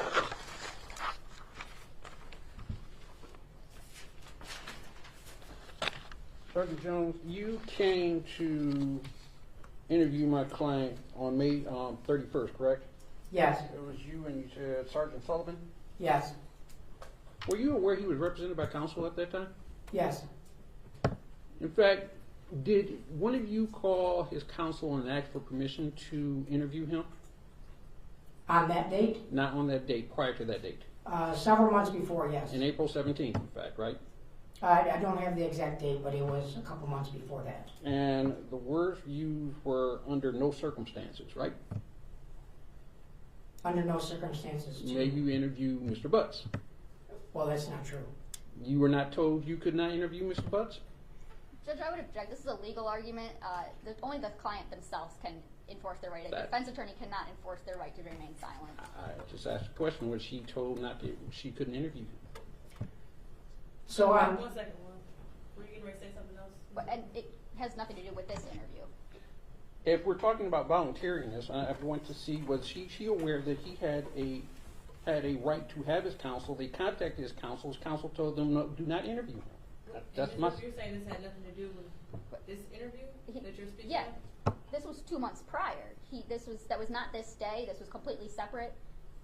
And a defense attorney cannot invoke their client's right to remain silent. That's just the end of it. It's true. So, You and your partner went to speak to Mr. Butts, correct?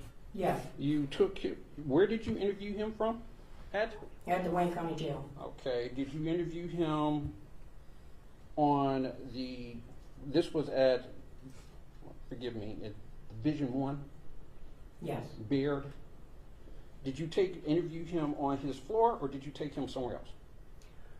I don't know where his floor is, so Wayne County had prepared a room for us to be able to interview him. Okay, so you took him to another room, and you and your partner interviewed him? Yes. And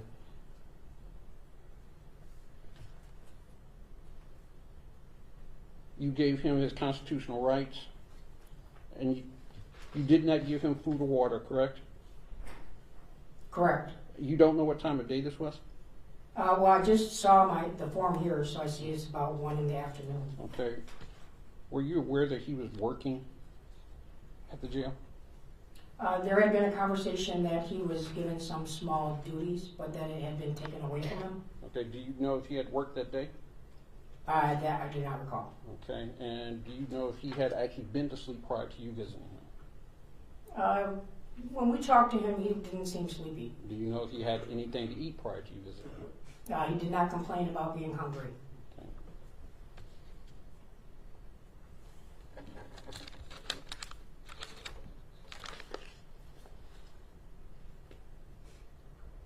Yeah, we're going to pass voluntariness.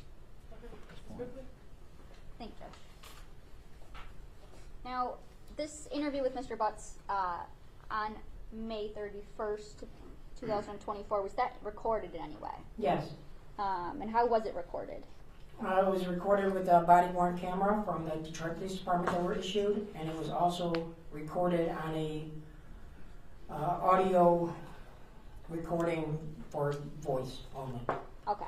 So it was audio and video on the body cam, and then also just Yeah, audio. so 2 different factors. Okay. So, and it's fair that you had seen this video prior to today? Yes. Okay. And when you saw that video from May 31st, 2024, was that video a fair and accurate depiction of the video interview that took place? Yes. And I move for the admission of People's Proposed Exhibit 27. Any objection? No objection. It will be admitted as People's Exhibit 27. Thank you. And for the audio, do you have a chance to prior listen to that? Yes. And was that audio a fair and accurate depiction of the audio that was recorded from the interview back on May 31st, 2024? Yes. And I move for the admission of People's Proposed Exhibit 28. Any objection? No objection. It will be admitted as People's 28. Thank you, Judge. And you also interviewed him, well, let's go with the 31st. Your Honor, may I publish? Yes. Thank you. And I made clips this time. I'm not going to play the entire video.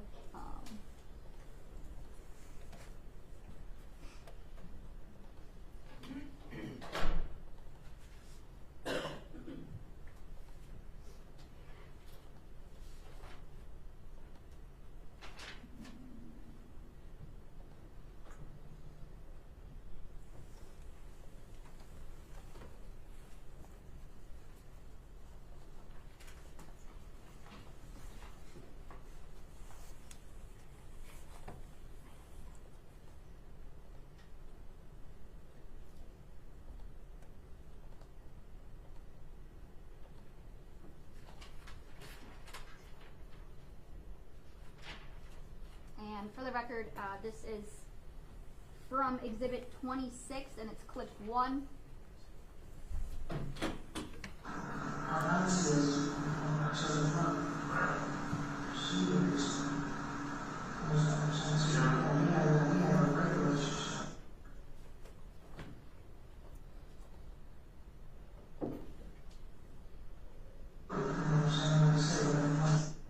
And this is clip 2.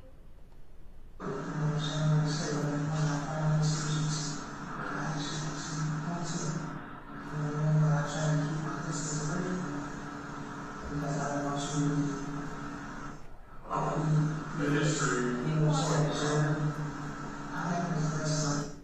can't hear anything he's saying.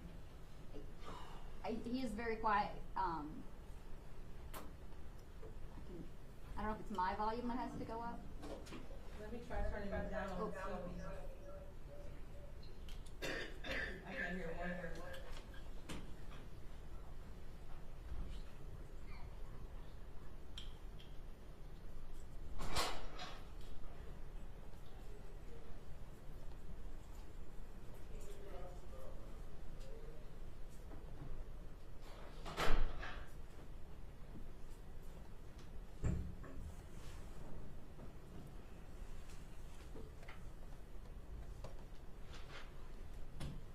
Try now.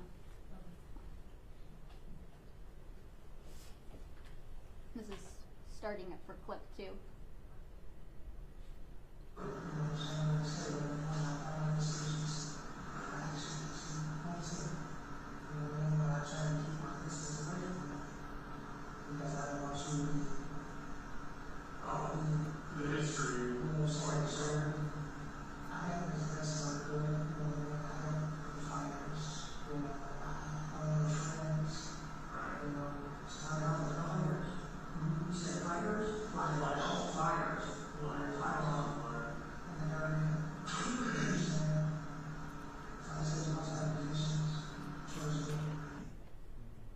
Now, in that clip, Mr. Butts was talking about him keeping his distance given his history. Yes. And that he tried to help as best as he could with flyers. That he was trying to help with flyers regarding Miss I being missing, yes. Okay. Now I'm going to play clip 3. What are the applications? They said that I was supposed to be in the area. She was telling me I was supposed to be in the area at the time. Well, I worked in the area. That's not so. Did they say why they came to you, or were you just on time to you? I was trying to say these sentences. Talking about meet them, and I exposed them to them that day. Anytime we start text messaging too much, they said to see texting,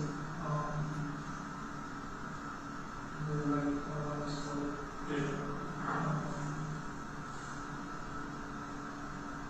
am I going to do that? Straight, and text message, or what's the text message? From time to time, I have a lot of jobs. And I don't get money, so I decided to get money that day.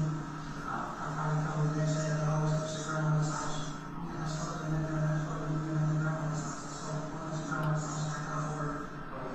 She gave me the money. Last time we saw her. So that was like a normal text, so she wouldn't be texting me. Yeah, like next text, like, I don't know how money. If you bring my money, you have to work for us. You understand? And that was really nice. That was really good. A lot of times when I did sometimes when I work at Fox, so I lived somewhere around there. I'm in the office space. You know, bathroom, and bathroom, stuff like that. Organize the store. And I'm paid. You know, so we decide like that. Okay. Now, in that clip, he talks mostly about that there was some text messages. He would have the girls come and clean, be at the shop, you know, and he would have work for them. Yeah, he was talking about he would pick up the kids, he would give them a little bit of money, and they would come clean up and tidy up the shop. Okay. And that he believes that it's normal for her to text him for work. Yes. Okay. Now, clip 4.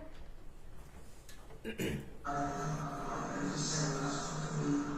remember that? That he tried to talk like it was for the money and he just weren't listening? Or? I remember that one text because we were visiting. Okay. And I've never, seen it. And would like to know that. Okay. Now, he's referring to seeing a text message but being busy. Yes. Okay. Tell me what was that about? When I believe that when she was texting him, he's referring back to when he was interviewed with Detective Mays and Johnson about the messages that she had texted him, and that he had assumed that he was going to be picking them up by the grandma's house. Then he hadn't replied because he was busy working, and then he finally replied with okay. Now, you also interviewed Mr. Butts the next day. You came back the next day. Yes. What's the reason you came back the next day? We had some more questions. Okay. And was he once again, I guess, was he still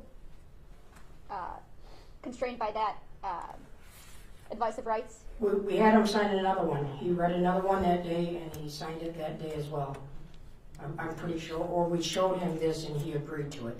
That's what it was. This was the paper. We showed him, he agreed to it, he understood it, and he continued to talk. Okay. So you were using that same form? Yes. Okay. And once again, sorry. Okay. And once again, he acknowledged his rights. Yes. And he did continue to speak with you. Yes. Okay. And he didn't mention anything about not wanting to speak with you. Correct. And did he give you any reason in your experience to think that him speaking with you wasn't voluntary? No. And just one second. You know, I passed for voir dire to voluntariness for the June 1st statement.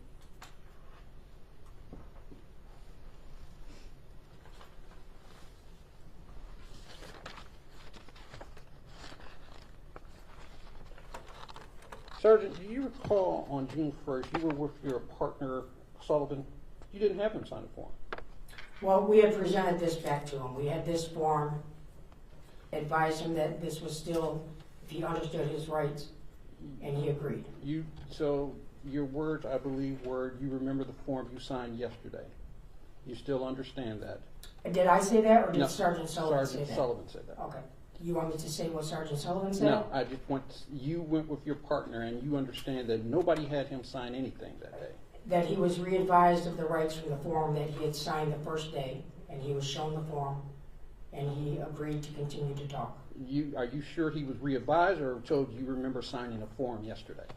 You would have to play to hear the exact, I can't tell you the exact words that Sergeant Sullivan said. I don't recall his exact words. So, Your Honor, I'm going to object to this.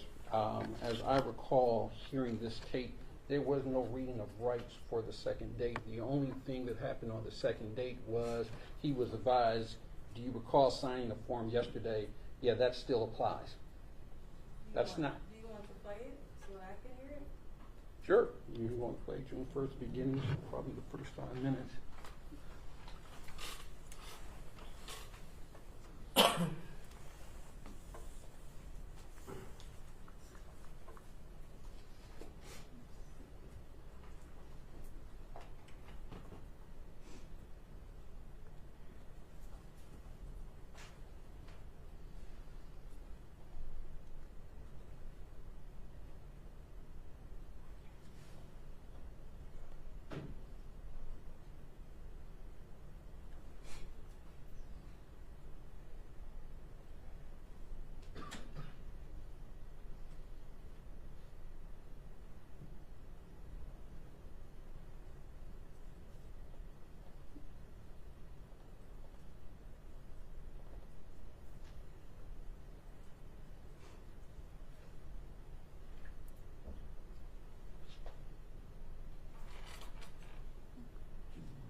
Sorry, hold on. This is 5:31.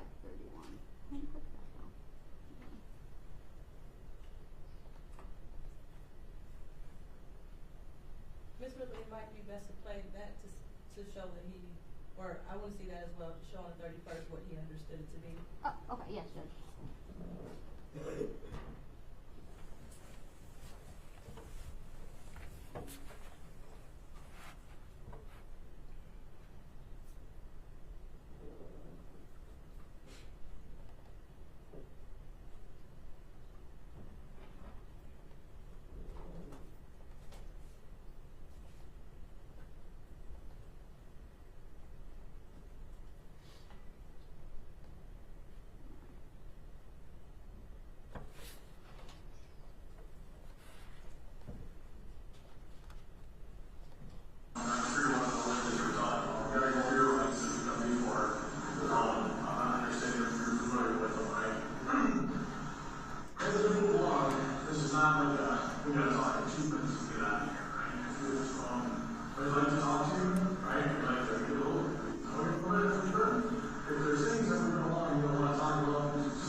For the record, that was from People's Exhibit 27, and it was paused at 4 minutes and 9 seconds.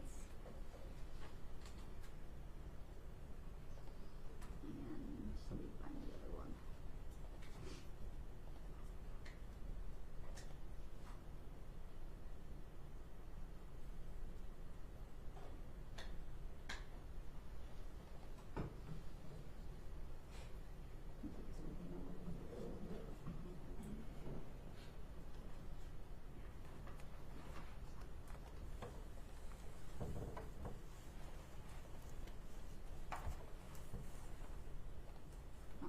And this is playing from Exhibit 29 at 1 minute 20 seconds. Oh, I didn't share it, I'm sorry.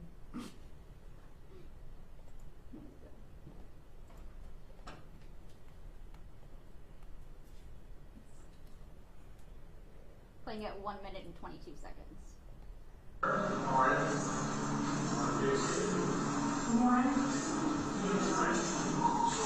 Here's my thing. We talked after we left, right? And my thinking was, I'm literally leaving tomorrow morning, 7 a.m. flight to Boston for 2 weeks of training. And I'm thinking, like, how would that look like? I talked to you, I thought we had a good talk, we had certainly, some stuff that we went back and looked at, And I'm thinking, like, if I come back 3 weeks from now, they're probably like, I just thought if we could, if I could talk to you this morning or today, and then no, I'm going to be gone for 2 weeks, right? So if you want to talk to me after, if you want to, and this is going to be a gap. Does that make sense? Okay, because I just thought, just say that, turn the table, right? You guys come talk to me, and 2 weeks, you're back at the third week, like this, right? So I'd like to ask you if we kind of continue our talk, can we talk some more?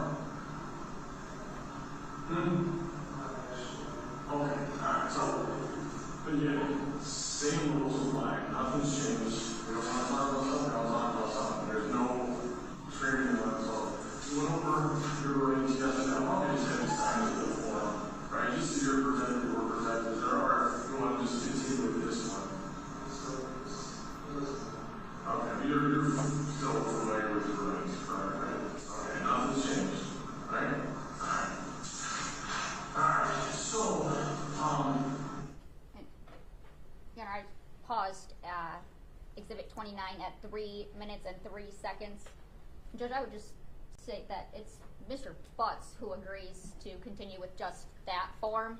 And I would also argue that another form is not actually needed. He did have that form in front of him. And in fact, because there was not even an invocation of a right, or there was nothing that would be, ambiguous or unequivocal, that there doesn't need to be another form signed. And Mr. Butts is clearly aware of his rights, as he stated. And he is the one who agreed to be okay with not signing another form and not going through with that. And, Your Honor, I would argue that just because he may know his right does not dispose the government of their duty to make sure that he is read, understands his right each and every time they interview him. So the fact that they may think he knows his right does not mean that they aren't supposed to read him his right, make sure he understands and make sure that they're accurate before he waives them. That's not a knowing, intelligent, voluntary waiver. And Judge, I would just say that Mr. Butts was not even under arrest for this case. There was no rights even needed. Yeah, they testified. He was in County Green for something else. He was in County Green for somewhere else, but he was not in his cell. He was not on his floor. They took him to another place where he was not free to go. Well, he wasn't free to go because of another reason, Judge, not because of anything to do with this case. So I also learned, I heard him saying there that he went to Wayne State for college. So that's correct, Judge. Question of whether or not you understand is out the window for me. The male detective did offer and said that he might as well do a different form, a new form for today, and the defendant, Mr. Butts, stated it wasn't necessary, not those exact words. And he said it's the same rules. If you don't want to talk, you don't have to. And are you familiar with your rights? And asked him that, and he said yes. I don't see if there was anything that was not voluntary about that interaction. So I'm going to find, or I'm going to deny your objection and find it to be voluntary. Thank you, Judge. And Sergeant Jones, that June 1st interview was audio recorded? Yes. And it was also video recorded? Yes. Just like the day before? Correct. And that video, we've just seen a clip here. Is that a fair and accurate depiction of the video statement that you took back on June 1st? Yes. We'll put them at People's Exhibit 29. Any objection outside of the one already? Outside of my standing objection? Yes. It'll be admitted. And it was also audio recorded? Yes. And you had a chance to review that audio? Yes. And that was a fair and accurate depiction of the audio recording of the interview back on June 1st? Yes, ma'am. And I would move for the admission of Exhibit 30. With the same standing objection, I would admit it. Thank you, Judge. And now I also have clips for this. Okay. And Judge, do you mind if I sit while I... No, I don't mind. Thank you.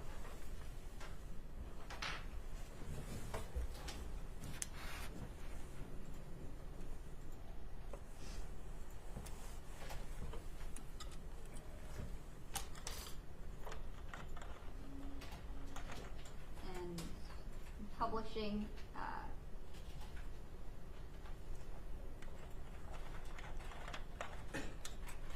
clip 1. Sorry. Yes, from Exhibit 29. Before, I mean, can I ask you?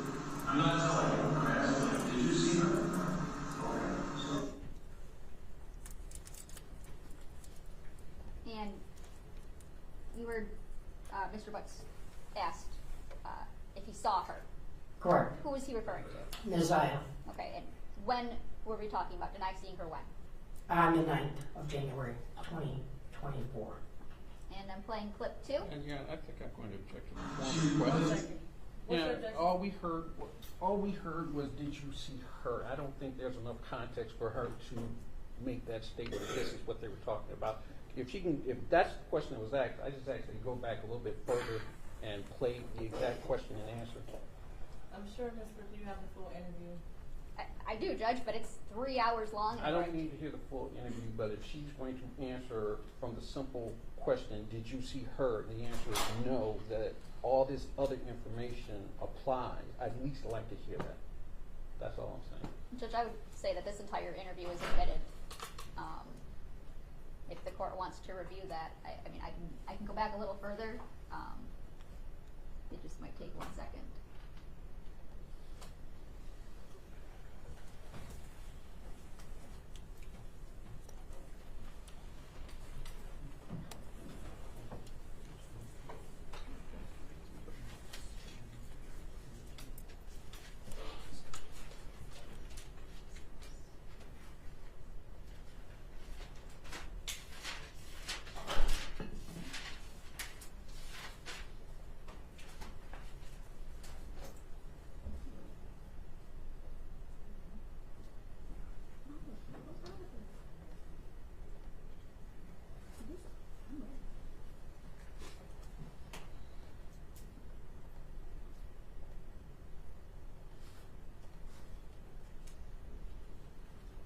And this will be playing from just a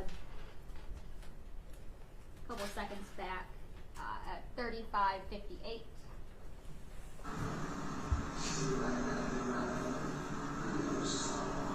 Did I ask you to told her? Can I ask you? I mean, are you been saying this very before? Can I ask you? I'm not telling you. I'm asking you. Did you see her? Okay. So,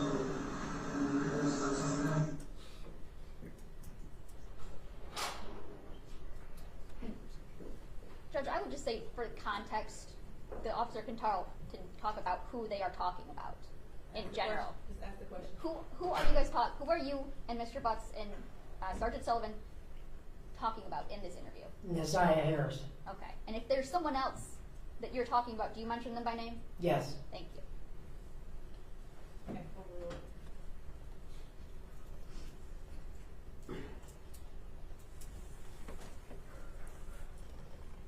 And then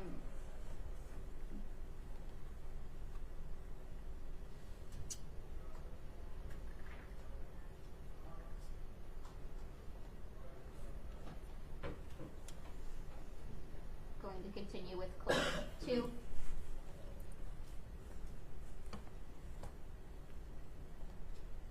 When did she go listen to January? 9th? So, if you know, like, how long, when was the last time you saw her before that? Right? When did she tell her? 2 days before. 2 days before. Okay. Yeah. 2 days before I said you were at the house because you're getting out a long time. Yeah. And playing clip 3. He said something like he was on time. Okay, so the ammunition for correction sent us some stuff, and he said, hey, this is where I was. And he had it in my back line. Yeah. But he had talked about a day, I don't remember which day it was, but he had talked about oil slamming and dropping a car that was repaired. And he had mentioned you were there, and he mentioned Zion was there. But I didn't know. That's why I'm asking. I'm not telling you. I'm just mentioning what he's saying. I'm not saying that, right? But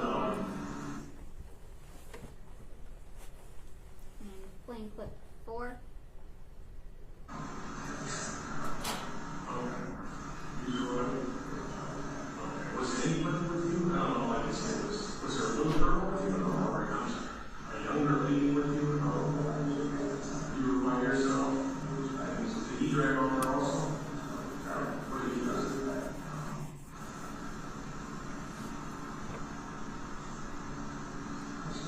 Oh, okay, no, I'm just wondering if it was like his car or something. Oh, okay. And clip 5. Alright, so like that night, like after you dropped it off and all that stuff, did you hotel or did you stay at home that night?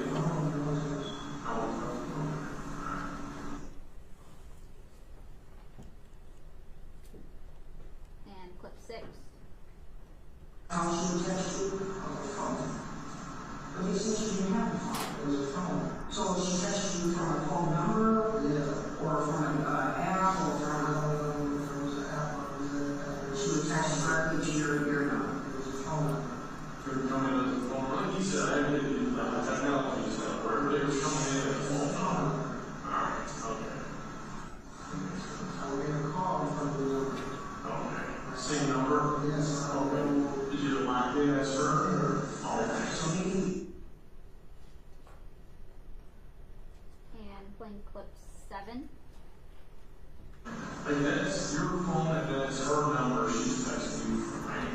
She's texting this is I'm going to pause at 7 seconds. What is it that you are showing Mr. Butts at this time?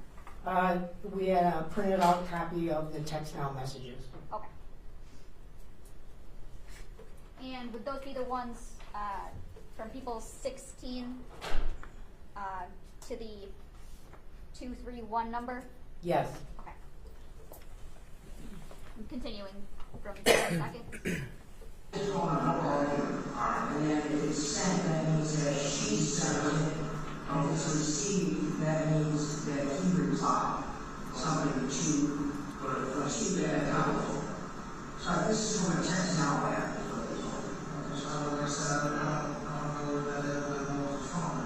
Yeah, that's very nice. Yeah, so it converts to a phone number. Okay, so And in clip 8. that's what I explained to them. But this is so weird when I hear like from her, like saying, okay, you just seen this message, so I can delete your number. That's all I didn't understand what that meant. Like she's deleting the message. I didn't understand what that meant. I thought you said so much time. I said, okay, I'll meet you. I'll be over to the house when I get done. So I'll be over there to give you the money. So I'll never. Next time we pay them maybe that day or so. Okay. Or I'll pay them The next day. how much would you deliver? And clip 9. But I mean, she saw her like 2 days before she went missing. Did she look back to you? She didn't look bigger, like she might have been showing. Was she wearing baggy clothes? Do you notice anything different, like face eating around her? No, you just saw her. I mean, when you see somebody every day, you don't recognize the change. When you see somebody and you don't see them for a month, you're going to notice. You never heard about her being pregnant or anything like that? That's so nice. She said something. But it was like, right? She said, I'm going to see what's your friend.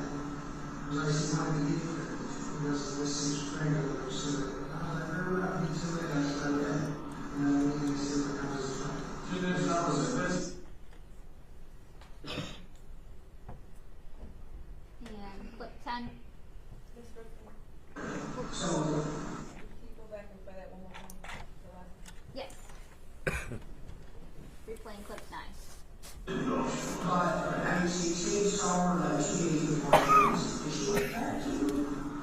She didn't look bigger, like she might have been showing. Was she wearing baggier clothes? You didn't notice anything different, like face eating around her? No, you just saw her. I mean, when you see somebody every day, you don't recognize the change. When you see somebody and you don't see them for a month, you're going to notice.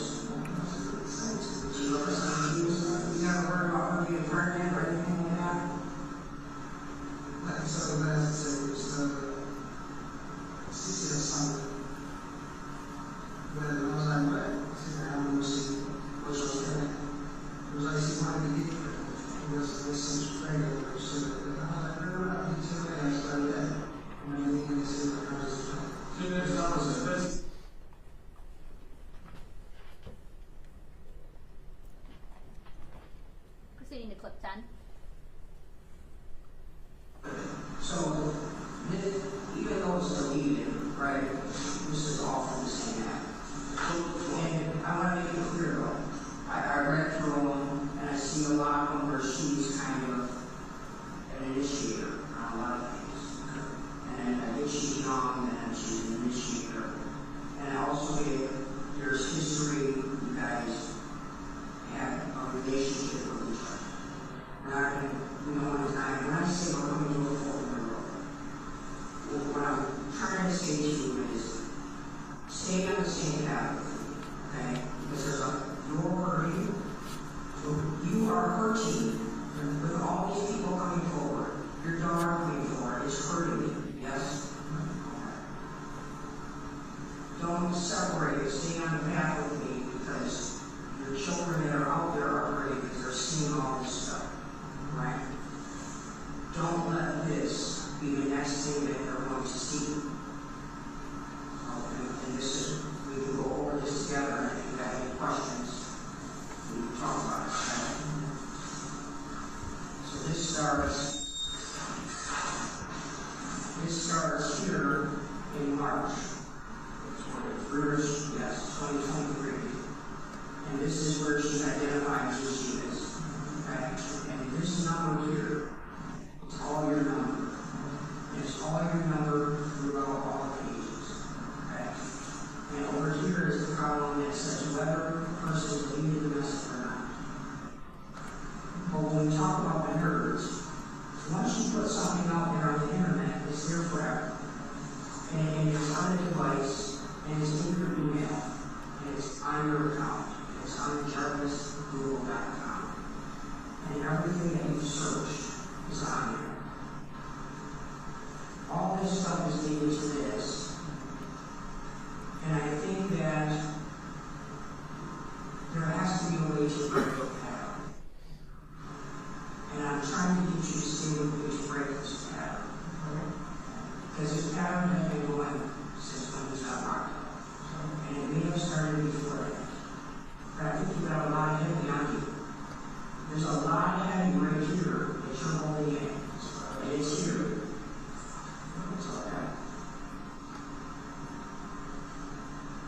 Can you call Nana yourself? These are going to be different conversations, right? She's giving me Nana's number. It's very clear that this is her. She has sent all these messages, and then you finally reply. You said I call already. And I see she's hitting you up again, and then you reply the other, and it goes back and forth, right? So here I can kind of see she's like, I just need somebody to talk to. So I think she's kind of reaching out to you.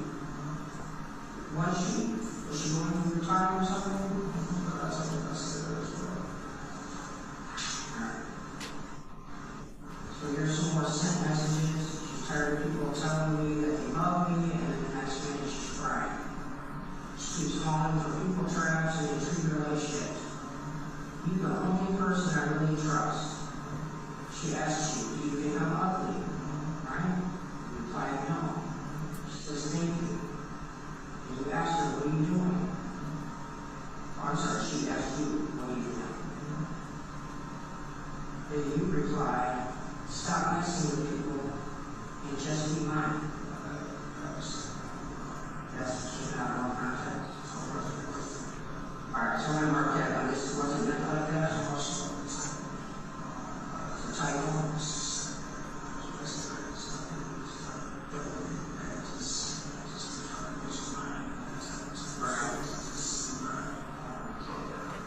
Okay, so then I see there's like watching these calls and different things. I see there's a pattern here again. She's constantly, where are you? Where are you? Are you coming to get me or what? What's going on? Yes or no? It's getting late, right?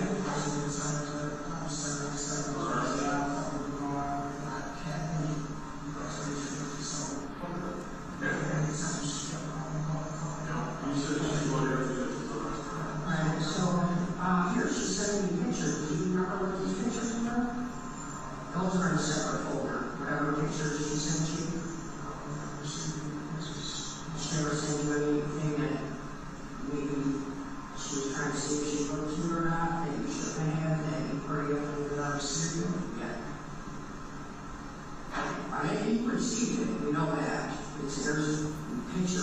saying is this is just a text message. So here it tells you each time there's a message sent, right?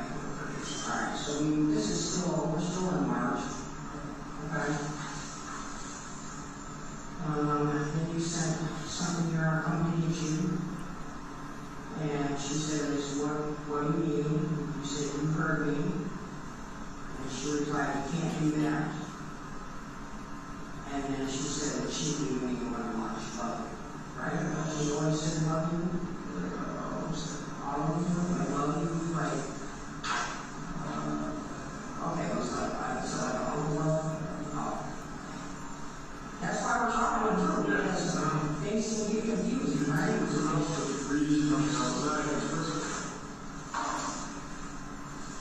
Alright, and we see she sends another message. She's telling me about how she's high, right?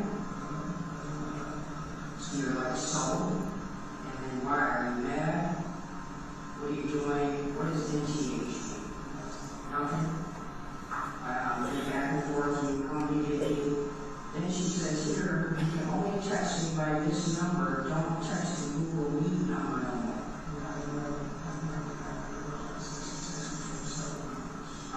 But then she finally got this app and it was like a consistent number.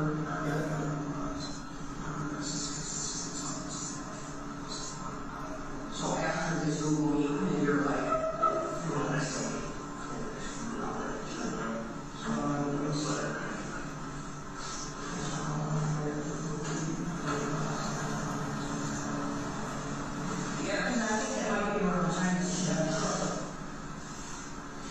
show her some phone. They talk about she got a phone taken away. Several different phones.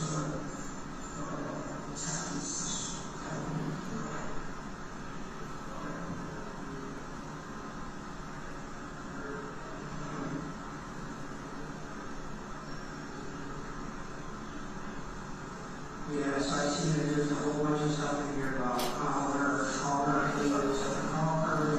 is this call like trying to get you to call her grandma? Okay, and then just maybe she was going down just a random I love you in there.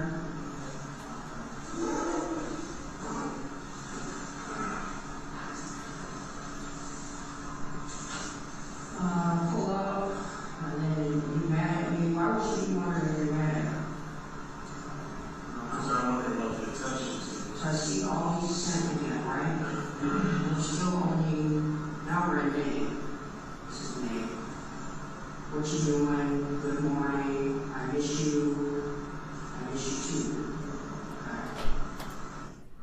What you sent. I can't stop thinking about you either. Yeah, see, this is received. So she said here, I can't stop thinking about you. Sent, and you replied, I can't stop thinking about you either.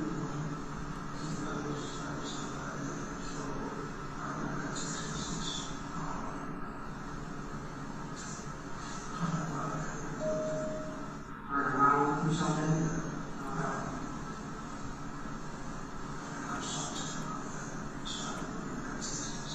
It was in May of last year. So this is around the time that she got something with her mom. Okay, so her mom here, wow. So we'll see if we can figure out what happened between her and mom. But she keeps asking, like, don't be mad at me. Like, can you tell me why you're mad at me? Do you remember why? Maybe because we're ignoring her? Or because we're busy?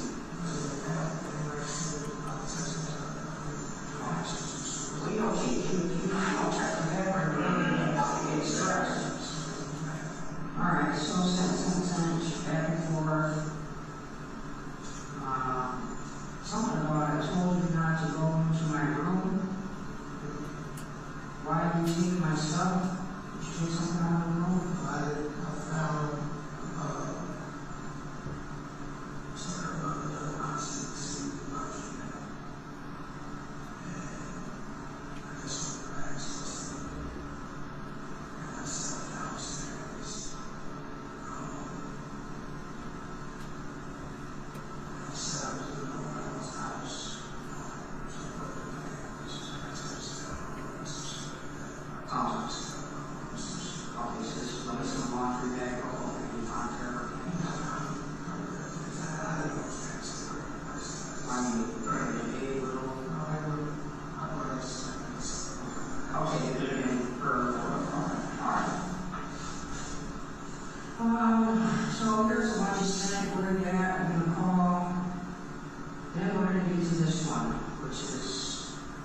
this is when we're going to stay on the same path, okay?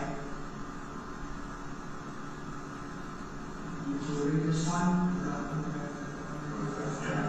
Didn't I make you come faster than ever? I'm sorry for making you mad, but do you ever think how I feel knowing that I can't have you? Is this? Yes, you can try calling her. So then it goes back and forth. And she sends you, this is in June now, okay? You go and you hit it from the back again? No,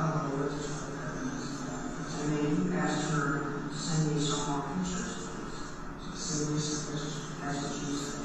So what pictures did I send? You said send me some. Send me some pictures, please.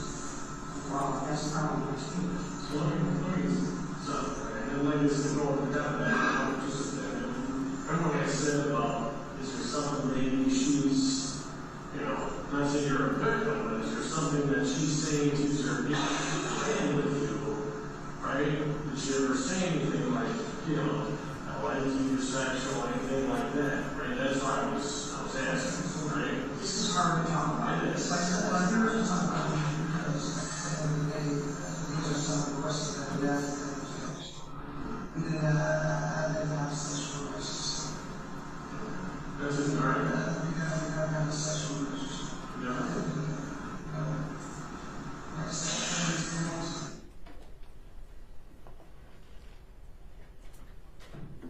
Clip 11.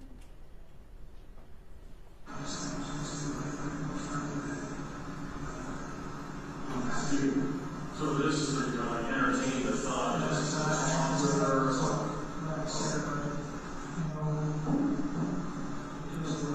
So I want to ask you this. I didn't hear anything in that last clip. I can replay it.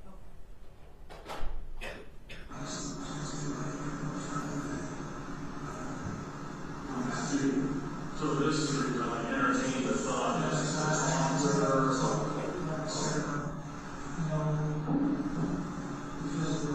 So I want to ask you this. Thank you. Ready? All set? And clip 12. Send me some pictures of her after she's asking you if you're going to hit her back again. As far as that goes, send me some pictures. Some prisoners that are married to prisoners that were in this outfit, something like that.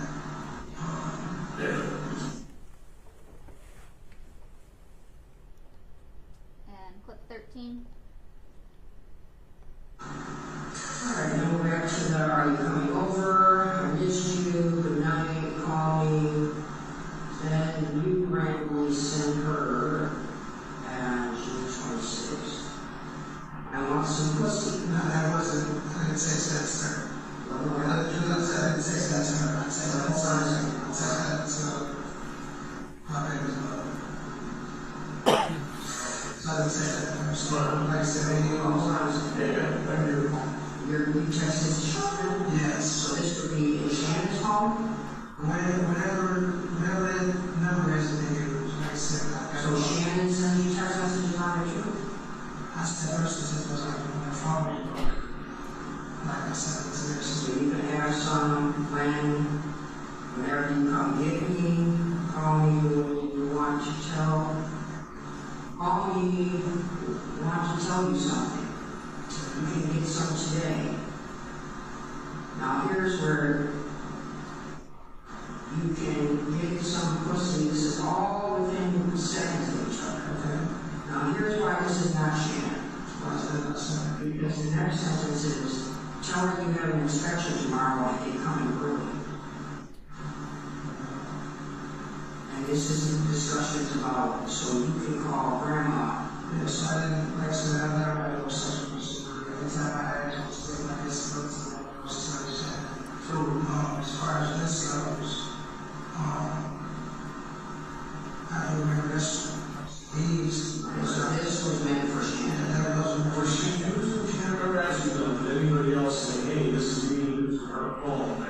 That's what I was asking. For anybody. Yeah. So,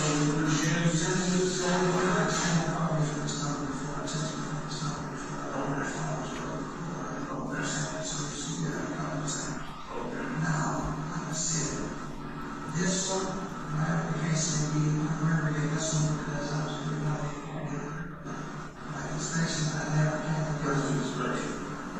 Like if you told them that there's an inspection in the shop, so there was some more.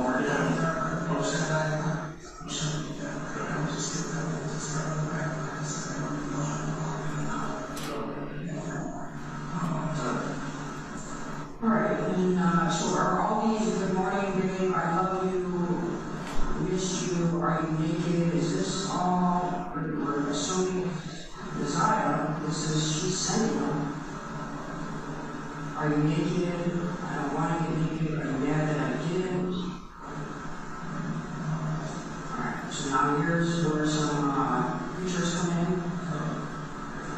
This is the fit for today, which is for outfit. She sent another picture. This is sent, and then you send her, but I can't nut inside you, so it's different. Like I said, and she says, why you can't, didn't you do it before? And we said, but I had to buy a pill to do it. That was just, like I said, what kind of pills are you talking about? As far as it goes, the incentive of 65 is the worst over. It's not saying the worst. I was texting him about that. He was doing because of that. I was texting him. So you're saying that's probably with Shannon? Yeah. How do you know?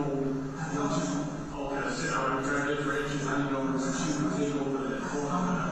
Okay. Do you remember typing that? Which one? I can't remember the conversation.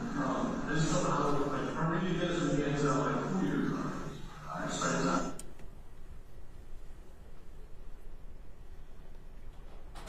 And clip 14. So in here, she's talking about, she always is sent, look at how many she sent you. All back, all within the same amount, right? And she's apologizing for something. I didn't go see anybody, I swear I came straight back. My friend lives right down the street, and she didn't answer, so I came back and went to sleep. I'm sorry, please. I didn't see out for nobody, I swear. If I remember, it was that's about. She told me, she said shit, I heard she's out. 1 o'clock in the morning, 2 o'clock in the morning. So I said to her about it. She was, she's a friend, and so why is she calling you vague? You never corrected her on that?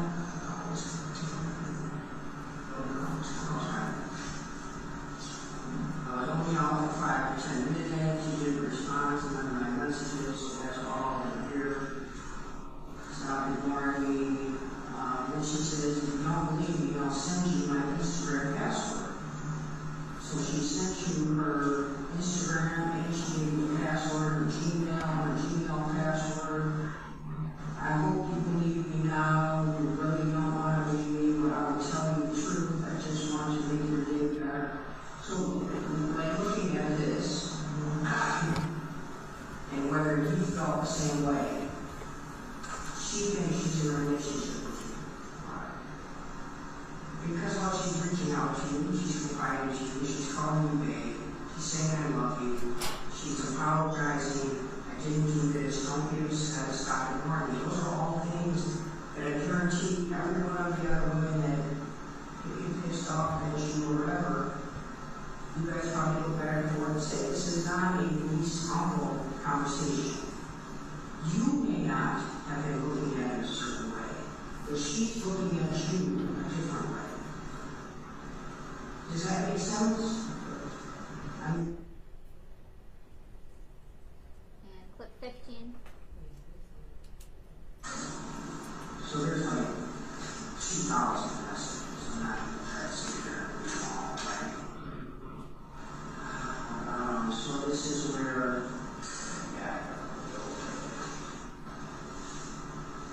This is still in June. A lot of stuff going on in June. Are you still picking up Janaya? And then you asked when. She said today. You said no. She said why? And you said it's just me and you. Because I was never picking her up. She says, okay, I really like that it's only me and you.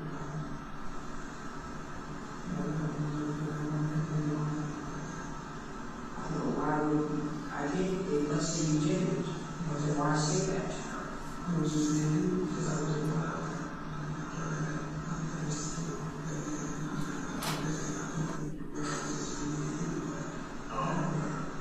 So that's how I text you. Alright, so this is still the same day. Okay? She said, what's the day? Because I was never picking her up. I really wanted that. You really didn't want her there in no way. That's what you said. I know I didn't want her there. This is not that I'm not picking her up. This is why? When you see the statement, why? Because she do too much in your mind. Mind. And Shannon said that she said no for today. I know she said no for today. And she says the meaning is your mind and mine only. The dick and all of your mind. So this is about what you said. So this is about the time you said, that was like blew your mind away. She's talking about your dick.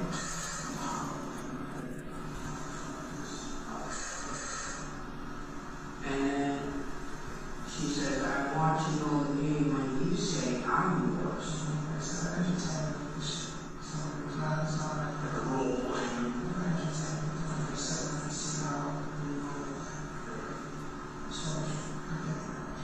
She's dating a little stronger than a little stronger.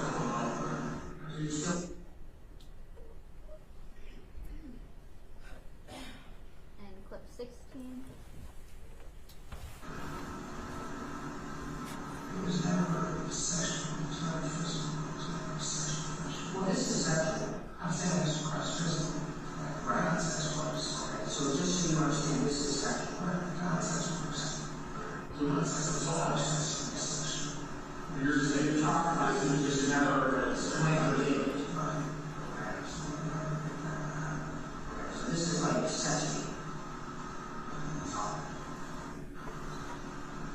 I want to know the meaning when you say the word this continues into you're agreeing here that this was texting and you were entertaining it, so you never followed up on it.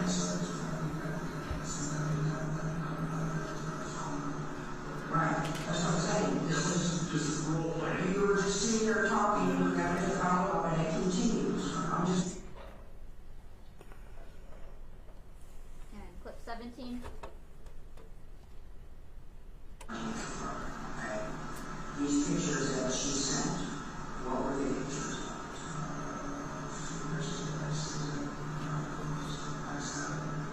I know you didn't do anything. So what? Describe the pictures to me. If I didn't know what the picture looked like, describe what it would be.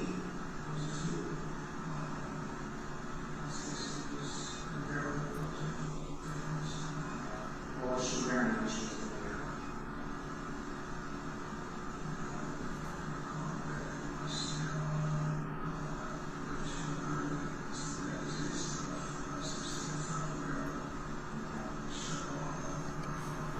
Shirts, did you do photos of herself? Did you do them? Or did you do like top to bottom, or? But you could tell who it was. That was a little bit hard to hear. What photos? How did he describe the photos? He described one of the photos that she had taken a picture in the bedroom wearing like some lingerie, nighty clothes.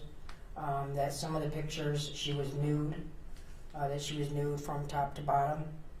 that some of them were a little blurry, but he could still tell that it was her. And clip 18. Then here you asked her, this is now in July. I'm just going to pause at 6 seconds, Judge. Judge, may we approach? Yes, please.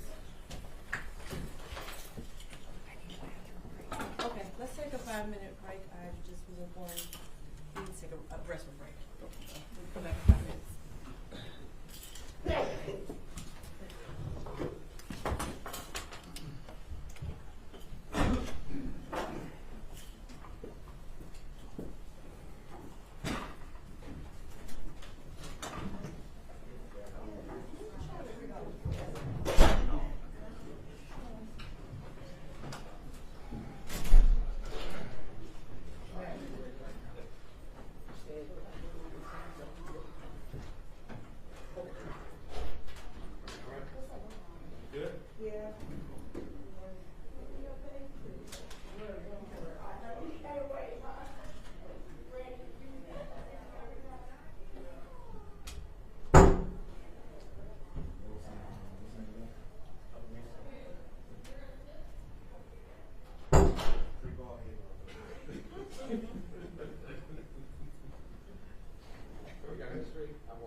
telling me that when you put into Social Security and all that stuff, you don't know what taxes you have if you put into Social Security.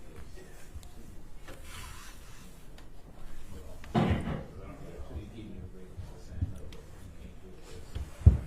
Like that ride, you got to go.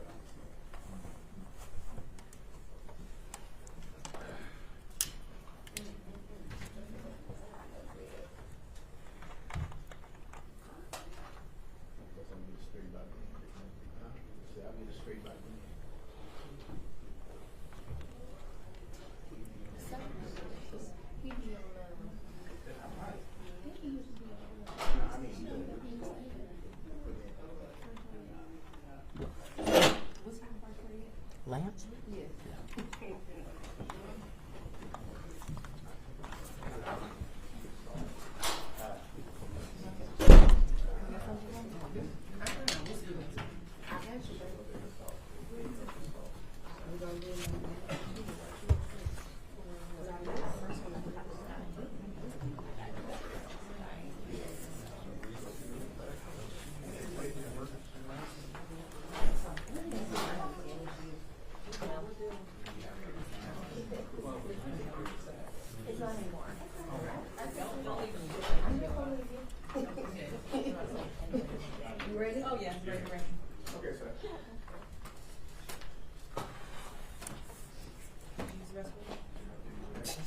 Thank you.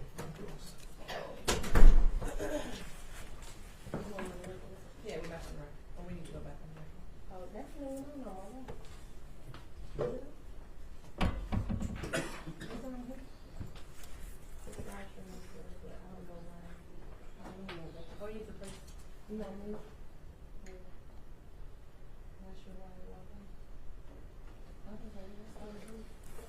It said you exceeded 8 hours. Did it say that? Yes. Isn't it? It said you exceeded 8 hours. The call is ended. Oh, that didn't matter, right? I've never seen it. Just because I didn't pause it or. Wow. Okay. You got my name. What? Let us sing right over here. Okay. Get back on. Oh, it's still live. Okay. All right, we took a brief 5-minute break and also a sidebar.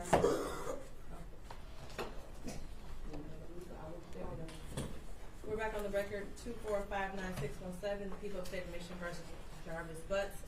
We took a brief moment to have sidebar with all counsel to discuss timing. We've all agreed that we cannot finish today by 4:30 or 5 o'clock, and that this would be a good time to break until tomorrow at 10 a.m. Is that correct? That is correct, Your Honor. Yes, Judge. And we'll come back at 10 o'clock and hopefully finish tomorrow with by no arguments and being done with the case tomorrow by 4:30. Thank you. Thank you. Anything else for the record? No, Judge, thank you. Okay. You're done for today.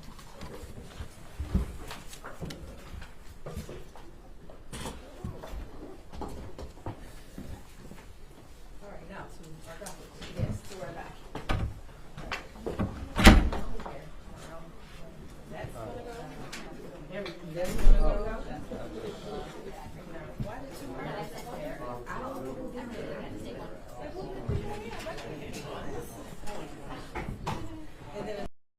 Say wait and hold on. We are devising a plan as to where we can take in donations, supplies, whatever they need. And they're just figuring out where the need is the most. All right, we're taking a live look here at the Eaton fire. Let's go out to Bob, who's there covering this and seeing this house up in flames. Bob. Really difficult to hear you guys right now, to be honest. We are covering the Eaton Canyon fire. This street has been a hot spot, and right now you're looking at an active fire. Talking to neighbors here, they tell me that this fire broke out recently. Now, what's interesting about this is that you see some of that smoke going vertically up. So this is a fire that broke out from some kind of an ember that dropped onto this home just a short time ago. One of the neighbors actually tells me that their garage last night caught fire, but their home was spared. And now what's interesting is that they have fire crews out here this morning along the street. This is Calaveras Street in Altadena, and they've got fire crews, and we know that there are crews from all across Southern California, all across California that have come here to fight this fire. And this is from Wheeler Creek, and this crew comes from near the Mammoth area. And as they put their hoses into the infrastructure here, the chief here that's fighting this fire, he told me that there is no water in this system. Absolutely no water in this system. So this is a really big problem for them because, in his words, there's nothing they can do. All they can do is to watch this burn. So they're bringing out some other tenders here, hopefully with some more water to try and hook up some water and put out this fire, at least to protect the homes. Right now, this home is probably going to be a complete loss. The neighbors also tell me that the person living inside this home had passed recently, so it was an empty home. But now there is a rush to try and protect other homes in this area, because we know how this can spread very quickly. There are a lot of people in this house. Some of them are in the backyard here. The woman who is in the backyard told me that, hey, look, you have no water here in the street. We have water in our backyard. We have a pool. Why don't we use some of that water there? And some of her friends went to the back, and they're literally grabbing buckets and doing a bucket brigade to try and protect this house. So honestly, the water that you're looking at now is some of the first drops of water that they're getting onto this house. But you can see what happens here, and especially we've been talking about those water issues that people in the Palisades had been talking about, that there was